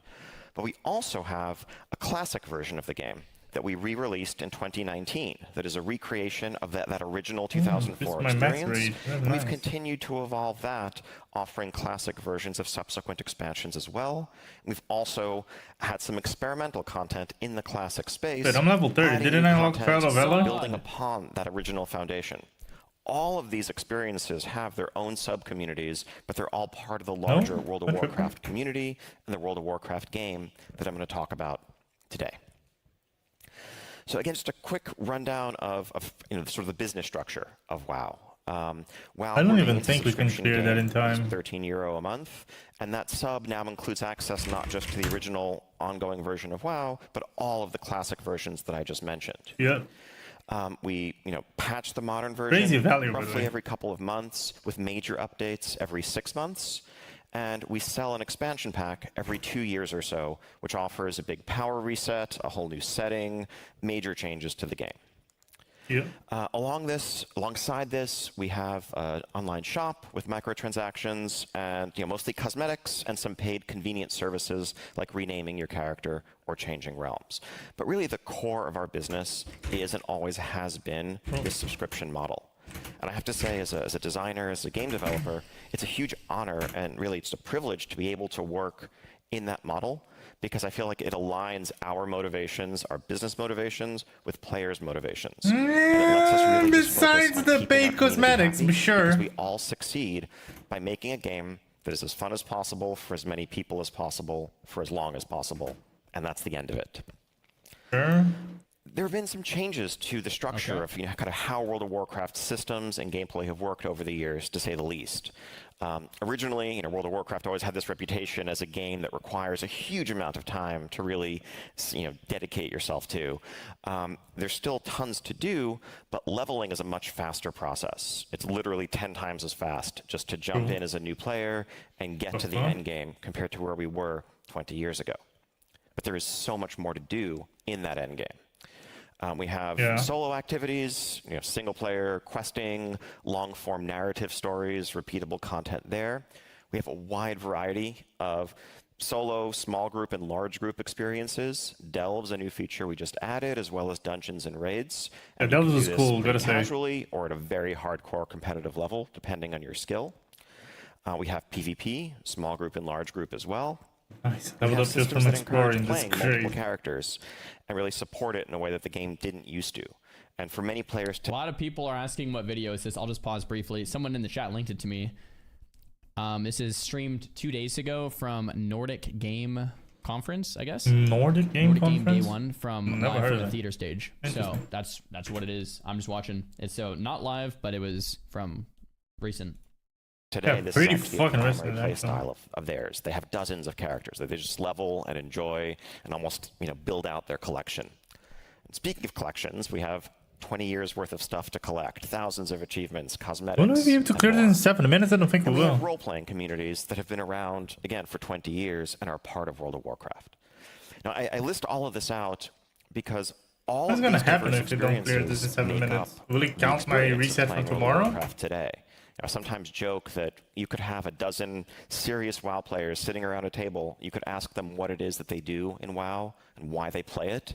Everyone's going to give a different answers. Yeah. And I think that's exciting and awesome when we think about maintaining a diverse living world. It also makes our lives very challenging at times. Yeah. Because there are so many different someone is always going to feel like they're being ignored. That drive the feedback that we hear in the community that we need to serve. True. Okay, I'm getting into the meat of things a little bit. A recent change 5 years ago, I was actually scheduled to give a talk at GDC 2020 reflecting on the first 15 years of World of Warcraft and design lessons learned along the way. Obviously, for obvious reasons, that 2020 talk didn't materialize, but in the course of preparing for this, I was looking back at my old notes, and one of the things that struck me almost immediately was that I actually no longer agree with a lot of the things that I was planning to say. Of course, because there's Shadowlands. It's not that there were specific designs I was talking about that I now think were bad, but rather that the lens through which I was viewing a lot of these questions and a lot of these problems was a very different one back then. Interesting. I wonder what specifically. I've been game director for a few years, and I was still viewing this in the context of design problems. And through a very traditional design direction lens. I think when you think about game direction, design direction, creative direction, a lot of that traditionally involves having a vision that you put out there and kind of shepherding a large project, a team, many changes through that vision and ensuring that the game stays on track and largely aligned. Man, ain't no way we're finishing this in 5 minutes. To be at its core. Ain't no way. And when I became game director, that was certainly the charge that was given to me by my predecessors. I had spent years learning why we made the decisions we made, what our philosophies had been since 2004, and my solemn responsibility taking over the reins of this game was to continue that lineage forward. Something that honestly freaked me out a little bit as someone who'd been playing the game since day one, was this responsibility and the fear that if I made the wrong decision, I might somehow steer this game off this track that it had been on and might somehow damage. Fala, Neto. Como assim? What's good? Why am I doing a react of a react? Because I like to hear Zario too. And I'm also gaming, right? So I'm not giving you guys the most amount of attention possible. Neither for the react or anything. That's why. That's mostly why. I'm actually interested in his opinion too, right? Because he knows a lot more than I do about WoW. This pillar of the online gaming industry. But that's, you know, one approach. I think when you look at, and when I look at the community that we have and how that's evolved over the years, it's gonna suck. what I began to ask myself is whether that static vision is really the best way of serving an evolving community. And maybe what you need to do instead is to be able to evolve that vision, to be flexible with that vision to suit the times. And that rather than focusing on and that's what Blizzard failed to do for 15 years. What are the wrong design principles and trying to solve an objective problem. It's more about asking how you meet players where they are and how you serve your community in the best way that you can and how you change and grow along with them. True. So this talk is ultimately the story. Crazy that it took them this long to realize that, but I'm happy they did. Shift in perspective and what that's. If not, the game was gonna die with Shadowlands. That's come along on that journey. So we talked about this just recently. Someone in the chat said, "I'm new to WoW. What's the difference between like War Within and Classic?" And I feel like Ian just summarized it very well. Classic is I don't even know who I'm fighting. A traditional design direction. It's like that true vision of World of Warcraft, how it was back then. Minimal, very minimal changes. There are some changes, but very minimal. And it's like, this is that traditional design direction from 2004. And then you have retail, which is evolving your vision to meet their needs. Retail is constantly changing. There's new content being added, new raids, new experiences, new, right? And with that is good and bad, right? With novelty, you uncover a lot of great new things. I mean, at some point we didn't. You find out new things and you make mistakes at the same time, right? Challenge modes. At some point we didn't have arena back in Classic, and so novelty is really good to some degree. But exactly. I guess my not point to is, some degree. If you're every a player degree, and you're trying to decide. Problem is not novelty. Problem is retail or Classic or maybe bad direction. That's kind of like a good distinction. Like, do you want novel, difficult content? And when I say difficult, I mean content that can scale in difficulty. Like you have Mythic raids and Mythic Plus infinitely scaling. So you have arenas, stuff like that. Or do you want that more traditional game design? Is GG? Like yeah, it is. I think he just made that distinction pretty well, and we just talked about it. So I thought I'd break that down. And that shift in perspective and what that's meant for the team as a whole that's come along on that journey and for our community today. So just to reflect on some of the history of the game over the last decade. In the 2010s, World of Warcraft had been around for quite some time, was really reaching some of the mature stages of an online game. Sure. Had to figure out how to expand a lot of their systems, how to add new content, how to keep the game growing. And a lot of those original designs weren't necessarily holding up in that context. And this is something that the design team spent a lot of time reflecting on back then.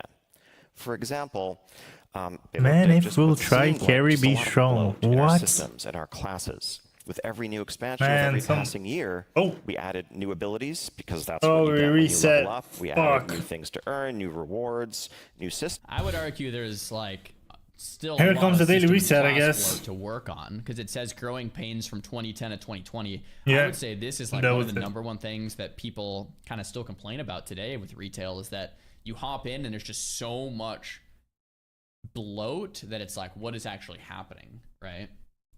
So let me just go back to fucking Emerald Nightmare. Layer after another, and where that left got us declined. Was a place that felt very complex, very unapproachable. And so I think the team started to take a step back and consider how they might do something about this. And one of the big solutions we landed on around the 2014. Do you understand English, Neto? Can I speak with you in English? So things are in a single language. I've played WoW from... I'm 27 now. I played WoW from when I was 9 all the way to 13, right? So like... I've already played the game enough. The thing is, it's just a completely different game now from what it once was, right? But and I'm also considering myself a new player because how can I say this? I was 9, right? From 9 to like 13, 14. I don't remember shit, right? I barely spoke English, right? I was playing on private servers, so it wasn't the same as playing on a proper Blizzard server and everything else, right? And if you compare my knowledge and my experience and everything else with WoW, it doesn't even come close to what other people do. That's why I'm considering myself a new player. I'm not really a new player, technically speaking, right? I have hundreds and hundreds of hours on the Burning Crusade, Wrath of the Lich King, and Cataclysm, which was where I stopped playing. And I've also played a shitload of other MMOs, right? I played Ragnarok, I played Final Fantasy, I've played Terra, Guild Wars, you name it. I probably tried it at least, speaking of MMOs. But since they're doing so many changes on WoW, on this next expansion that's going to release in March, April, whatever. They're simplifying classes. They're simplifying classes. They are finally removing add-ons from the game, right? Removing combat add-ons from the game. Finally, after 20 years late, but they are. And they're making so many changes throughout the game, right? They hired the guy that created the original story for the Warcraft 1, 2, 3, right? Which is basically WoW Classic, the Burning Crusade, and Wrath of the Lich King.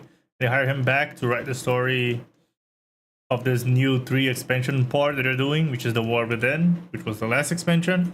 Midnight, which is the expansion that releases in a couple months. And then the Last Titan, when who knows when it's gonna release. So like I'm giving this game another shot after like 12 years, 13 years, something like that. Because I think they're finally going the direction that I wanted the game to go to, right? But yeah, I'm technically not a fresh new player, right? And especially not in the MMO genre, right? Like the last 2 months I spent playing Final Fantasy like 10 hours a day. And the last 10 to 15 days I spent playing WoW non-stop for like 10 hours a day. So like I'm already addicted to MMOs, right? It's just a matter of it's just a skin on top of it, right? Sure, of course, Final Fantasy and WoW have nothing in common. The only thing they have in common is the genre MMO. But still, I just love this type of game, right? The idea of doing dungeons, raids, progress lasting for years, right? Things not resetting, right? Transmogs, collecting things, right? Mounts, yada yada. I love this type of thing. Because I am a completionist type player. And at least a collector. Maybe not a completionist, but a collector.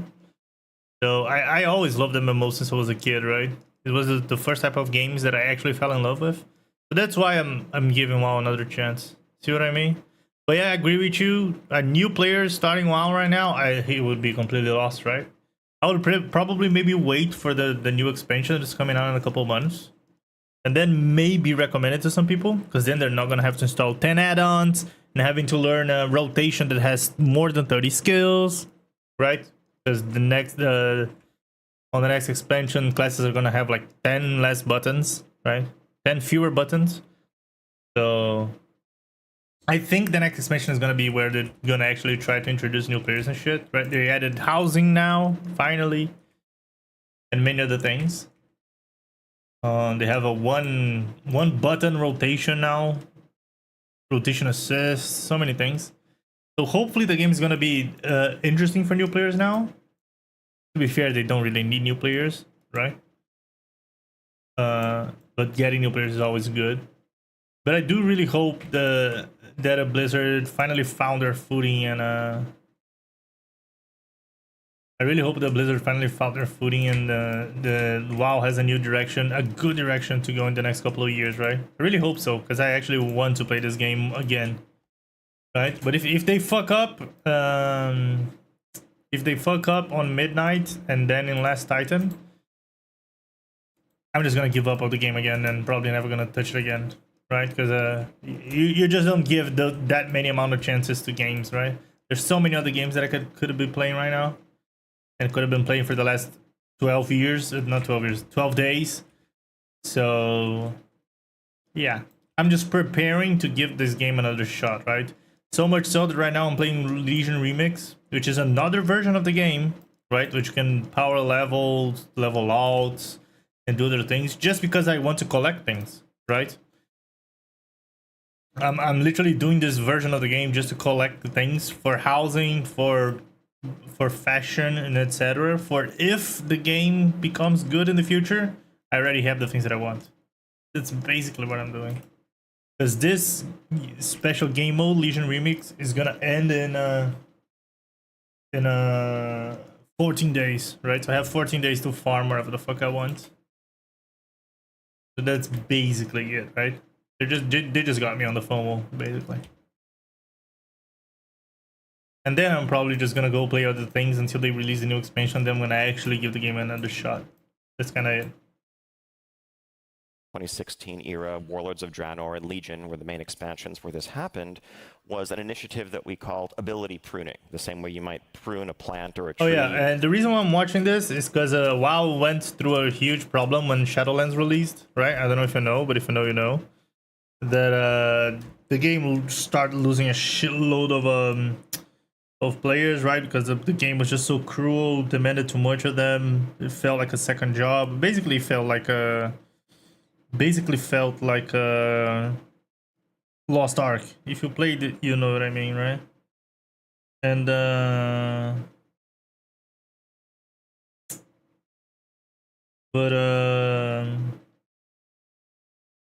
and then it took them like a year and a half to fix all those issues, and then Final Fantasy got a lot of those players because they moved out of WoW to Final Fantasy and shit like that. And so this presentation that I'm watching is kind of like after they realized all the wrong things that they were doing in Shadowlands, and they completely changed the philosophy of design and everything on the game. I kind of like hearing about it, hearing him talk about it, because it's nice to see someone that has so much knowledge, but at the same time had his mind locked, so he couldn't really think outside the box and shit, right? Like, that's why I think it's interesting, right? Because if you really think about it, this guy's developing WoW for, I don't know, 10 years or something, being one of the leads, and he was banging his head against the wall doing wrong things for 10 years until he finally realized after the game was dying, like, oh my god, we gotta change things. Gaming changed from what it was 10, 15 years ago, so we gotta change too, right? That's kind of growing out of control to keep it more focused and, you know, growing in a healthy way. We went through and we removed a number of our systems. We removed some abilities that players had and gained over the years. Okay, I just have to pause this. So I think that adding through subtraction is awesome. I love that philosophy. I think it's fantastic. And I think there is a point to have too many abilities, too much bloat, and it sucks. I agree. But things lost their meaning. If you're going to prune, you have to prune the right things. You can't prune the wrong things, the fundamental things, the things that make a class, right? And we all know what I'm talking about here. We're talking about like things like deep freeze. We're talking about things like that improved counterspell. Like on certain classes, there's things that they're too fundamental, right? And I think if you're going to prune, you gotta prune correctly. But I think that it is necessary. You can't add forever, and you have to. You eventually do have to remove, right? That's part of it. Yeah. So just can't add forever. Exactly what he said. That were kind of not really about what their core had originally meant to be. I mean, people are laughing. I'm not making a joke, guys. Like that's like I think they're. You guys might think it's funny, but they're serious, right? Like, imagine getting rid of stealth from Rogue. It's like, no, it's like too fundamental, right? Yeah. We know. Yeah. I mean, it's like, I'm being serious here. Yeah. And we're making the classes feel more and more like each other over time, as well as making them harder to learn. We were seeing that our community, our players, were less social than they originally had been. You know, part of the magic of World of Warcraft in 2004 was it was this engine for meeting new people and making connections. Yeah, but that's a development issue that has been happening for, again, 20 years, right? Ever since the Wrath of the Lich King and the creation of LFG, LFR, and everything else, the game just went into a decline on the social aspect of it. And also the creation of social media just killed the social aspect of every MMO on the planet, because why would I play an MMO to meet new people when I can use TikTok, Instagram, Twitter, YouTube, Facebook, whatever it is, right? Chad, give me a second. I'm gonna grab myself some more water and then I'm gonna continue. Give me like 2-3 minutes.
Oh, wait, what the fuck? When did I die? How long was I dead?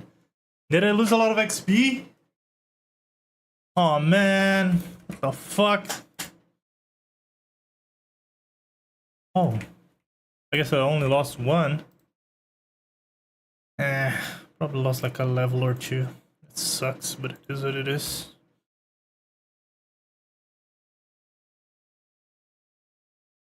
Wait, what?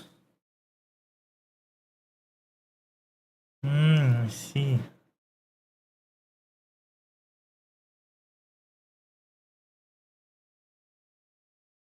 I'm gonna have to change this. Go like this.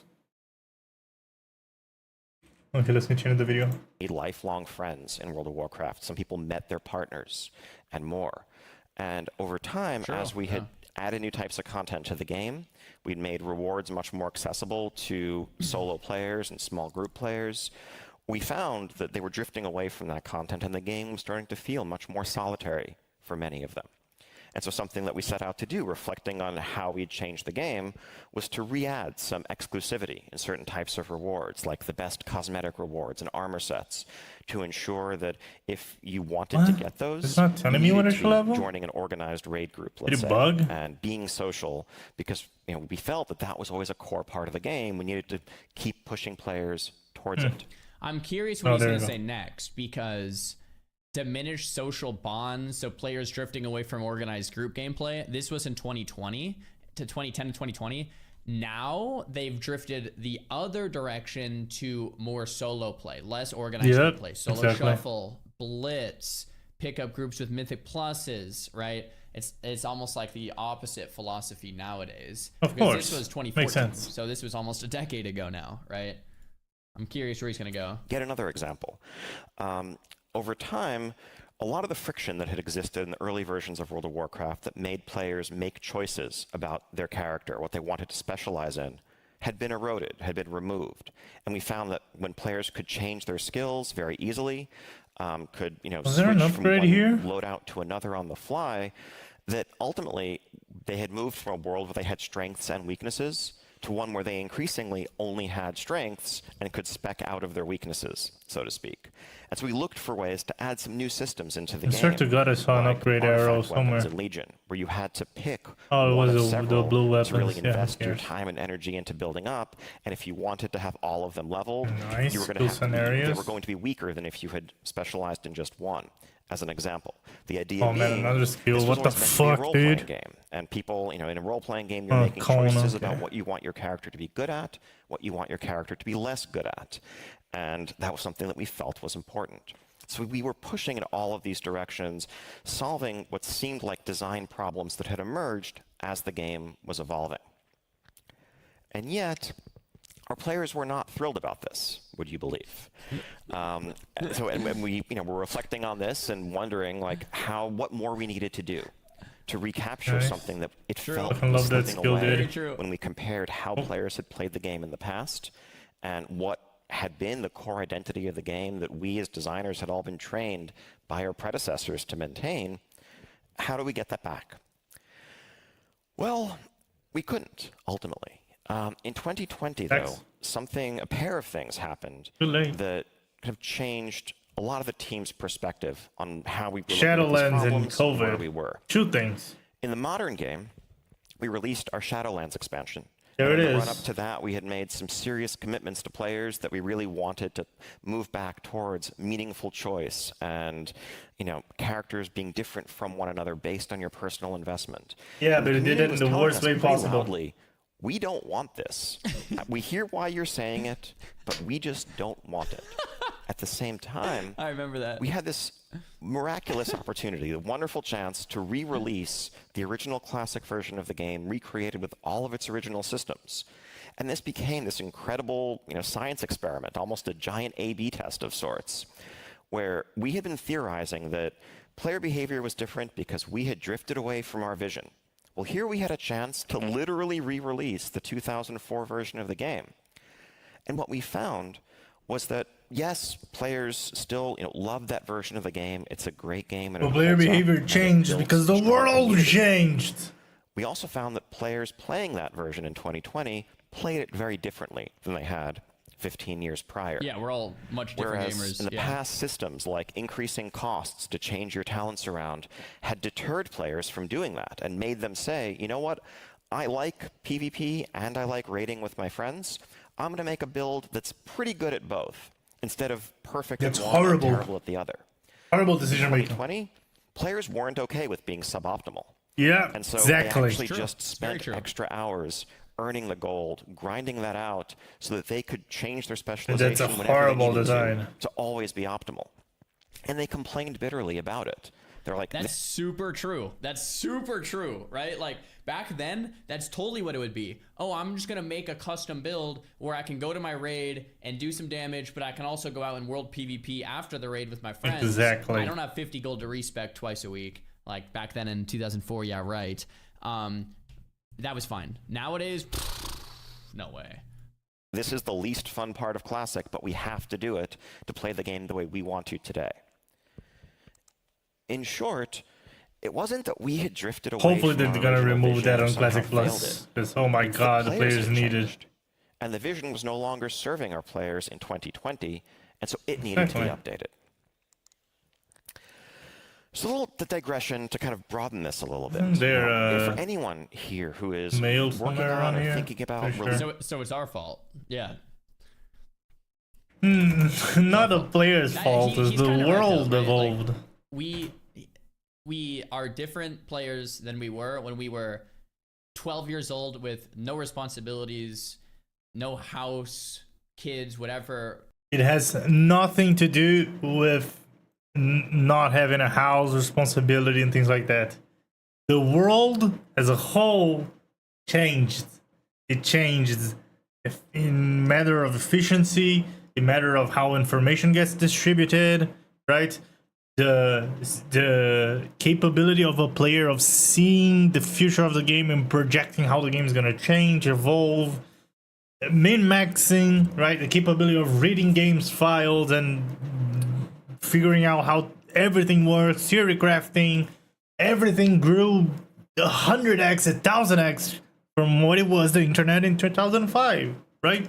The internet changed, society changed, human beings changed, and we gamers changed, right? It wasn't, oh, now we're adults, because of that, Classic isn't fun. No. Classic, first of all, Classic is so fun. Don't get me wrong. But the real reason why Classic wouldn't hit hard is because everything changed. Everything. Society changed. Behavior changed. Development changed. Consumerism changed. Everything changed. Full-time jobs, whatever it is, we're completely different players. Our expectations have completely changed because of globalization, the internet, information exchange at large, right? So we have exactly, Zario. Expectations, and we're different people than we were 20 years ago. So like he is right, but it is funny the way he says it. It's a player problem, not ours. Leasing a game that will have an I mean, to be fair, he didn't really say that. If you put that out there and people come to it and are playing it, congratulations, that is an amazing accomplishment. But it's also essential to realize that the moment you release that out into the world, the nature of designing that experience is transformed. Yeah. Before it was released, it was your vision. It was your thing, your team's thing to craft. Once it's out there and it has become home to some number of players, it is now equally theirs. And it is their world that you need to be a caretaker of, as well as the designer of. Players will have come to the game that you made, not the one you wished you'd made. And if something's out there for a little bit, the people who are drawn to it are going to be the ones who like what that gameplay is. And the people who don't like it are going to be filtered out or repelled. And whether this is an entire game, it could also apply to a subsystem in a game, like a class or whatever. Pretend you designed a mode or a class that you intended to be, very tactical, methodical, slow-paced, and deliberate in its gameplay. But players came to it and figured out quickly that there was a way to play that thing that was much faster paced and that you had greater success doing that. Fully efficient. And that continued for a few months. Like that Rested XP guide and the Zyger guide, like are presumably doing it because they like that gameplay. And if you try to change... That's not always right. Players will gravitate towards the best way to do Path something of least even if resistance. they don't like that thing. Yes. They will level the quickest way even if they're not having fun because it's quicker. That's what gamers are in nature. The slow character in a fast-paced way if it's They're optimal, exploiters. because it's optimal. It doesn't necessarily mean they like it. It doesn't matter. They're doing it because it's the best. Right? Yes. That's just gaming. That's what gamers are. It's not these days. You wanted it to be originally? It is not these days. There was no possibility that there couldn't be something 20 years ago. Because if you could, you would do that. Think about yourself when you were 9 years old, 10 years old, 12 years old, 14 years old, 16 years old, 18 years old, whatever it was, whenever WoW released. Right? If a friend of yours told you and proved to you that there was a more efficient way to get an X item, to level up, to whatever it is, you would 100% do that. Because that is in your nature the moment that you became a gamer. The fact that you are a gamer is because your brain thinks in an exploitative manner, right? You're facing a new world, right? Which their own design philosophies, their own limitations and freedoms, and etc., etc. And we as gamers, the first thing we think is, how can I min-max this? And that's always our thought process. The difference is, now we actually have technology to do so, right? We actually have information and technology to do so. But that was something that was going to happen anyways. You are doing a huge disservice to them. You're basically making a change that serves your own vision at the direct expense of what everyone has chosen and has gravitated towards. So it's essential when thinking about design changes to a live game that you do it first and foremost through the eyes of your community, and that you think about what they want and what they don't want. Yeah. Here's just a brief tangent. So I want to talk a little bit about the concept of desire paths. This is one of my favorite little urban planning things. As you see here, desire paths are a natural phenomenon that you see all around the world. Not just humans, animals create them too. They just reflect the natural, efficient path that people yearn to take to get from one place to another. And if those paths are different than the ones that were laid out and planned, well, you will see what you see here. A dirt path cut through the grass that reflects hundreds and hundreds of people taking this path. Exactly. I was thinking about trying to look at the grass. come up with a clever visual way of presenting my idea. And when I started Googling around, I was delighted to discover that an artist had beaten me to it. So I'm just going to borrow what they did. Here, imagine you see a nice path laid out, We got a link to city the artist. park or whatnot. Very What's going simple, on? perpendicular Link lines, the artist, a nice okay. path through nature. Easy. But of course, this is what will happen, as we just saw. Yes. People want to get to the Efficiency. corner. Maybe they're catching a bus. Maybe they just, want to cross the street quickly. They don't want to take the long path. They're going to take this path. That's Now, our let's nature imagine as our humans. urban planner friend Just had a as vision. He had something in mind when creating this, and it did not include this path. So what does he do? Put a bench down. Don't walk this way. And also, if you want to sit and enjoy the nature around you, now you have a bench. You can, rest your legs. This is better, right? that's what Blizzard tried to do. No. People are still going to try to take the path. All right, Yeah. now really. Also, stop littering in the park. Throw your stuff out in here and walk on this nice straight path. that You we don't made try for to you. limit What's what the people can problem? do. You just support whatever they want to do. This is, That's how you people are develop people. something. This is going to continue as it will. Yeah. Okay, for real now. Oh, come on. Just let's put this whole hedge here. No, not the And honestly, hedge. you can imagine this designer reflecting on this and saying, actually, it's a good thing that those paths happened because where we landed is a better overall vision. This is it's a bit, this aesthetically nicer. It was a bit overly simple before. This is perfect. And maybe it holds up for a little bit, but no. And so here we find ourselves again. So what do you do in this situation as the designer? Well, you embrace what people are telling you. You would and showing you very embrace clearly it. they want to do. You support You make it. that a path that you support. Yes. Once you do that, it's crazy that it took a company as big as Blizzard 20 years to realize that. Insane. Yeah. So full credit to the artist here, Chaz Hutton. But the moral of the story here is, as a designer, as a developer, avoid falling into adversarial patterns where you are fighting your players, where you're acting at cross purposes. And also think about the emotion that that's causing in them and what you're aiming to achieve. You know, put yourself in the shoes of someone who's commuting every day and trying to catch a bus and comes through this park and finds that there are obstacles in their path. How do they feel about the city planners who are doing that? Probably not great. Do you want your players to feel that way about you? Okay, so you've probably seen memes of like the perfect whatever, it doesn't exist, and then there's an example of the thing. I don't have one of those, because my hypothesis here is in the context of a live game, truly the perfect design doesn't exist. Now, what I mean by that is, you know, designers and systems designers especially, and I'm very guilty someone of this, in the Jed, someone in my party is called Emiru Feet, dude. I think for what a long time, the fuck, man? We tweaked our quest system or a dungeon what system the or fuck, our rewards man? with the goal and the idea that we could finally solve them. We could finally say, okay, you know what? Dungeons are perfect now.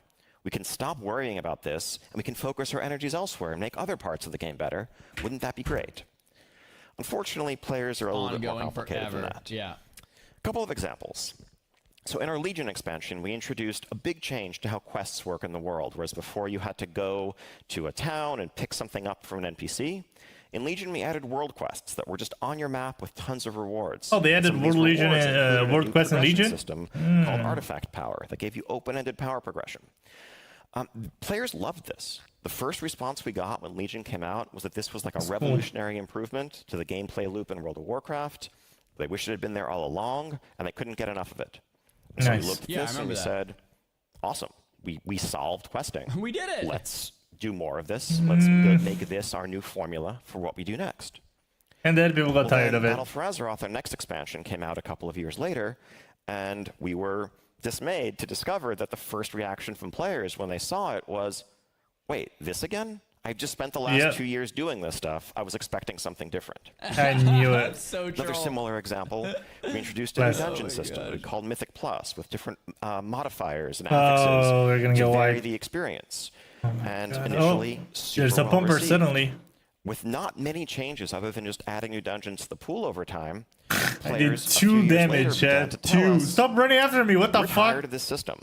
It's not working for us anymore. Blizzard needs to overhaul it completely. Nice. What we see here is that novelty has inherent value. And if you're trying to come up with a single static solution to an ever-changing dynamic system that is what player psychology is, you're always going to be one step behind. There's a concept. I don't know where the hell that concept is from, if it is philosophy, sociology, whatever it is. But there's that concept, right? That old knowledge that is said you cannot step in the same river twice, right? Because at the moment you stepped in that river once, it has already been modified by your presence, your interaction, right? Doesn't matter if you believe in aura, spirit, or just a physical and chemical alteration that you did in that river. Whatever the fuck it is, right? That river is not the same once you interacted with it, right? And the same goes with how players' behavior works, right? At the first moment that they introduced world quests, they created a new world in the players' minds, which meant that they now had the expectation and the experience of playing a game that had world quests, right? So after 2 years of doing world quests, do you really think that that mechanic was novel enough, right? Was interesting enough to be repeated again without any other new feature to back it up, or at least some type of improvement built on top of that idea? No. Why? Because that river, right? WoW was not the WoW that didn't have world quests and then got world quests, right? You already were playing a WoW with world quests, right? So we needed something else to add it on top, right? You build on layers and layers and layers, right? Quoting Shrek, just like a fucking onion. Am I right? WoW, for example, we went through 8 different iterations of our raid structure over the first 10 years of the game. From 40-player raids to 25, then 25 and 10, then different difficulty versions of them, then combining them, then separating them. We finally landed on 4 different versions with exactly, sizes. Which is insane already. They should lower that to 3 versions, 2 versions, 3 versions. We're changing it. Were we making it better? Like, did we land on a system, by definition, that was better than where we started because we were presumably responding to feedback and improving it? No. I don't think so. The system that we have today, or that we landed on after 10 years of change, actually wouldn't have worked for our players at the start of World of Warcraft. The raid scene wasn't really large or mature enough. People didn't have the need for multiple raid difficulties and multiple different sizes. We made each of those changes in response to player feedback and to emergent behavior from our players. Emergent player behavior. This journey with them. Just because we changed from A to B doesn't mean that one is better than the other. This is really enlightening. It's a great perspective. You know, one of the things though that I'm thinking about is, and I hope you don't take this harshly, is oftentimes players don't know what they want. Yes. Right? Yes. What they ask and what they need is completely different. 100%. Is the one that is speaking the loudest.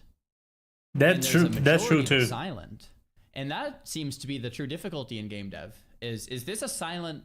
Is this a loud minority speaking here? True. Should I just ignore them? Not only that. Is this really whatever? Not only that, Zario, but sometimes players think they want something, but they don't. Right? Just like the example that Ian thought that as a game designer, he was right when thinking that players wanted more world quests. And in a certain way they did, but they didn't only want world quests, right? They wanted more. Why not more, right? Why can't I have more? Think of the players, think on the player perspective. Why would he think he would only get world quests? And why would he think world quests are enough? If you got used to always getting some new thing on the next expansion, right? Everybody wants. Because if you listen to that super loud minority of players, it can then destroy the game. True. If you have people on the forums crying about things that they really shouldn't be crying about, and you listen to them, it could actually diminish the game. And differentiating between what the majority of players actually want, which could be a silent majority, and the vocal minority of players that are screaming for like no reason is a really hard thing to do. That line is really hard to like kind of tell exactly what's actually going on here. What do players actually want? That seems how do to I be the filter issue, right? Trying to figure out what players very actually simple. want. You do an Because you can ask, in-game like, oh, well, this is what survey. the players wanted, and it's like, well, did they? It's crazy how many things gacha games do right, and one of those is 100% in-game player survey with a little bit of incentive, right? Giving you a little bit of currency, just a little bit, literally, like nothing that's gonna change our world or something, but it is enough to make one answer, because players already have a natural inclination of wanting to help make the game that they love better, right? And if you give them just the smallest of push to help them realize that that's good, they will do it, right? They will help you. You just gotta ask. You know what I'm saying? Sometimes you just gotta ask. That's exactly what Blizzard should do. I don't know if they have introduced it since then, but man, if there's one thing gacha games do right, is 100% in-game player survey. And any other live service game should do it. Look at Destiny 2, they finally started doing it. Sure, the game's on the brink of death with after losing 90% of the player base. Literally 90% of the player base. I'm not even joking. But at least now they learned, right? And hopefully all these other games learn too, right? And not only MMOs, as I said, any live service, right? You can talk Apex Legends, Fortnite, whatever the fuck it is. If you really want to listen to your player base, create a way to engage with them and learn from them, right? And get answer from them from inside the game. It is that simple. Right? Did they? And that's tough. It's a little more difficult. Each was right for its time, for its place. All right. Moving on, so if perfect design doesn't exist, what does that mean about balance? Well, I'm also going to say that's a challenge. Fun story from 15 years or so ago when I was a class designer working on the Death Knight class. So Death Knights have a couple of different specializations inspired by the Lich King, the iconic Warcraft character. One focuses on unholy power, another focuses on frost. And so here we see an abstraction of the player data of how much damage these two specializations were dealing in our raid content at the time. Players were very fixated on these numbers. Of course they were. You know, if you were a player of the Frost specialization, you were complaining to Blizzard at the time and saying, we are super weak. Everyone's playing Unholy. I feel dumb for playing Frost. Please fix this. Please help us. And so as a class designer, I went in, I looked at the numbers, looked at a lot of data, and came up with what seemed like the perfect solution. I'm just going to bring Frost's damage finally find all the just the right right percentage to make them right about equal to Unholy. And so we rolled out these changes. Players were very excited. What the fuck? And what did we see a week or two later? Oh, I actually got to saw see this. Frost did indeed go up to where we hoped they would, but Unholy's performance dropped significantly. Why? Well, what happened is players at the time realized that they thought. Yo, Michael, how are you doing over there, man? Doing good? I hope so. What's up? What's up? What's up? How was New Year's? Was it good? I hope it was. Be a tiny bit better than Unholy. And so the very best players, the ones who cared most about their performance, the ones who crunched the numbers and min-maxed, they switched from Unholy to Frost. That helped bring Frost up, but it also made the average performance of Unholy drop significantly. Yeah. And so a few weeks passed, and after that, lo and behold, Unholy players were saying, we need help, we're super weak, what's going on here? Exactly. Remember, we never touched them. But the lesson here is balance is a never-ending issue that is never gonna get fixed, and it's something you gotta understand that you're gonna work forever on. It is what it is. It is what it is. These are dynamic systems. That's funny. Another great example of this from a non-World of Warcraft game, StarCraft Brood War, legendary esport. Legendary this game had its last balance patch in 1999, and then continued to be a premier esport, especially in South Korea, for 15 years. To follow. Yeah. This is data aggregated from thousands of esport level matches from I think 2007 to 2011 or so. Look at that graph. And you see the balance between the three major factions in a PvP head-to-head setup fluctuated massively over time with no balance changes. That is super fascinating to me.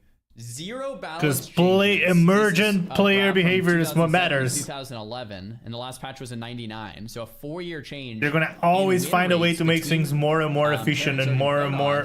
Just is in the nature of gamers. No changes. So player psychology is just changing. Like, oh, this is the meta build. This is the best build. Oh wait, no, it's not. This is better. So it's like this constant discovering. Super cool, actually. Yeah, I'm gonna accept it. Fuck yeah, whatever. There were differences in the map tools that the leagues used, but most of this represented players figuring out a new strategy, that changing the meta, then people coming up with a new strategy that in turn countered that. Anyone here who's working on or thinking about? Dude, as a PvP player, like a longtime PvPer, this always happens too. You play an arena match and you go, that is unbeatable. And then like a few weeks later, maybe you figure it out or someone else figures out a strategy on how to beat it. And you're like, oh, sweet. And now everyone says, your class is unbeatable. But then like a couple more days or weeks go by and then someone figures out a strategy to beat you on your class. And then their class is now, oh, that's unbeatable. And then like this constant rock, paper, scissors that's like being created and crushed and fluctuating all the time until, eventually like, many months down the road, you might have this concrete metagame. But then even then, sometimes there's place Prime sub goes. Yo, thanks for priming, man. Even then, sometimes someone will discover something like a year later that was like dormant the whole time. And this doesn't happen all the time, but sometimes it does, where there's like a spec that was really good the whole time, but no one really knew it. Especially in PvP, because PvP there's no like sims, it's more of like an art. It's like you don't really know what's good until you actually try it. You can't put it into a computer and to see what's the best. It's like we gotta figure out the strategy and see if it even works, and then try it in the 3v3 setting and then a 10v10 setting. I'm digressing, but the point is that's pretty cool. But when you point the finger at Blizzard and say, wow, fix this the amount of deaths. because this has been OP for What 3 the days. fuck? Sometimes I think Blizzard's just sitting there saying like, Michael, you there? hold. Let's let the players figure out a way to counter it first. Hold. Boom. There it is. Okay, someone thought of a counter. Okay, now they're complaining about something new. Hold. And there it is. Someone found a counter. And this is, I think, more true in PvP games like StarCraft, like arenas, like RBGs, whatever. Less true with like Mythic Plus, PvE raids, because there you go. Now we just sit here and let them farm our XP for us. You can sim the numbers. The numbers are the numbers. That's how it works nowadays. But yeah, I think there's like this balance of like if we balance these things too fast, we didn't even give players an opportunity to find that counter, to then find the counter, exactly. to find the counter, the counter, the counter. You kill emergent player behavior. Which is interesting. If you balance too fast. Someone said, I wish the devs holded more. Sometimes you Depends. wish they hold more, and sometimes you wish they hold a little less. You know, yeah. It's like, you know, it's a this has been broken line. for 3 weeks now. I've been getting one shot for 3 weeks. Come on, devs, let's go. You know, PvP balance in a modern game today. If you saw a champion in a game with a 56, 57% win rate, or one with a 43% win rate, those would be like crises that needed to be addressed immediately. And yet this continued this way for 10 years and self-corrected. Imagine what might have been different if there were a designer actively trying to balance these numbers. Exactly. Again, if you're thinking about this, you know, from the perspective of trying to find a perfect solution, you have to understand these are dynamic systems, and that may not be possible because just by touching it, you are in fact altering the problem itself. Yeah. One last piece of data here. So this is a comparison of damage done by all of our different classes in our Cataclysm raid. This is Cataclysm Classic that's on live servers right now, but it's the 2012 version of our game balance and game data exactly recreated. Mm-hmm. This is the modern raid in the 11.1 patch in War Within, the Undermine raid. So that was then. Look at the difference. Now. That was then. Look at the difference in balancing. Clearly, crazy. We have gotten better at balance over the last 12 years. These bars are much closer to each other. But at the end of the day, what about the fun? Are players overall much happier about balance? Do they all praise us for having finally balanced the game so well? No. Turns out we hear roughly the same amount of complaints about balance. And at the end of the day, we've seen no indication that the player who is at the bottom of this list is happier that they're only 4% behind the player at the top than they were 12 years ago when they were 10 or 15% behind. No. Last is they last. still complain. Yeah, last is last. And so that brings me to the next point. When dealing with people, when dealing with players in a community... Man, it really is crazy to see how much Eon's mind just opened. It feel like his third eye just... And I'm like, oh my god, I'm in the Matrix. I understand everything now. Crazy, right? Perception is what matters. I feel like we talked about this like perception is always what matters. Perception is reality. I always say that. I personally would hate being a gamer. Narrative and perception is reality. It doesn't matter the facts. What matters is how people perceive it. Like, say facts. 60% of the players those are the happy facts. about it. That means 40% of the players are still sending you death threats, and it's like. And then say you put out like a really good change where like 65 or 70% of your player base is like, okay, this is great, or like even 80%. The 20% is still going to be really loud and saying that you're terrible and that you suck. And it's like, I don't know, man. That seems just, it's just like brutal. You put you think about something, you put it out there, and it's like, even some of the best things, it's like people are just hating on it. It's like, oh my gosh, no thank you. Game dev, not for me.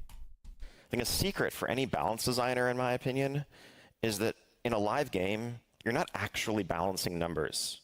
Your goal is to balance how people feel about those numbers and how people feel about their time playing the game. I'm trying to look for new videos first to watch after this one, chat. Some math. I do have a couple videos lined up though, but it's about Guild Wars, it's not about WoW. Like their class or their champion or whatever is weak, that's how they feel.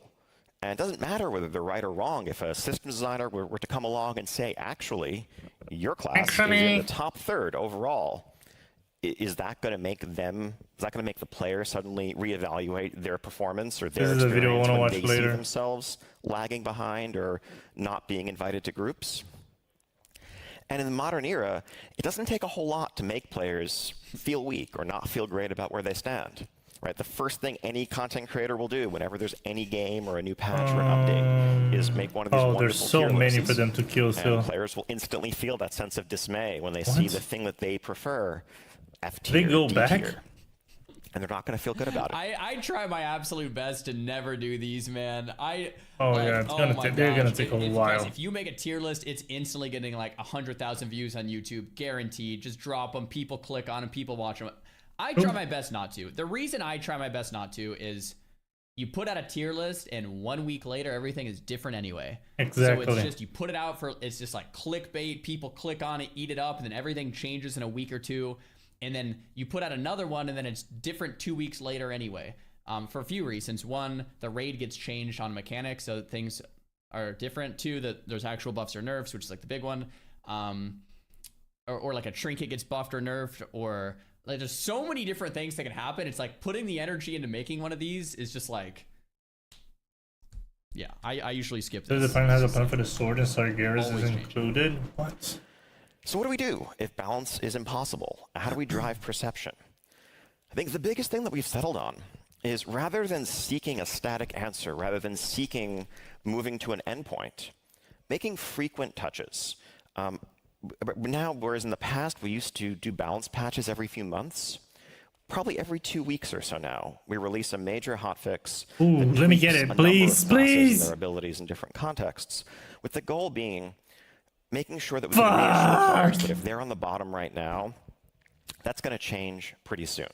And if they're looking at whoever's the top dog, thinking that maybe they should re-roll or change their playstyle to the flavor of the month, that, you know, actually Blizzard's probably going to fix that soon too. I should just kind of stick with what I enjoy, and it'll be fine. Exactly. Well, that was just kind of my overarching point, right? Like every 2 weeks you're seeing these changes, not all the time, but a lot of the times, and it's like re-rolling your entire spec and character and everything for a 4% damage buff when in 2 weeks there's a majority of the chance that it might change is like, you're better off playing what you like playing, right? That's what I tell players. Like, unless you're going for literal world first, or unless you're going for like literal peak of the peak of the peak of the peak, play what you have fun playing, because chances are it's going to be shaken up in the next couple weeks or months anyway, and then you'll like your time in the game. Like, yeah. Are we perfect in this? Do we always achieve our results? No. But this is, you know, what we aim to do. And this is the philosophy that guides our balance on a day-to-day basis. And really, that, you know, what this is about is maintaining players' trust and confidence in the process. What level am I now? And that is, you know, when you can't always be right in every situation, the most important thing for any live game. I think one of the best ways to handle balance is this. Every class has strengths and weaknesses. Yeah, and of what course. that means is for a certain class, you're going to have much better AoE. So in a raid, on an AoE fight, you're going to do really well. And you're on a single target fight, you might not do as well. So on each raid, you have an encounter where you feel like this is my fight, right? This is a mage fight, or this is a warlock fight. This is a hunter fight. And you get to kind of shine, right?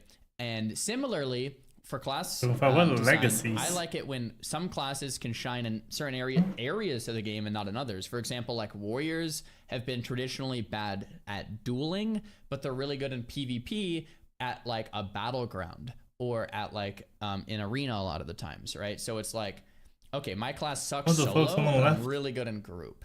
It's like, okay, you have to be able to say, I'm okay with being bad at this thing and good at other things, right?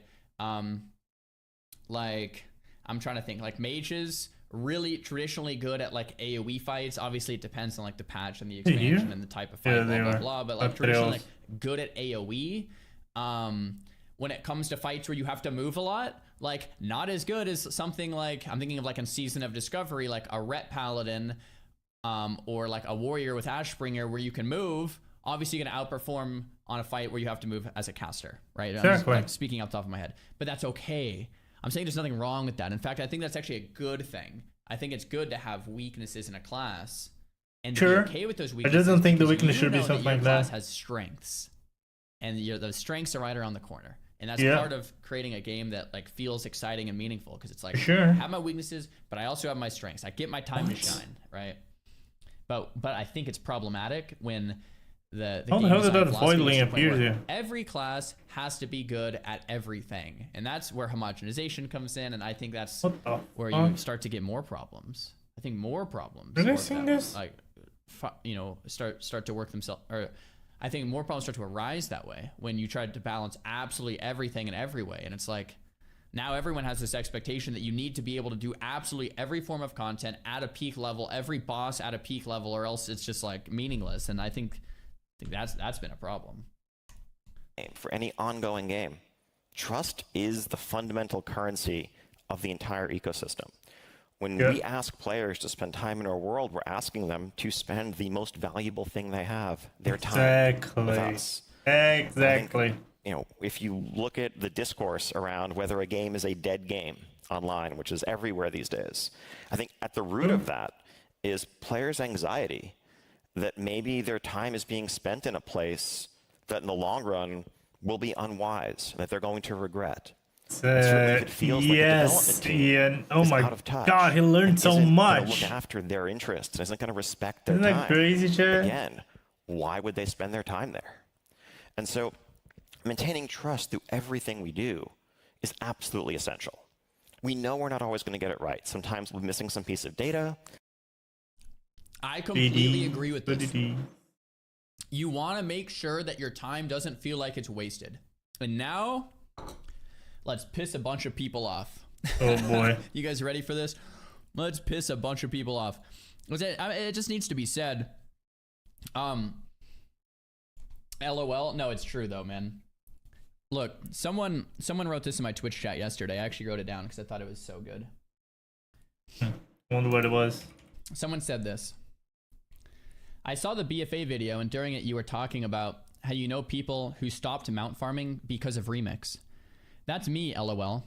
I used to farm mounts all week long. Now I don't at all, because I'm just they'll probably release a Wrath remix, and they'll probably release a Legion remix. What a bummer for the collectors. It seems pointless when Remix is so free. I said this when Remix came out. Everyone completely hated on me. Completely hated on me. And we're starting to get more and more comments like this of like, wait, crap. And so to relate it back to what Ian just said. Wait, but to be completely fair here, why wouldn't you still do the normal grind? Like, it takes you 2 seconds to go into an old raid and kill everything with a single hit. Why would you do that still? Right? It barely takes the time. Am I tripping here, chat? I don't think I am, right? Why would that matter in the grand scheme of things?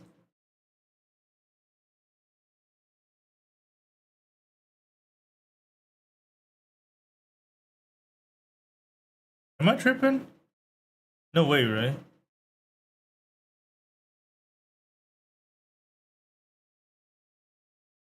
It wasn't even supposed to be here.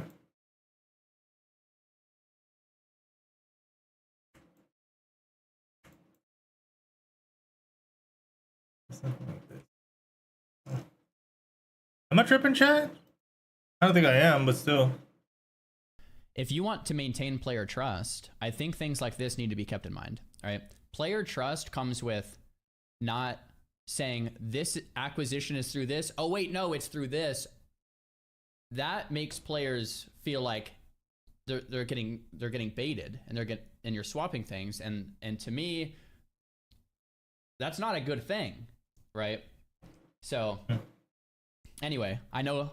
So if you're upset about that, you can cry about it. But I feel like the truth needs to be said, right? It still needs to be said. I still need to be that voice. I feel like I watched Andor season. I mean, I agree with Zaryu in concept, but I don't think it's that deep, to be honest. Like, I do still think that going into a raid once a week, as many raids as you want, and spending 1 to 2 minutes to kill all the bosses in a single hit, don't really benefit or deny the benefits of Remix, in my humble opinion. Because then you can just log in Remix and farm just whatever you don't have, right? And then you have to spend less time in Remix. No? Am I tripping here? Because that's my opinion on as a new player, and my Remix feels so much like a FOMO thing, right? It's like, I don't have anything from Legion. I never played Legion. But at the same time,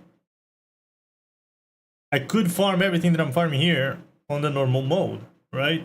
And then, when Remix came out, I would have less things to farm, right? I don't see why that's a negative at all. Ooh, that's cool. I really don't see it. Maybe just me. Crap, I don't want to say the scene because it would be spoilers. So never mind. I watched that scene in Andor Season 2 towards the end. No spoilers, no spoilers. If you saw Andor Season 2 towards the end, the speech, you guys know what I'm talking about. No spoilerino. You guys know what I'm talking about. It needs to be said. All right, I'll be the one. I'll be the one. I'll take the hate. I'll say it. I'll say the truth. All right, there it is. Andor, yeah, Andor Season 2, man, it was good. Anyway. Sometimes we're just going to make the wrong guess as to what players will do in response to something that we put out there. Sometimes, given the diversity of our community, it's literally impossible to please both sides. If there are two groups that want literally directly opposing things, we're going to have to disappoint. Oh wait, no, it was supposed to stay at the entrance still. But what we can do is act very quickly when we realize that we have gone astray. No, I have to go there and I'm going to do farm. Players' reaction ideally is, right? Hey, this isn't it, but I'm sure Blizzard will fix this, as opposed to, wow, these developers are out of touch. Do they even play their own game? And that's not to say that we can't continue to improve in this space, but that is our aim in how we communicate and how we think about the decisions we make. I'm wrong, I don't think I am. Transparency here can be really scary. Admitting that you were wrong, admitting that you missed something to a community when there's people looking to pick that apart is challenging, it is daunting. True. But in the long run, I think it's the only way to maintain trust, and you need to maintain trust for there to be a long run. I agree. Speaking of that, I'm going to go back just a second. There's a lot of good points on this slide. This number 3 point is why I think it would be so hard to be a dev. With a diverse community, sometimes it's literally impossible to get it right for everyone. Yes, it is impossible to get it right for everyone. It is impossible 90% of the time. Each other. It's like, what is going on? Who do I listen to here? It seems really hard. The majority. That's who you listen to. It's impossible to get it right, right? And still, when you listen to the majority, you gotta think, are they right in what they're asking? Bro, I wouldn't want that job. That seems so hard to get that right. You know what I mean? And I agree. Like, in the long run, you want that trust. You want that transparency of like, look, we messed up. And I think Blizzard has been doing better with that the last couple of years than they did the many years before that. So I will give them that. Sure. There is definitely a sense of improvement there, but could maybe still have more improvement. But it has gotten better. Like they fucked up, people played through like 2014 they to started 2020 to era, people outside definitely of it. feels much different than 2021 to 2025 era. We gotta wait everyone in terms of the transparency and communication. Like, it definitely does feel different. Oh, there you go. Now everyone phased in, I guess. A long run. Speaking of that, a lot of the way we used to think about these decisions, and a lot of the stuff that my talk that I had begun to work on 5 years ago was evaluating things, was looking at the longevity of systems and how you consider the future and how important it is to plan ahead when you're making a live service game that you expect and intend to last for years. And back then we were looking at what seemed like some very real design problems. Here we see the original World of Warcraft talent tree from World of Warcraft Classic. You got 51 talent points to spend as you level to 60. Pretty simple, pretty iconic. But that basic premise of getting 1 point per level meant that with each new expansion, when the level cap went up to 70, wait, five players died and they just got the first reset? Went up to 80, you got 10 more points. And so a few years later, our trees looked like this. Yeah, it's like a fucking Bible. Expansions in, and we were beginning to plan expansion 3, expansion 4, and realizing like, whoa, what do we like? At some point, the UI here is a mess. This is so complex for players. It's a nightmare to balance. This is unsustainable. We need to change the system. Okay, they're about to kill her. And so we did. One of the things we did moving into our Mists of Pandaria expansion was a reset. To look at our big talent tree and say, you know what, actually, probably like 50 of the points people are spending here, they're just copying some build online anyway. Everyone gets these points. Let's just give them to you baseline so that you don't have to make that decision. And let's simplify and streamline and focus on the interesting decisions that was right for a while between utility or playstyle. Out of all things of Mist of Pandaria, I love the expansion. That was great. Those new trees were one of the things that still, 12 years later, I still disliked. I would have rather had the old trees, right? I liked Mist of Pandaria. I liked the gameplay. I liked the PvP. But those new trees. Yeah, I get you, Zario. One of these three, one of these three, one of these three. It's like, But, and she was gonna get dirty like 2 more expenses in the future. Everything that you used to. Unless you wanted some PoE shit, which I'm totally fine with, but I don't think most WoW players would have been. You know, we can add 1 new row every expansion as needed, and we can keep doing that for a long time.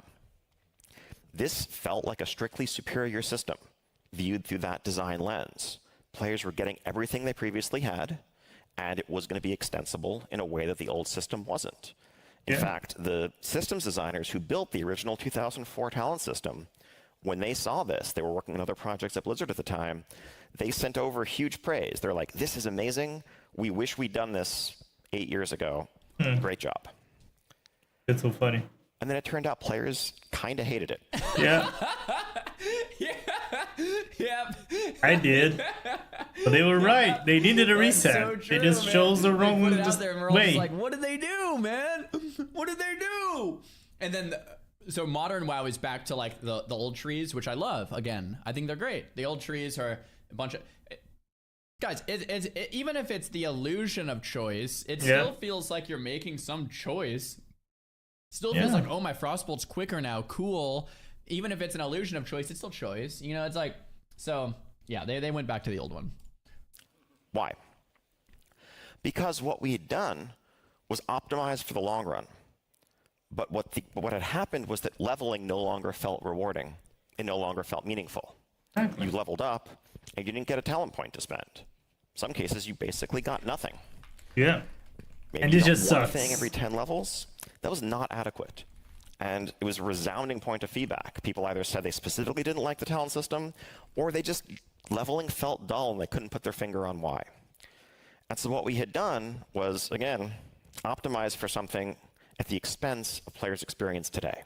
Yeah. And if it's not fun today, if the thing you're not making isn't fun right now, it's never going to be fun. Will there even be it tomorrow? Yeah. And so we had to take a big step back and reconsider, you know, how we were weighing these things and what was worth it and what wasn't. And so we redid our talent system again in 2022 for our Dragonflight expansion. Which I loved that. We moved back to something that actually looked a lot like the original system. Yeah, I was so happy about this. We had a bit more horizontal progression in it. We tried to solve some of the problems that made the original one collapse under its own weight very quickly. Exactly. But we committed to once again giving players 1 you point learn, every level. Iterate. And as we built this system, we looked at it and we could say, you know what, we know this can't last forever. Yes. After enough years, there will be too many points. This will once again collapse under its own weight, and we'll have to do something about it. But you know what? That's okay, because it's fun today, and it's going to be fun tomorrow, and down the line, we'll figure that out when we get there. Because the alternative... Exactly. Fun first. Fun first design. Dang. Wow. I generally don't like that philosophy of... We'll figure out tomorrow then. I generally don't like that philosophy, but I think in this case, he's actually It's a live service game. Like, People You love never these have all the talent answers. trees. When they put them back in, by and large, everyone was like praising it. Like, finally, we're back to talent trees. And this was 3 years ago now. And I mean, I don't want to speak for everyone, but I personally still love them way better. So I think they're great. And I do think that is true with eventually they kind of collapsed onto themselves, right? So they added a hero talent tree in the middle now. Yeah, I don't think I have probably unlocked be swapping out almost those like hero Garrison and talent Taurus, trees, right? but that is like a design issue. But I generally don't like the philosophy of like, oh, we'll worry about tomorrow. It's like, I don't know. I get you, Zaryu, but you gotta understand how big WoW is. It is what it is, man. Sometimes you gotta leave some problems for tomorrow. Sometimes you just do. Because if not, you're never gonna stop trying to solve problems, and you're never gonna create anything new. There's always new problems to solve. Same thing goes with balancing, right? And so really, yeah, you have to carefully consider, you need to think about the future, but don't be scared of or overly intimidated by it, because players are focused on every time they're logging into your game, every time they're hearing news about it, what you're offering them now. No one's having more fun today because the design elegance is going to pay off 5 years down the line. That's not how a community ever thinks. That's fair. That's nor fair. will they. Definitely. So sometimes you see the problems, but you go ahead anyway, because it's what the right thing for your community is. And we often joke on the team these days, sometimes we'll say, like, that's a problem for Future Us. Future Us is going to be really smart, and they'll solve it when they get there. And honestly, to some extent, there's merit in that. As we've discussed in other contexts in this talk, things change. I still don't know if I like that philosophy. I maybe I'll have to sit with that a little bit more. To be fair with you, Zaryu, it's just because you haven't thought enough about it. Because, man, if you really think about everything that they gotta do, it makes sense. It really does. Because it's too much for them to deal with. For any company to deal with. But I don't like that philosophy. I like the opposite philosophy in the sense of... Me too, Zaryu. Me too. But we as an individual, right? We as a person are able to completely micromanage our life. Because our life is only us. And the only person that can affect that is us. We're talking about a game that has hundreds of developers and millions of players, right? The scale of it is just completely different from a fucking person's life, right? From an individual life, right? Same thing as running the country, right? You can create a law and you can create like a set of laws and go like, yep, these laws are gonna rule our country forever. And we're never gonna have to change things, delete laws, create new laws, change laws. That is just the nature of creating something that big. You cannot create something that big that is gonna be perfect forever, right? It is what it is. Of like, let's set ourselves up for success in the future, and today's present is the future of yesterday. And it's like, so we're living in a world that we created that we like. But Hold I think on, he I'm has gonna a go to good the point, bathroom, guys. right? If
Sorry for taking so long, chat.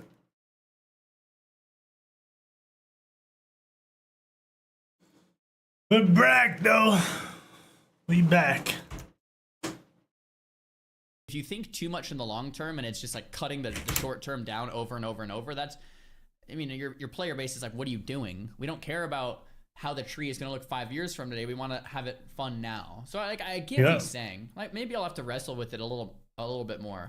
But generally speaking, I'm such the opposite type of a guy. I'm like that 5 to 10 year down the road kind of thinker. Like, what's the best choice for 10 years from now, kind of a thing. That's generally how my brain works. And so for me, that thing is just like, let the me of tomorrow worry about it. Like, bro, that kind of thinking is scary, man.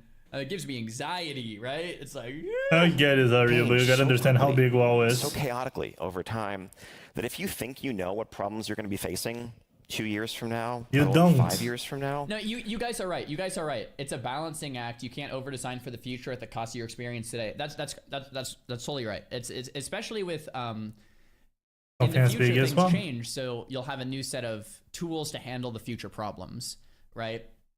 So I think that's completely true. I'm not trying to take away from that. I'm just saying, like, the way my brain works with my psychology, I'm just like, gives me a lot of anxiety to push things, right? You're probably kidding yourself a little bit. You're going to be facing all kinds of unexpected challenges. This one that you can see coming, that you can start planning for years ahead of time and already be thinking about, you already have a leg up with that one. So one exception to this, though. There's one area where I think it is important to really stress the future. And that is a set of decisions that I call one-way ratchets, which is like a wrench that you can only turn in one direction and it just won't, go back. Go like the other way. Like this visual here. And you think about that in terms of the player psychology impacts of certain decisions.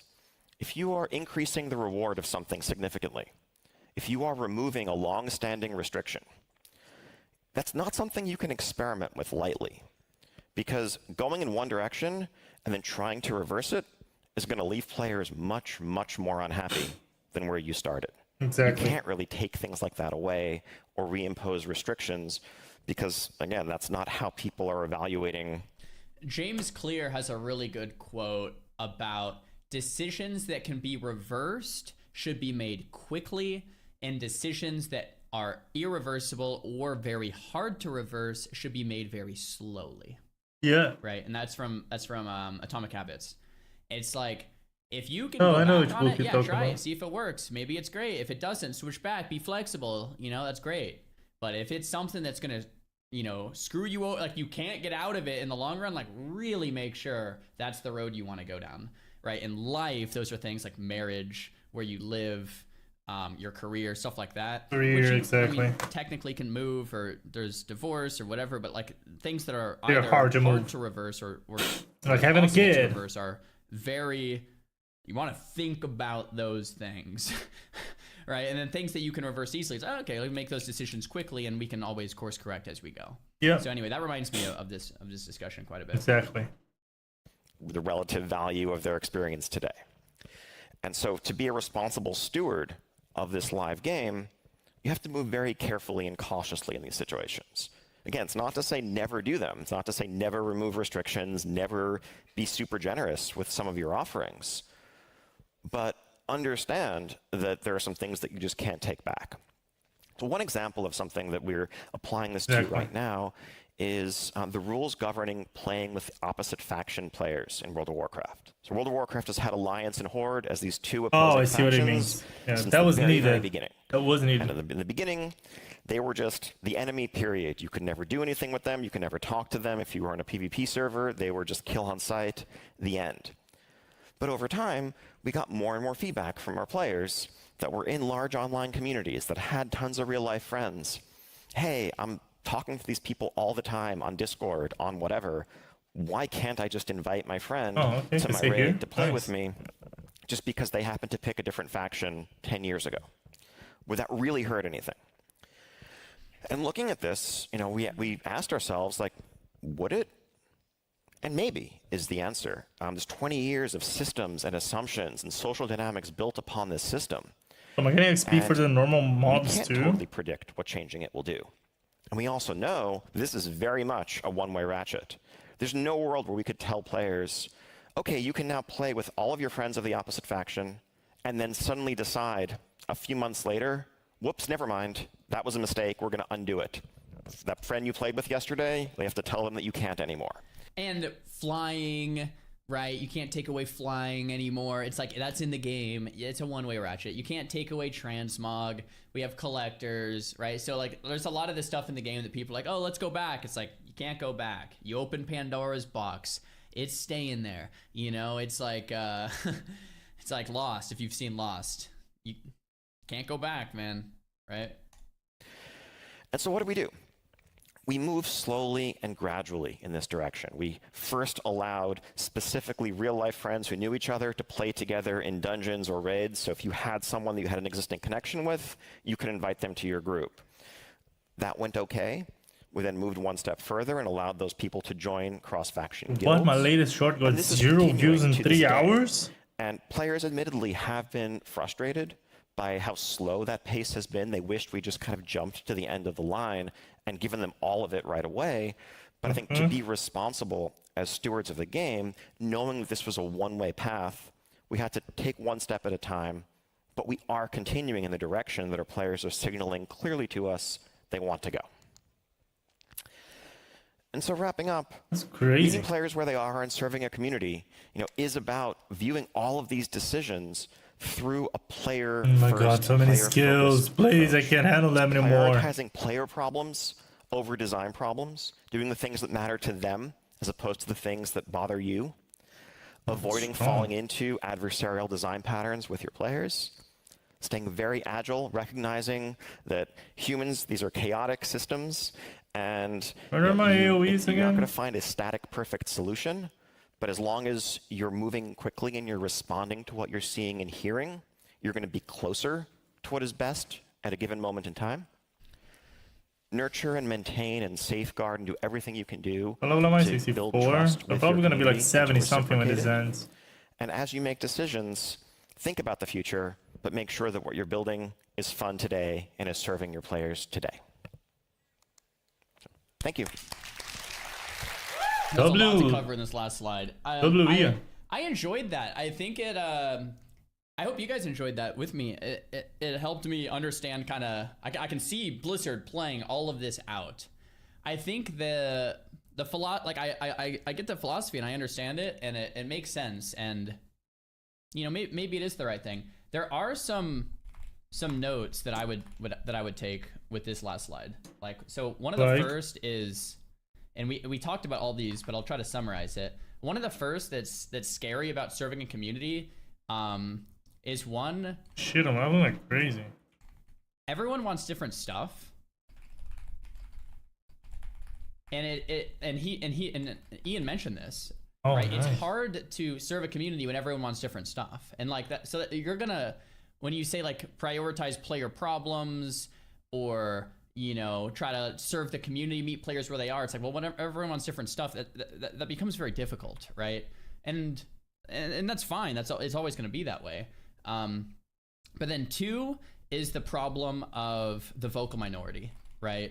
And when you have a vocal minority, you become it's this issue where it's like, am I going to listen to the people that are crying the loudest, even if that's not the majority, what the majority wants? Because there's vocal minority, there's that silent majority that's just kind of playing the game and sitting there. How do you distinguish between the two? So that certainly seems to be an issue with serving a community. And then 3, I think we talked about this too, the balance of today and tomorrow, right? If you do something that really gets players excited today, like you give everyone 1,000 gold for free or 10,000 gold for free. Everyone's like, sweet, I got 10,000 gold. But now the price of everything goes up because there's double the gold in the economy or whatever. You see what I'm trying to get. It's not just like making people happy. People are gonna exploit that, it's about and making sure that the community is actually going to last and sustain itself. And I think you can have that. You can have a balance. Making people happy today it would be easy, right? Like it's like, well, you just you know, like that's not what it's all about. I think it's balancing about, let's make sure this thing is actually standing up tomorrow too, right? And it goes both ways. You could say the same thing. If you focus only on tomorrow, then everyone today is just like, bro, what are you doing? Right? So that's why number 3, balancing today and tomorrow. I think too far in either direction is problematic, right?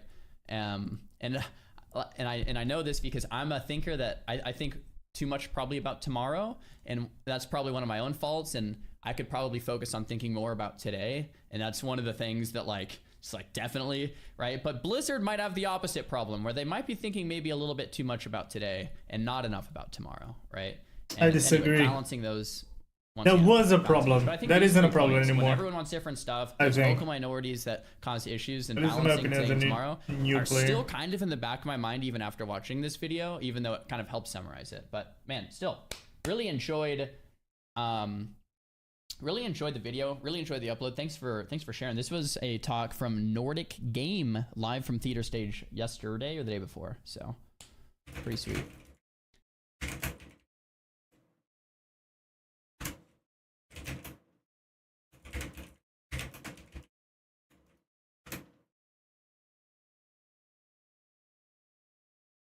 Everybody, good afternoon. Thank you all for coming out.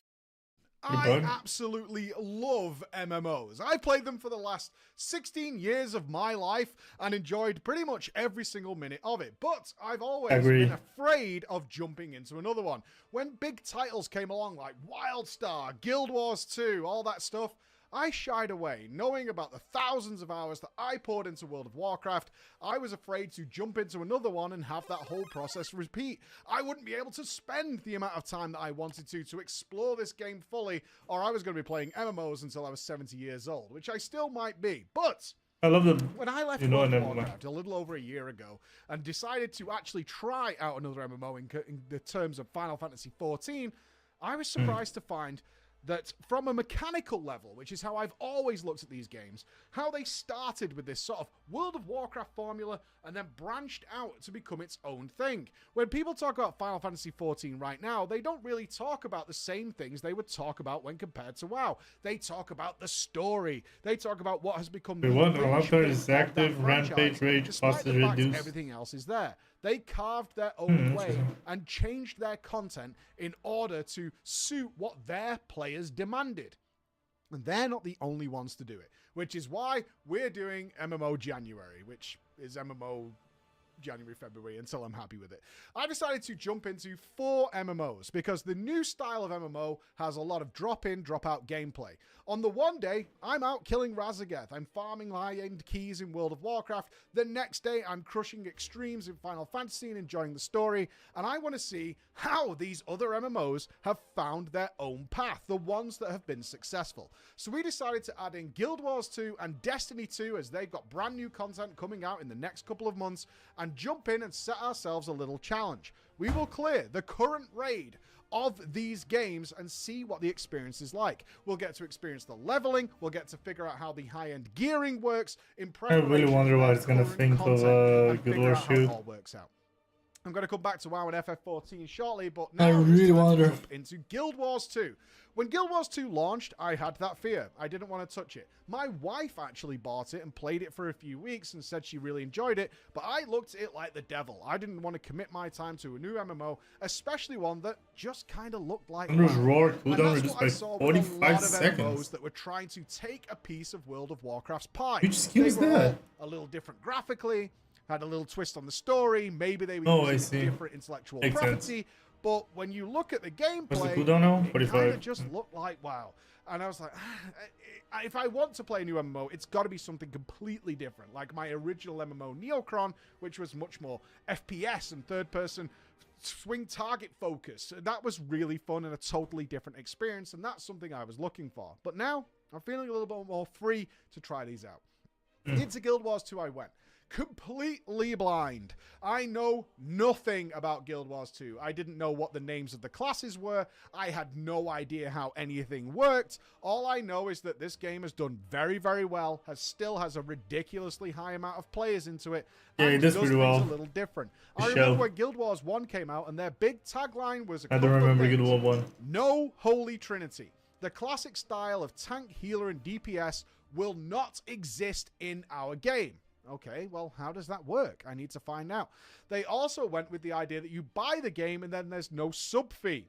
Buy the game and it will keep going. They do have a microtransaction shop. I have no idea what's in it. And I knew a couple of things from research and conversations that I've had before, such as dungeons have been removed. They're still there for the base game, but they stopped doing dungeons. Instead, they carved a different path that suited their playstyle, their players, in the name of something called fractals. I'm looking forward to finding out what they are. Fighting. As it stands right now, I don't know. So let's go along with this journey into Guild Wars 2.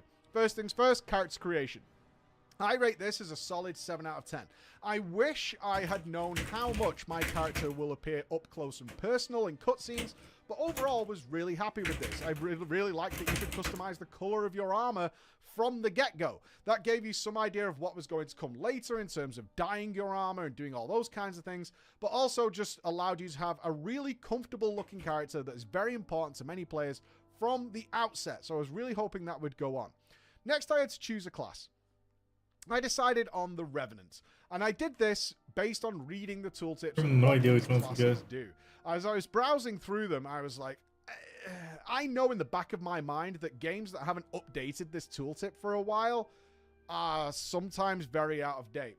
And you read them, and it's like, if you know about the game and you've played it for a while, you know that tooltip doesn't quite reflect how that character actually plays. But as I'm going in blind, and when I say blind, I'm not even going to be looking at my live stream chat while playing this. Now, I want to be clear on something. That's not how I would play this game normally, and nor is it how you guys would probably play the game. I won't be asking people in game about things. Oh, I don't have Thunderclap? No, that doesn't make sense. I absolutely would. I would Google things if I didn't understand them. I'm not going to do that. Now, the reason I'm doing that is I want to know how this game presents its information. And for clarity, I'm not sponsored to play Guild Wars 2, but ArenaNet found out that I wanted to play it and sent me copies of the game. So I'm going to give them the feedback that they probably want, which is, how does this game present itself to a person just picking up this game for the first time in terms of how they present their information? So character creation, pretty good. Good 7 out of 10. Lots of customization, lots of tattoo options, lots of body type options, lots of ways of changing eye colors and all that kind of stuff, your hair color, matching your armor, putting some decoration on there. Really appreciate it. I just recreated basically the floor inspector from FF as close as I possibly could because I kind of like and fall in love with that goofy face. Alright, I've just seen it and I fucking hate you guys. The crawlers are here, and you're all dressed as. I'm gonna get carried to the Mythic Plus to get the clothing and shit. It's good. I actually hate you guys so much. I actually fucking detest you guys so much. I really, really hate you all. It's been 5 minutes. I'm not a rat. The first things first then, the zones. Let's go through those. They're really pretty. They're very, very pretty. The first zone I loaded into was called Holbreck, which gave me kind of Dumb Moreau vibes, these snowy, mountainous areas with some grassy verges on the sides. And the first thing I noticed is I'm not at a quest hub. The initial quest I got was very much what I would expect from any MMO, but then immediately I realized this is not how Guild Wars does its leveling. Instead, it's very much like a Ubisoft open world game. Now, don't be deterred by that. What I mean is there are scouts around with little telescopes on them on the map, and if you click them, they'll sort of unveil different areas and activities to do within them. Now, there is a map completion we'll get to later for each zone. You can complete every activity there. But what's more important is the quests are presented to you at random. I really, really like this. Because instead of going to an area, so if we look at it from a World of Warcraft style and an FF style, where you go to an area and there's just a town with a bunch of quest markers, pick them all up and start looking for generally the most efficient route of doing those quests, which is how most of us play the game. What we're not doing is taking in what's actually happening, for the most part. We'll stick with the main story, sure, but a lot of times it's like collect some 12 bear asses and things like that. That is absolutely not how Guild Wars 2 did it, and this was one of the most impressive things it showed me. Each zone, and I had my guys have a look at this, has roughly 60 in each zone. Random events that can occur. And these happen just by walking around and bumping into stuff. So by the time I got my first quest, which was, hey, go here and check this out, I had done passively 4 or 5 different quests. And these quests were pretty engaging for the most part. they usually actually changed into a chain of events, which I really liked. Bump into an NPC who's walking towards a cave, and you might see something on your map pop up saying, hey, you should probably look after this NPC. Okay. Then you get the NPC to the cave, protected and safe, and then the NPC finds something of interest, an archaeological dig, some sort of tool, some sort of experiment being carried out. Help them deal with this. Oh my god, there's people who are prisoners here. This is another quest, and each one is just piling on experience each and every time you do it. So you've basically done a full quest chain that you would pick up in any other game without having to return to an NPC to say, I did this part and I need to go back exactly out again. Preach. Or Isn't it return crazy? to that part. It just naturally flows into another. And you also have the running risk of, if you are lazy and this quest fails, then you've maybe missed out on several other follow-up areas that go along with it. And this happens all the time. It's one of those games where you're trying to do a task and you're just constantly being waylaid. If you're not disciplined, you're constantly waylaid by different interesting things to do. You'll be turning into different creatures. You might end up in a drinking game. You're doing all kinds of different things. Now, not everything is wonderful, for sure. One minor criticism I would have is the heart system to unlock NPCs. At first, I was really interested in this. There are these NPCs around that have a golden heart over them, and that means that you can gain some sort of favor with them by helping them out with their task. Perhaps they're a young boy who's collecting armor to build his snowmen or something like that. Okay, I'll go and collect the snowmen, and it's a basic MMO quest, right? You do that, and that unlocks that NPC to sell you things. So I was really curious about this in the first few hours of playing the game. Ultimately, I stopped checking these guys completely because every time I did, they basically sold trash. Like food, they just sold trash. Or something. Nothing that I consider personally worthwhile. Although at least from what I know. To find out that experience bonuses do stack, and I have a fondness for that. So that was really cool, but ultimately I ended up doing them for map completion rather than because the NPC was worthwhile to unlock. And my fear at this point, I know. I'm talking, this is it really incentivizes you to do all the content in the game. It's so good. Something important because the game has kind of taught me not to bother checking these NPCs anymore. I checked the first 10 or 12, nothing of relevance, and then I left it alone. And then I give up. That doesn't mean that all the map completion stuff is interesting. I agree. I was very curious what would happen if I 100%ed a map.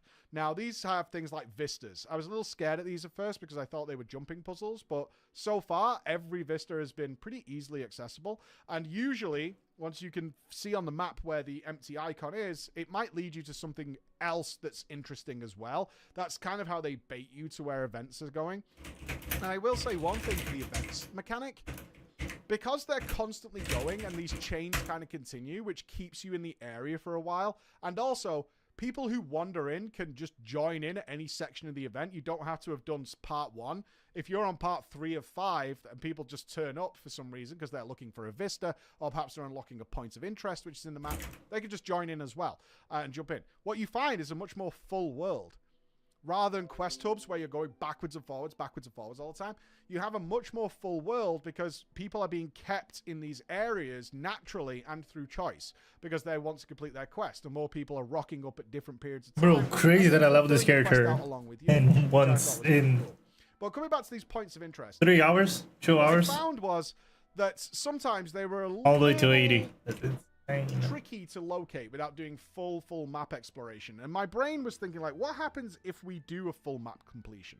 Is there a goal? And I could see an icon of a little chest. So I spent the first little while, surprisingly, I never expected to come into Guild Wars 2 and be like, oh, I'm going to complete the first map and unlock it, which was pretty good. I got some nice rewards, and there's some RNG, which leads to some loot crate type things. Not that they give you, like, power, but customizables from their store that you can randomly get out of these chests, which is a little incentive.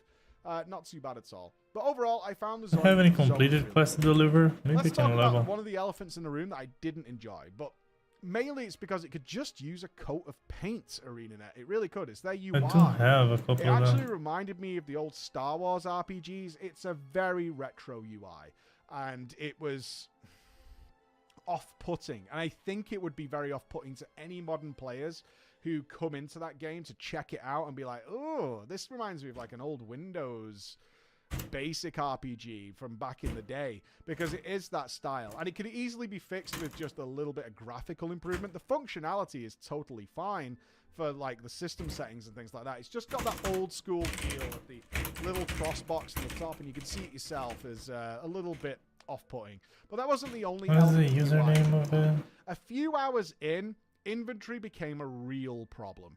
Now, thankfully, because I got the Epic Edition, which contained the expansions, I got given a bag in my mailbox because I'd bought that game, which I hadn't. They provided it for me. Not everybody's going to get that, especially when trying out the base game, which is free. That's not going to happen. And you are given very limited backspace. And what they do is kind of constantly flood you with loot. It was a lot. And I honestly didn't know what to do with it. There were so many items that I got. And one thing I loved about the gearing was that in some items you can choose the stats you want on them. And the stats are very self-explanatory.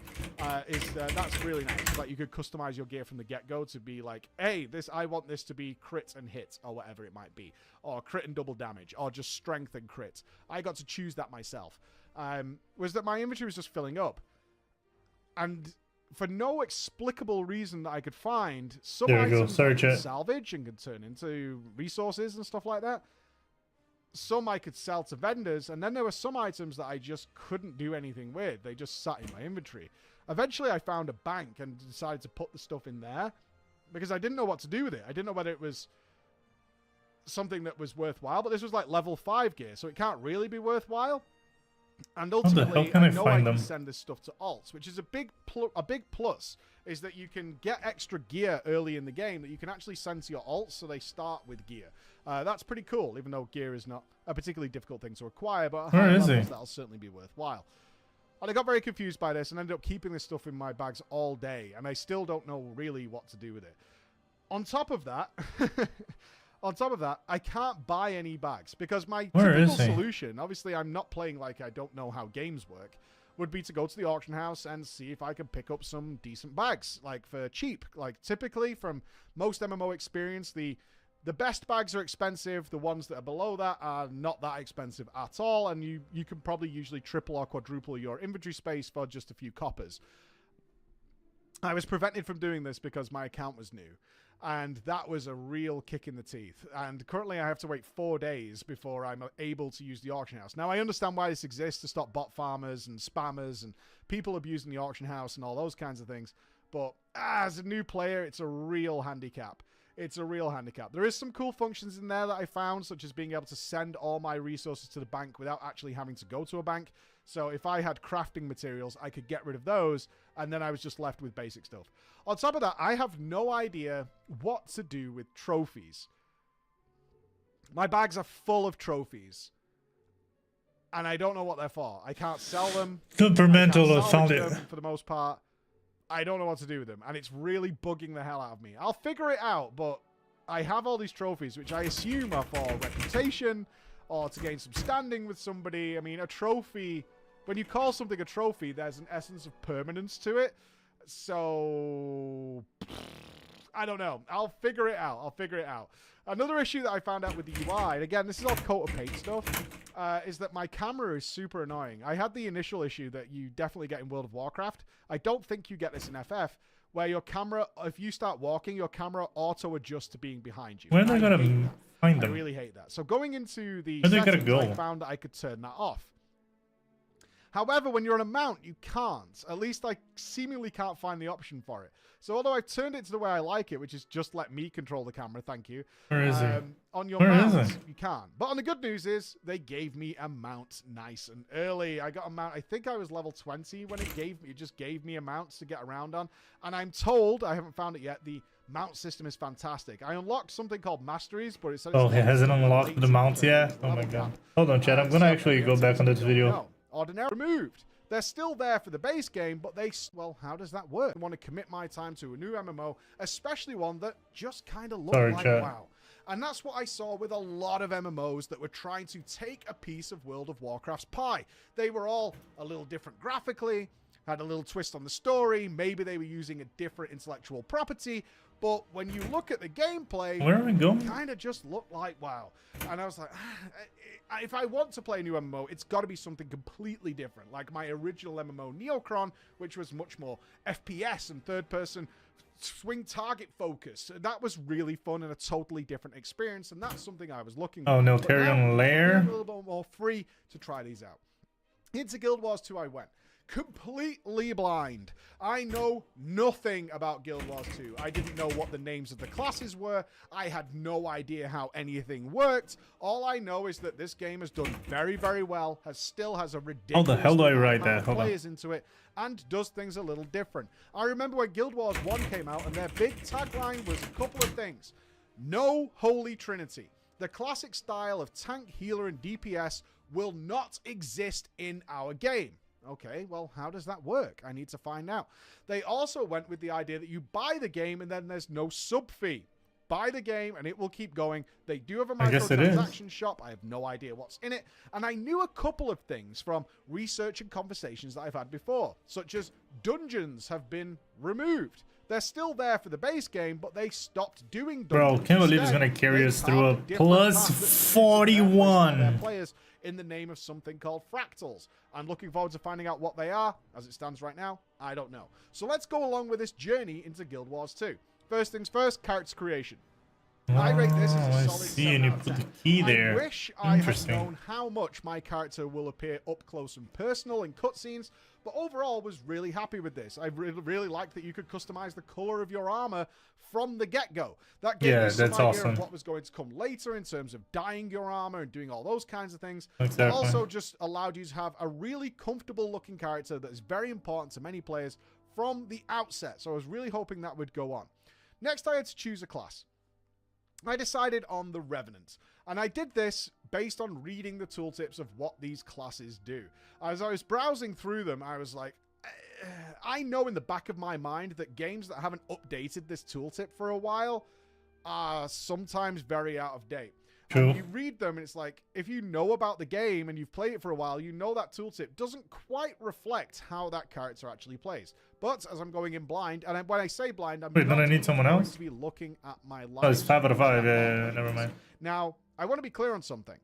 That's not how I would play this game normally, and nor is it how you guys would probably play the game. I won't be asking people in game about things that I don't know. Ordinarily, I absolutely would. I would Google things if I didn't understand them. I'm not going to do that. Now, the reason I'm doing that is I want to know how this game presents its information. And for clarity, I'm not sponsored to play Guild Wars 2, but ArenaNet found out that I wanted to play it and sent me copies of the game. So I'm that's okay. There's no like a sponsor or anything, especially for someone that has a breach. Like, who cares about giving him the game for free? How they present their information. So character creation, pretty good. Good 7 out of 10. Lots of customization, lots of tattoo options, lots of body type options, lots of ways of changing eye colors and all that kind of stuff. Your hair color, matching your armor, putting some decoration on there. Really appreciate it. Just you're just zooming through. Basically, the floor inspector from FF as close as I possibly could, because I kind of like and fall in love with that goofy face. All right, I've just seen it and I fucking hate you guys. The crawlers are here and you're all dressed as rats. So stupid, dude. I actually hate you guys so much. I actually fucking detest you guys so much. I really, really hate you all. It's been 5 minutes. Did someone just run away? I'm not a rat. The first things first then, the zones. Let's go through those. They're really pretty. They're very, very pretty. The first zone I loaded into was called Hallbreck, which gave me kind of Dumbarrow vibes, these snowy, mountainous areas with some grassy verges on the sides.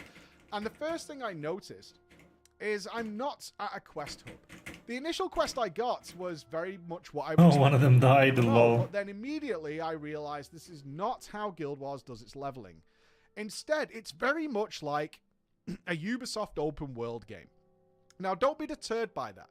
What I mean is there are scouts around with little telescopes on them on the map, and if you click them, they'll sort of unveil different areas and activities to do. This was gonna fight? Now, there is a map completion we'll get to later for each zone. You can complete every activity there. But what's more important is the quests are presented to you at random. I really, really like this.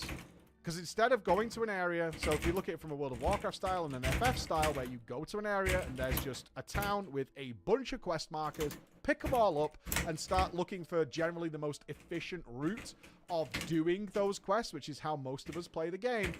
what we're not doing is taking in what's actually happening for the most part. We'll stick with the main story, sure, but a lot of times it's like collecting 12 bear asses and things like that. That is absolutely not how Guild Wars 2 did it, and this was one of the most impressive things it showed me. Each zone, and I had my guys have a look at this, has roughly 60 in each zone. Random events that can occur. And these happen just by walking around and bumping into stuff. So by the time I got my first quest, which was, hey, go here and check this out, I had done passively 4 or 5 different quests. And these quests were pretty engaging for the most part. They usually actually changed into a chain of events, which I really liked. Bump into an NPC who's walking towards a cave, and you might see something on your map pop up saying, hey, you should probably look after this NPC. Okay. Then you get the NPC to the cave, protected and safe, and then the NPC finds something of interest, an archaeological dig, some sort of tool, some sort of experiment being carried out. Help them deal with this. Oh my god, there's people who are prisoners here. This is another quest, and each one is just piling on experience each and every time you do it. So you've basically done a full quest chain that you would pick up in any other game without having to return to an NPC to say, I did this part and I need to go back out again, or return and do that part. It just naturally flows into another. And you also have the running risk of, if you are lazy and this quest fails, then you've maybe missed out on several other follow-up areas that go along with it. And this happens all the time. It's one of those games where you're trying to do a task and you're just constantly being waylaid. If you're not disciplined, you're constantly waylaid by different interesting things to do. That is true. You just completely lose your focus on Guild Wars. If you have ADHD, everything is wonderful for sure. you just can't play the game. The game just doesn't allow you to. You just get completely lost. You clear a map or something. I had that problem against so many times. Sort of favor with them by helping them out with their task. Perhaps they're a young boy who's collecting armor to build his snowmen or something like that. Okay, I'll go and collect the snowmen, and it's a basic MMO quest, right? You do that, and that unlocks that NPC to sell you things. So I was really curious about this in the first few hours of playing the game. Ultimately, I stopped checking these guys completely because every time I see. We're getting back to the part that I was listening to before. Like a bit of food, some scraps of something, nothing that I consider personally worthwhile. Although it was nice to find out that experience bonuses do stack, and I have a fondness for that. So that was really cool. But ultimately, I ended up doing them for map completion rather than because the NPC was worthwhile to unlock. And my fear at this point is, and I'm going to be explaining this from like my first play. God, it hurts. Miss something important because the game has kind of taught me not to bother checking these NPCs anymore. I checked the first 10 or 12, nothing of relevance, and then I left it alone. That doesn't mean that all the map completion stuff is interesting. I was very curious what would happen if I 100%ed a map. Now, these have things like vistas. I was a little scared. Nothing much happens. I thought they were jumping puzzles, but the hero thing and the jumping puzzle are the best. Pretty easily accessible, and usually, once you can see on the map where the empty icon is, it might lead you to something else that's interesting as well. That's kind of how they bait you to where events are going. And I will say one thing for the events mechanic. Because they're constantly going and these chains kind of continue, which keeps you in the area for a while. And also, people who wander in can just join in at any section of the event. You don't have to have done part 1. If you're on part 3 that's so good, dude. The game is so friendly, dude. It really is a completely different take on MMOs in a lot of ways. What you find is a much more full world. Rather than quest hubs where you're going backwards and forwards all the time, you have a much more full world because people are being kept in these areas naturally and through choice because they want to complete their quest. The more people are rocking up or complete the map time and then fulfilling the quest out along with you, which I thought was very cool. But coming back to these points of interest, the fuck you doing, Eternus? Was that sometimes they were a little tricky to locate without doing full map exploration, and my brain was thinking like, what happens if we do a full map completion? Is there a goal? And I could see an icon of a little chest, so I spent the first little while surprisingly clearing the first map, I guess, to Guild Wars 2 and be like, oh, I'm going to complete the first map and unlock it, which was pretty good. I got some nice rewards. Yeah, it's really fun. RNG, which leads to some loot they make it fun. Things. Not pretty good. You like power, but customizables from their store that you can randomly get out of these chests, which is a little incentive. Not too bad at all. But overall, I found the zones really good. Let's talk about one of the elephants in the room that I didn't enjoy. Oh, you only got 2 more bosses? Mainly it's because it could just use a coat of paint, ArenaNet. Wow. It really could. It's their UI.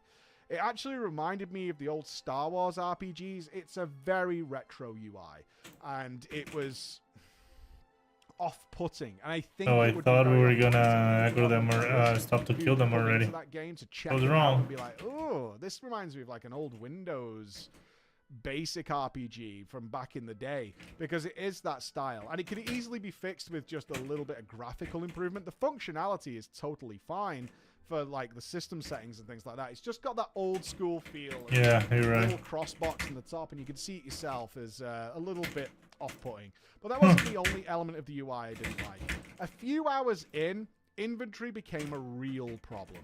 Now, thankfully, because I got the Epic Edition, which contained the expansions, I got given a bag in my mailbox because I'd bought that game, which I hadn't. They provided it for me. Yeah, I know. Not everybody's going to get that, especially when trying out the base game, which is free. That's not going to happen. And you are given very limited backspace. And what they do is kind of constantly flood you with loot. It was a lot. And I honestly didn't know what to do with it. There were so many items that I got, and one thing I completely lost is that in some items you can choose the stats you want on them, and the stats are very self-explanatory.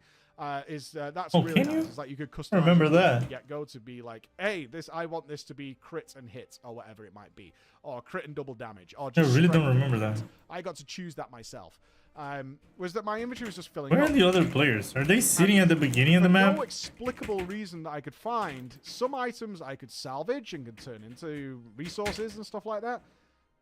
Some I could sell to vendors. Might as well focus on the boss, I guess. That I just couldn't do anything with. They just sat in my inventory. Eventually, I found a bank and decided to put the stuff in there because I didn't know what to do with it. I didn't know whether it was something that was worthwhile, but this was like level 5 gear, so it can't really be worthwhile. And ultimately, I know I can send this stuff to alts, which is a big plus, is that you can get extra gear early in the game that you can actually send to your alts, so they start with gear. That's pretty cool. Really? I didn't know that. A particularly difficult thing to acquire, but at higher levels, that'll certainly be worthwhile. And I got very confused by this and ended up keeping this stuff in my bags all day, and I still don't know really what to do with it. On top of that, I can't buy any bags because my typical solution, obviously I'm not playing like I don't know how games work, would be to go to the auction house and see if I could pick up some decent bags, like for cheap. Like typically from most MMO experience, the best bags are expensive. The ones that are below that are not that expensive at all, and you can probably triple your inventory space for just a few coppers. I was prevented from doing this because my account was new. And that was a real kick in the teeth. And currently I have to wait 4 days before I'm able to use the auction house. Now I understand why this exists to stop bot farmers and spammers and people abusing the auction house and all those kinds of things. Exactly. The classic MMO shenanigans. It's a real handicap. It's a real handicap. I mean, it happens the same on 14 and shit. On WoW, I don't think they have that because go to a bank. So if you can just do 2FA, I think. On top of that, I have no idea they allow you. what Pretty to sure. do with trophies. Could be wrong though. My bags are full of trophies, and I don't know what they're for. I can't sell them. I can't salvage them for the most part. I don't remember know this. What to do with them, and it's really bugging the hell out of me. I'll figure it out. Is it a system they added later? I have all these trophies, which I assume are for reputation or to gain some standing with somebody. I mean, a trophy. When you call something a trophy, there's an essence of permanence to it. So agree. I don't know. I'll figure it out. It makes you scared of selling. Another issue that I found out with the UI, and again, this is all coat of paint stuff, is that my camera is super annoying. I had the initial issue that you definitely get in World of Warcraft. I don't think you get this in FF, where your camera, if you start walking, your camera auto-adjusts to being behind you, and I hate that. Yeah, I hate it too. So going into the settings, I found that I could turn that off. However, when you're on a mount, you can't. At least I seemingly can't find the option for it. So although I've turned it to the way I like it, which is just let me control the camera, thank you. On your mount, you control the camera, thank you. The good news is they gave me a mount nice and early. I got a mount, I think I was they give it really early. They just gave me a mount to get around on. And I'm told, I haven't found it yet, the mount system is fantastic. I unlocked something called Masteries, but it said it's locked until level 80, which I believe is the level cap.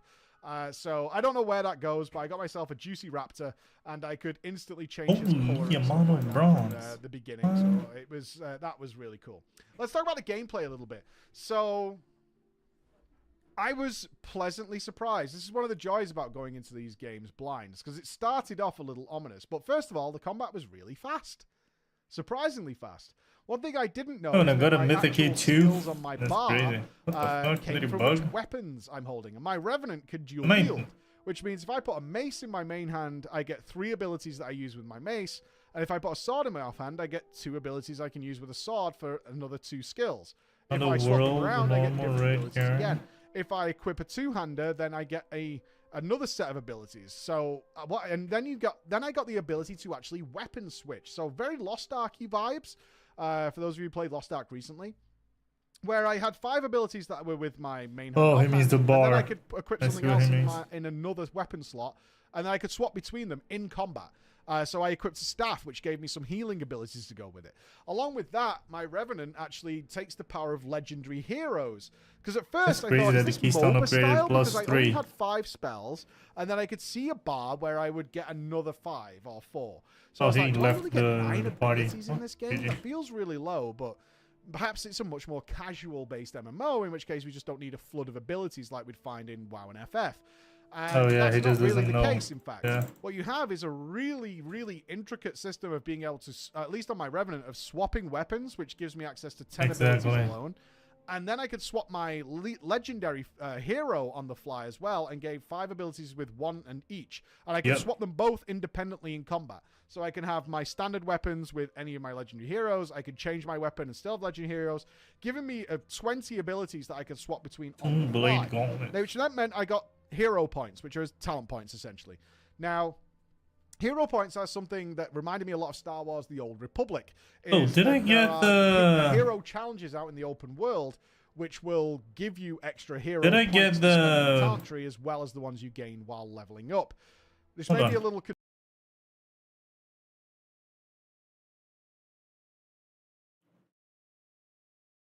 Oh, these are mounts. What I want to look at is appearances. Oh, I got it. Hell yeah. Look at that, chat. Oh my god, I look awesome now. Okay, let's continue the video. Because so far I haven't found a way to respec. Let me do so something. I assume that's somewhere in the game, but I don't know where it is. But at the moment, I'm basically going with my gut instinct, similar to our blind Path of Exile playthrough, which is I'll go with what sounds good, and basically I'm going with anything that increases my damage. I'll go 1.1 mil. Min-max and our goal to clearing the raid, I have no idea. I'm also pretty fucking good. Putting points in, which I'm logging in the shit at the end game. Warrior Zone real quick. But I think it was very cool is that you could just hold your points and spread them out wherever you wanted to go. That was really interesting, and I'm filling out my tree as best I like. I like that we have multiple choices of builds, which I seemingly can equip a couple of them at a time. Where that system will take me as we get to higher level, I don't know, but I certainly wasn't bored. Very fast-paced combat. Super surprised. I was expecting something slow and much already. Not the case at all. At least with the Revenant, is I found the combat to be not quite Warcraft level, but better than FF. And I'm a fan of big combat. I'm a fan of fast-paced combat. So that was definitely very, very interesting. Haven't tried underwater combat yet. I accidentally found this by walking in a river, is that I can fight underwater. Oh yeah, I got the warrior mount now. It's going to be like. I keep picking up things that let me breathe underwater and spears to fight underwater and tridents, so I will get back to you on how that one works. I hate this so fucking much. I hate this so much. Boom. I hate everything. I hate everything. Wait, what? Get out of the way. One thing I did unlock, though, as I got a little further into the game, was daily quests, like endgame daily quests. I'm going to try and fill these in the next couple of days and see whether or not this, even at this low level, it starts giving me endgame-ish rewards. That would be really curious if that happens, and it might be something you want to do. At least it'll probably give me a lot of XP, and I suppose we should talk a little bit about leveling here, because it's obviously one of the bigger put-offs that people have about starting an MMO. It's fast. I mean, it's super fast. Leveling seems really easy, and literally everything you do in the game gives you an abundance of XP. There's tons of experience boosters, such as food, consumables that are just lying around that can boost you up. Every few levels, I kind of got a token that was just a reward that allowed me to double my experience for a couple of hours, something along those lines. Yeah. One thing that's really, really interesting that I did not know about You this really game push is it to level every real single hard. thing you do from day one is scaled. You can cap Exactly. your character in the Kinda like first WoW. zone by running events and stuff. At no point, and this was a little odd, did the game try and push me to go to a different zone. It was Yeah, you really completely don't. at my disposal really where I weird wanted to go. If I in a wanted to lot of spend ways. 10 hours in the first zone, that's fine. I can cap my character there just fine. Everything scales so that I get just as good a rewards for doing that as doing something else. I also found out that on certain events, if you sort of perfect them, it basically doubles the amount of experience you get, and I got an entire level just from doing one event because we happened to do it really, really well. And what I ended up doing was I 100% the first zone, which got me some reasonable rewards for doing that. And then I kind of opened the world map and just kind of picked where I wanted to go to shake up the environment. I wanted to see what different environments were like, so I just kind of pick and chose where I wanted to go. And if I found a zone I liked, I started working towards 100% it. This is a really nice way of leveling. I have a fear this is going to get tedious later on because it is at its core sort of Ubisoft busy work completion. You know, get visitors, get points of interest, clear all the hearts, and some of the hearts. Ubisoft busy work, dude, 100% is in a way. But if it's refreshing in I'm MMO though, about this in a couple of days. For now, not just really having does. straight quest hubs has been really, really nice. That was pretty cool. And also the game regularly asking me if... again, this idea of keeping players together was really cool. And occasionally the game would ask me if I wanted to move to another shard that had a fully higher population. Because the shard I was currently on, people had logged out, people had moved on to different zones, and there weren't a lot of players in it. So many cool it's features like, this game has. We're going to move you over in an hour anyway, but if you want to move over now to a zone that has got a load more people in it, that would be cool. And that worked out really well when I eventually went to try a world boss. World bosses, as everything in the game is scaled, you can do world bosses from day one, and I did. Yeah, I had it no is so clue awesome. what the hell was going on whatsoever. Yeah, no me idea. neither. The And first that's time I always did it, I come was down to completely UI lost, issues. dude. At some points, I had so many buffs from other Completely players, lost. and they're all tiny sort of icons. I have no idea what they do. It's one Okay, of the things nice, I think a level 80. lot of MMOs are guilty of. In fact, nearly all of them is group buffs are great, but there's no What are we gonna do for understanding of what the they are. warrior UI hall is though? Usually great at telling you what they are. And it's a bit of a double-edged sword because Maybe you we'll know kill some later people on over when there. you're experienced and seasoned with the game, you'll know what these debuffs are regardless. So it's a difficult boundary. It's like, hey, we're giving you all these buffs, and I'm like, well, I have no idea what the fuck they are. Alternatively, do they stick them in your face when later on in the end game you know what they are just by a glance? That would be a really difficult thing. One criticism I would have though is the game has not given me any multiplayer stuff to do. I am doing stuff multiplayer. People are joining the events. We obviously did world bosses with a lot of people. It just happened naturally, to be honest. Dungeons. I know they exist. I've had no In my experience, they never I've pushed had me. nothing that sort of wanted me to interact. They with never the pushed me game towards that directly. on vanilla Some Guild people Wars. really like that. I like player Vanilla interaction. Guild Wars 2, I in mean. MMOs. It's one of the reasons I really like Dragonflight's new work order system. But yeah, so far so solo is what I'd say. So far so solo to see where that goes on. But that's been nice. The thing I want to close on here is actually the story. So I'm assuming that the story of Guild Wars 2, at least for the base game, which is where I am right now until I reach level cap, is the story that was there from the original, and it shows. Your character is voice acted. My initial reaction to that was, oh cool, my character is voice acted. And I do not want to bash anybody's work, but I do not like the voice actor for my character, and it actually is actively making the game worse for me. Yeah, it's kinda meh. You're officially press ganged into the Gear Warband Auxiliary. It really is. But they changed the things, I'm pretty sure. I'm no soldier, but a debt is a debt. What? Honor demands I repay. What's my first duty? Escorting a supply caravan. Meet us on the road near Taigan. I've played it for a good 7 or 8 hours at this point. We're going to continue to play, but so far every interaction I've had with my character has gotten worse and worse. Makes me right. And I'm really not liking it. It's been a Is big that furry? turn-off for me. I might even disable it, but at the same time, I kind of like the other voice actors. So I'm not sure if I can disable just my own or I don't whatever. know. That would be interesting to see where it's going on. The story is not good, at least now. I am aware that the story probably gets better in the later expansions, but the story is not good. It's a little childish. It reminds me of actually my first interaction with Destiny 1 when I decided to play that, and I was looking forward to it, and the story was very weak sauce, at least in Destiny 1's launch, and I was like, oh god, this is... I hate to use the word cringe, but it did feel a little cringe. I get you. It feels a little childish. The story I had of... Dude, Where's My Car was essentially the story beat that we were on. Dude, Where's My got Car? Very drunk with a Char, one of the werewolf type creatures, and they drove the cart somewhere and they can't remember where they parked it. What? After a very sort of tenuous, spurious claim that what somebody thought they saw the cart near somewhere, we went and butchered. I've never heard of that. To look for the car. And we murdered them relentlessly. And then we went and destroyed the dam to squash any living life out there. It was just like this. What? I never heard of that before. It was a story that if I didn't think about it, okay, we're just killing a bunch of enemies. It's fine. It's an MMO. It's one of those stories that if you think about it for more than 30 seconds, it's like, oh god, this is gross. What am I doing? I feel your preach. The story's not great so far. And the voice acting of my character, not anybody else's, is not good. And I'm hoping that picks up at some point. I have no idea. I hope so too. But that's where we are after day one. And this journey, so far, I'm very much enjoying it. Like the gameplay, the zones, world bosses, they've given me a lot in the first 7 hours of this game.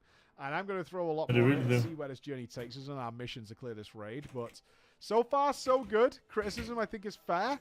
Not everything's going to be perfect. What I'm really looking forward to next is, one, figuring out what the trophies do, because I have no idea, and finding a dungeon. I really do crave some multiplayer action now to see how that goes. I want to know what that's like. Multiplayer action? Oh boy, he doesn't know. I logged out after my first day of playing. I just unlocked the LFG system, which means I probably can find a group for something, and that will be my next stop in our Guild Wars 2 adventure. But we have more games to come. We have Destiny 2 is going to be on the menu, but maybe we're going to look at Elder Scrolls. Didn't he give up on Destiny 2? Don't sure he did. Overburden it too much, but any of your suggestions are always welcome. Thank you so much for watching, guys. I'll see you again. Bye-bye. Oh, when I'm rotating, I can cast other things. I see. Didn't realize that. I don't know why, but I didn't realize that. The base game is done. I have completed the story and I've hit the level cap. Let's talk about the base version of Guild Wars 2. Let's see what he found. What do you think? Ow. Yes, what a journey it has been. Fucking What a Brazilian quick journey. ass. I was totally surprised by this, but their idea of having the level cap and then that's it, everything else is horizontal, I didn't know about. Such an interesting idea is that you have this level cap and that removes the off-putting nature of so many MMOs, which is after years of expansions, their levels have gone up to like 120 and it's like, oh, that's so daunting. Yeah. And we saw World of Warcraft had to squish all the levels back so it was less oppressive to newcomers coming in. So I was very surprised at just how fast. Yo, Liquid, how you doing, man? You can reach the level Been cap good? Guild Wars 2. Good morning. Big hats off, big shout Keep out well? to ArenaNet for that. I hit it and I was like, I barely felt like I leveled. And I that's got great. scared for a second. I was like, is this playing from the video? Like actually just trying to get the level cap is the worst part. Which Oh, is the like, preach getting so bombed. popular. And just being able to actually play through it, get to grips with the game, and then just hit the level cap. That was absolutely wonderful. So along my way, I did feel in my first playthrough, my first sort of 8 hours or so, is that the game felt a little unfocused. And that's because it kind of is, but intentionally. You could travel to these zones. You can stay in one zone if you want. You could do a multitude of zones. You can do all kinds of different things in order to gain experience. But the main focus is, of course, the story. Now, I mentioned in my first 8 hours or so, the story was kind of... It was... I want to say hit and miss, but that wouldn't be accurate. It was Did more you just miss wake than up? hit in a lot of places. And towards the end, the story changed gear, which I was really surprised by. I'd done several stories. I'd been introduced to various characters. Too many, way too many characters. I'm not sure why they decided like every beat of the story needed to introduce like 3 or 4 more characters. But it got to the point where I just couldn't keep up. Like at that point, there was like 50 characters. So I was like, I remember some of these guys, like Hearn and you know those kind of characters, but other ones that kept coming is like, this is Commander so and so, and this is General Brigadier blah blah blah. And I was like, okay, especially going from Final Fantasy 14, which condenses it to like 12. You know what I mean? I lost my freaking 75, 25 and a weapon banner. So Oh man, that fucking sucks. What the fuck, man? But in between that, there's something called Living World. That's horrible. It's in my log of things is, oh, you finished the base game, and then there's 2 Living World things. And one of them I have to buy separately. So I'm not sure what they are. Whether or not there's something that you can skip. Are these just ancillary things? Are they optional extras? I've no idea. But we'll find out as our journey goes on. So I do want to talk about the story a little bit because it showed a dramatic misallocation of resources. Yeah. Which I thought was really strange. Did you already get most of the pulls from the patch? This section of the game is like over a decade old, so you know, the spoilers are relevant here. Is the story shifted gear into a very intense series of events involving a dragon called Zaitan and his terrorizing Lion's Arch, the main city, and this was going to end the world, and we needed to put a stop to this by talking to ghosts and all kinds of things, and it got so serious, and I was like, oh, this is kind of cool.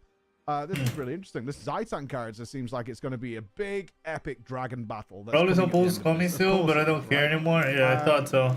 And they had some of the most... so. Oh man, that fucking sucks, dude. Lost Ark has some of the most epic set-piece story moments in any game. It beats FF14 as well, of these massive, epic battles that are taking place. Oh, it means visually. Lord of the Rings or something. Okay. But they were close. We were riding airships through these desolate, barren wastelands that had been destroyed in the past, taking the fight to Zaitan and his minions, and dragons attacking the ship. Now, the gameplay was a little weak, but the setting and what was happening was good.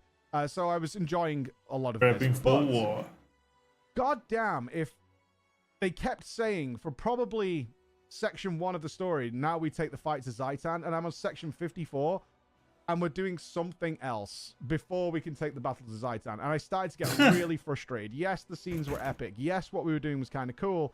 But at the same time, step 1 to step 54 stuff. Zaitan? No, now we have to go and visit the old king and his family and this crypt, and now we need to go and find the source of the magic and all this. I was like, oh my god. And it kept going on and on and on. And I started getting really frustrated.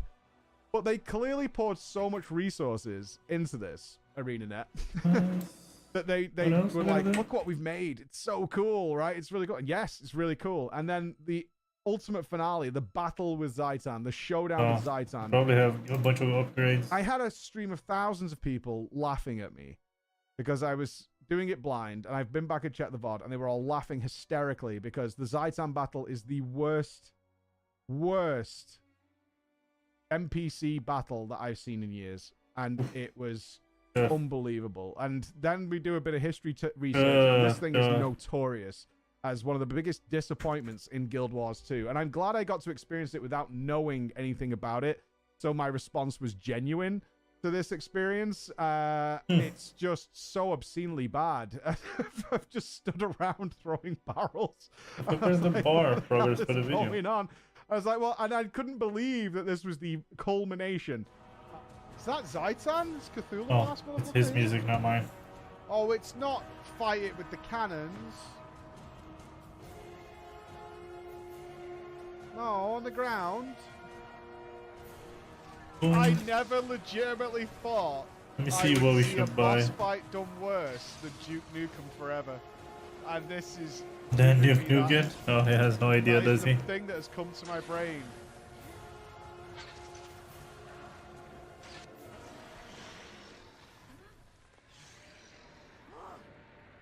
I'm in shock.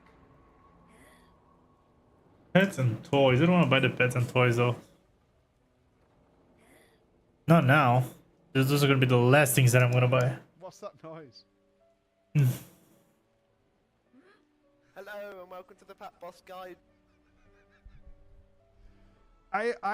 Some of the worst boss fights I've ever seen in video games were in Duke Nukem Forever.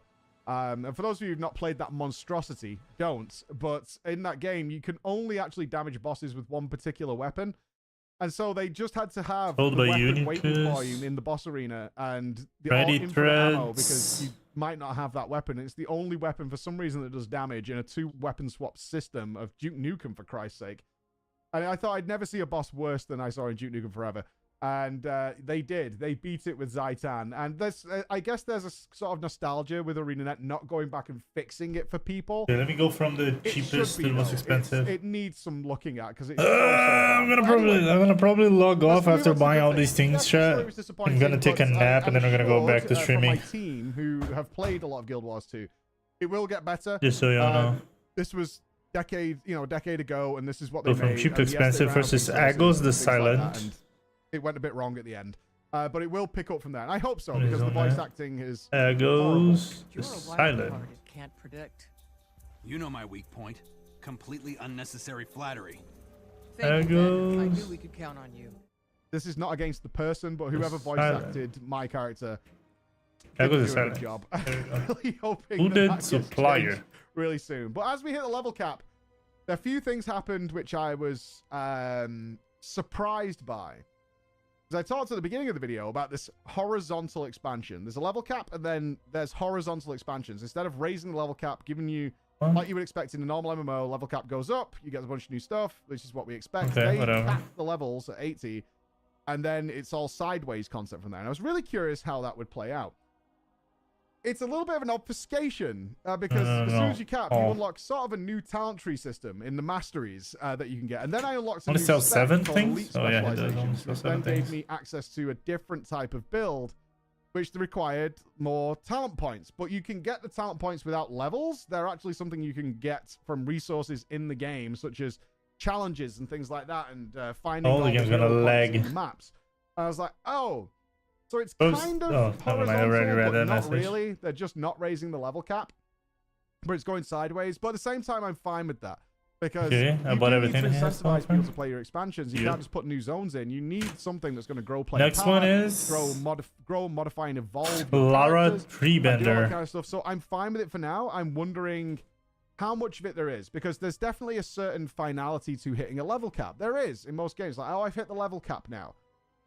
And I felt that when I hit the level cap and then realized, oh, actually, there's kind of a bunch more. So how much leveling am I doing? Even though my level cap's not going up, other bars are filling up instead. So that's something I'm keeping my eye on.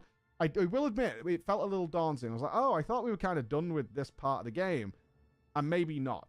But we'll see how that goes because the elite specializations seem to offer basically new classes is essentially what they look like. So Exactly, I've chosen Breach. Vindicator because it has a great sword. I love big two-handed weapons in most games I play. So very excited to see where that goes. So far, so good, but we'll see what plays out with that in our furthering of this journey. Let's talk about gearing because this was amazing. This is easily one of the most already know. satisfying things I found in the game. I was wondering about gear, and I was trying some multiplayer content because I mentioned in my previous They video. probably I have haven't really one and not seen all much of in them. the way of multiplayer content in the game. It kind of felt like a really nice solo casual If it experience. was already known, it would have I been have here. now. We're gonna put that in a separate video because I've done fractals, dungeons, and I've done strike, and I want to talk about them in depth because it's easily the most fun I've had in this game, and it needs its own topic of conversation on that. But the gearing was a big, eye-opening, welcome surprise. So I had a little look online, as I would do. Again, we're approaching Project MMO as what is the game presenting to me, and kind of what would I do as an ordinary player with a bit of basic common sense. And so I decided to just sort of Google basic, and one rule I made for myself is basically click the top option that comes up, or what seems to be the reasonable one. I Googled my build and like what stats are good, and then just followed that. And then when I did, I went to the auction house because that's what I would do. I would do that in WoW. I would do that in FF14. I would do that in any game is go and see what reasonable stuff can you pick up that's pretty cheap. Because typically all MMOs now have a really good set of gear, very Holy cheap. lag. And then What's up? You meet that friend I talked about 2 days ago? Expensive. That's kind of a common theme across all MMOs. Oh yeah, So I went to technically the it was auction already house 2 days with ago. gold that I'd No, collected over they leveling bailed up. on me But last naturally, time. I hadn't been given any gold, just what I had collected while doing the leveling process. And then I found that the way the It gear is what works it is is. actually very similar to a World of Warcraft system, which It was is gonna be like a party, not another party, right? But it was gonna be like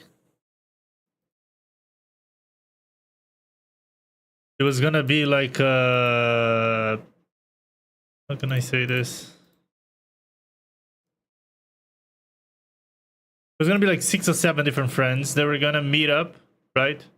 to see one friend that was living on EU that I haven't seen since I moved out of EU. Right? And can I say this? And at the end of the day, we couldn't, because half of those friends that had that were also going to see him missed the thing, and I got warned like 2 hours beforehand. I got warned about it like 5 p.m. my time, right? I went to sleep early. I woke up early. I got all the things that I wanted to do early. I got all my all ready for it.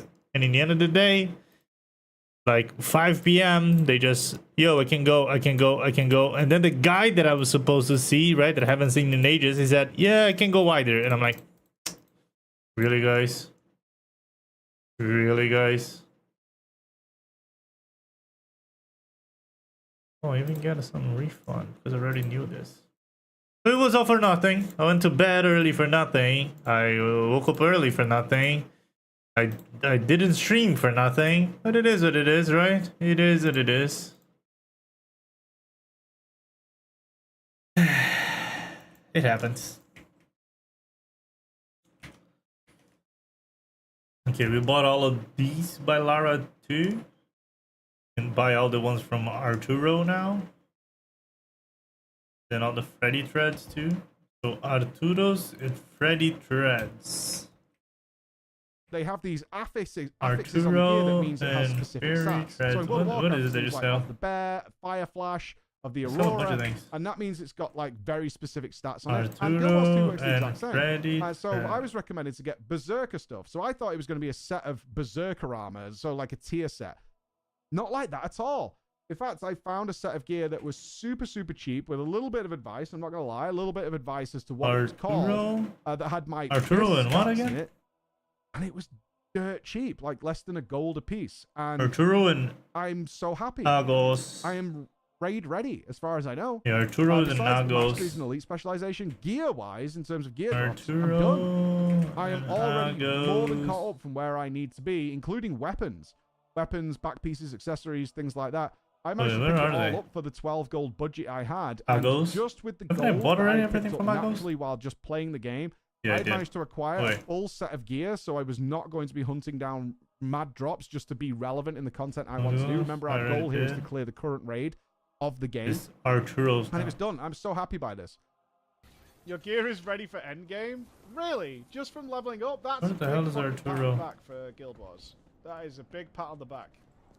And let's not forget, I agree, Preach. It's so fucking good that they've done that in the Guild Wars. There are, of course, better gear out there. Similar to Final Fantasy XIV. You can go to the auction house. You can pick up a really, really good set of gear that's just slightly behind the BIS, and you're good to go. You could just jump into any content you want to do at that point. Guild Wars 2 worked the exact same, and I literally just used the gold that I leveled up with to buy a full set of armor, which got me right up there, including all the sigils that you put in it. So then I found out, this is a good thing, instead of like tier sets, so I'm looking for shoulders from this guy, I'm looking for chest from this guy, you apply your own tier set bonuses. And it's like 6 slots. So it's like, hey, if you put 6 of these same type of gems in, they're all extra set bonuses that mount up to extra bonuses. Oh my god, the lag. Totally good. Really good. I'm really happy what my character looks like. And it was the best thing I've seen so far in terms of a casual player experience is, oh, I don't need to like cap and run around in a potato sack and try and just get going somewhere and go through sort of normal dungeons and heroic dungeons, you know, the usual type of process. It's like, no, just go to the auction house. There's a really cool, cheap set of gear that'll bring you right up to raid level. You'll be competitive with everybody. I will say the downside is, is that I get so many items that drop in this game. A lot of people call Guild Wars 2 inventory wars. I get that. They just flood you with items, and I know that there's literally nothing I can get from them that would be an upgrade. But at the same time, that's also sped up my inventory management in that I can get all this gear. Yeah, probably gonna buy those into bits and pieces, and then dump it away and clear my inventory again. So there's swings and roundabouts to that. But as somebody who doesn't really play these games for gear acquisition, I find that the least interesting, especially after all these years I've been doing it. It's like it's always replaced next season or whatever. This is great for me. I'm up. I'm ready to go. I don't need to worry about farming that stuff. Absolutely 10 out of 10 that I could do that. And I Freddy did learn about ascended gear and some extra bonuses I could put into that, but that's something I'm going to research next. I haven't looked into that very deeply, but it was something I could see the vendors were trying to give me for certain currencies and things like that. So that's what I got from the level cap experience. I'm buying everything that I want to unlock that I can already. That's why we're going searching here. In terms of extra options for my character, full set of gear that was got. And I think overall, playing the base game, which is where are playing the the base game NPCs? of Guild Wars 2, expectations have been definitely changed. I did not expect it to be such a casual experience. I did not expect the combat to be as good as it is. It's really fun, really satisfying, lots of options. I'm learning a lot of mechanics I'll go to in the group stuff, such as what CC breakers are, what the bars mean, how the debuffs and stuff work. I'm utterly shocked that there's a lack of UI customization. That is mind-blowing to me. A little bit of research shows that ArenaNet wants people to know it's Guild Wars 2 immediately looking at it. I ran a test that like it's very obvious to tell what game people are playing with, even with UI modifications. There's nobody who's confusing Guild Wars 2 for something else. I agree, and possible to confuse one of the others. Change like debuff timers and things like that. I struggle with tiny debuff buttons, and I want them obvious. That's how I have them in every game, and you can't do that, which is really, really odd to me. I just assumed you could because you can in like every MMO I've ever played. But Guild Wars 2, no. But on the other side of that, the really light, fun, silly nature of the game. I was expecting Guild Wars 2 to be a reasonably serious game. Nope, but not at all. Some ridiculous stuff like big head mode. Oh, what? I don't have money for everything? Okay. Oh my fucking god. Is the NPC bugged or something and he sold me everything twice? In the actual fucking Christ. Why didn't I have money for everything then? I thought it did. That's disgusting.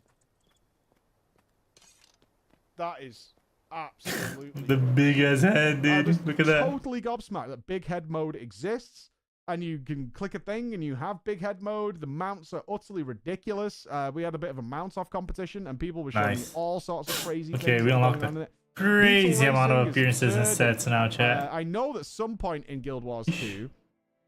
All of those are the blue thing are new. This one is probably one of the coolest new ones. Guild Wars 2. As well as boats. A lot of people going past on boats. Cool. I don't know how I get a boat.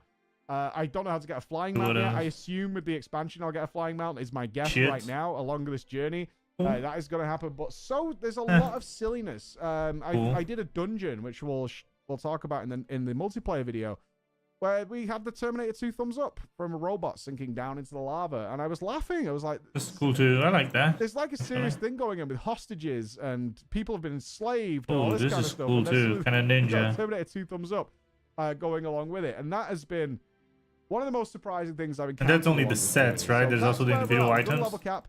My next plan with Guild Wars 2 new items is to have a look at what is Living World. I don't know what it is. Is it worth going, or is it worth jumping into Heart of Thorns? And whether or not... These are the ones here in Remix? What changed? And this is all part of my journey with learning these MMOs, is what did they like about the base game, and what did they feel they needed to immediately change? Which is why I might do Living World Season 1, to find out what... This is their first extra piece of content they added to the game, as far as I know. And then they took it out for years and reintroduced it like it's a supplemental piece, I believe. I kind of want to know, what did they go? Oh, let me see if he's gonna resync it already. Change that straight away and see where they develop from there, because that's what we did with Final Fantasy. Is we saw this like WoW-inspired setup in A Realm Reborn vector off into its own path very quickly, which led to the success of FF14 now. And Guild Wars 2 has done the same. No, it didn't. Successful. Reload yet. The zones are bustling with people. No matter where you go, there's people doing stuff everywhere, and it's really nice to have. Yeah, it's gonna take a while, I guess.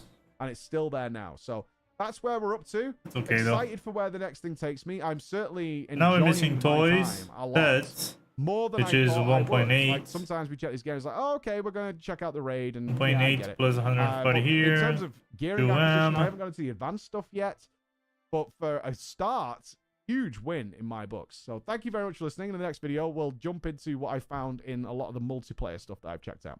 All right, bye. So is it basically 2 mil that I'm missing? Probably, I guess. how far are you from collecting the stuff you want? I mean, the things that I can buy, right, that are not RNG, I'm pretty much done, Liquid. Probably gonna take me like 2-3 more days with not a lot of grinding, like 4 hours a day for 3 more days. Problem is the RNG stuff, right? Which are the weapon appearances and things. Those are gonna take me a little longer. I already got the base for half of the classes of the game, right? Not the classes of the game, the classes that I can get from the game.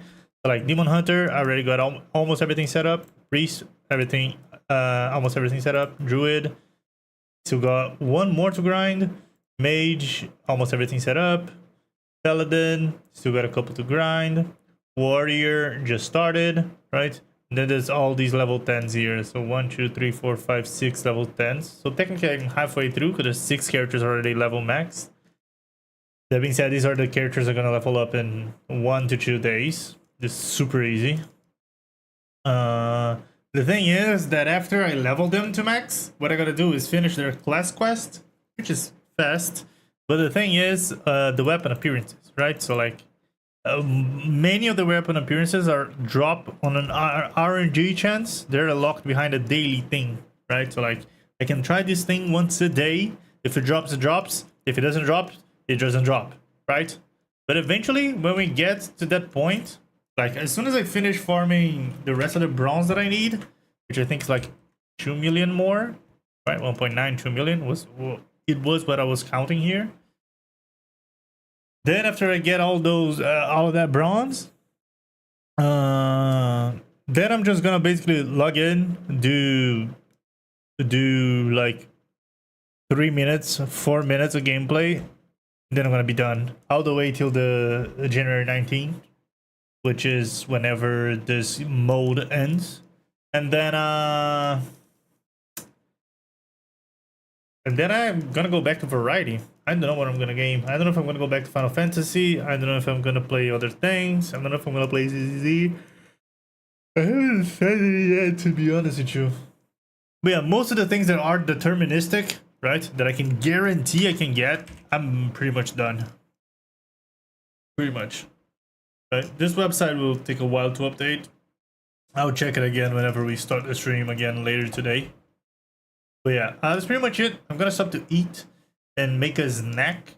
Not a snack, eat lunch actually. I'm gonna eat a lasagna. So when probably gonna be live in like 6 to 7 hours. Right? So it's gonna be more on the late side of things. But yeah, that's probably when I'm gonna be back again. Okay, Liquid. Hope you have a good day, man. I hope to see you later. Peace. Bye bye.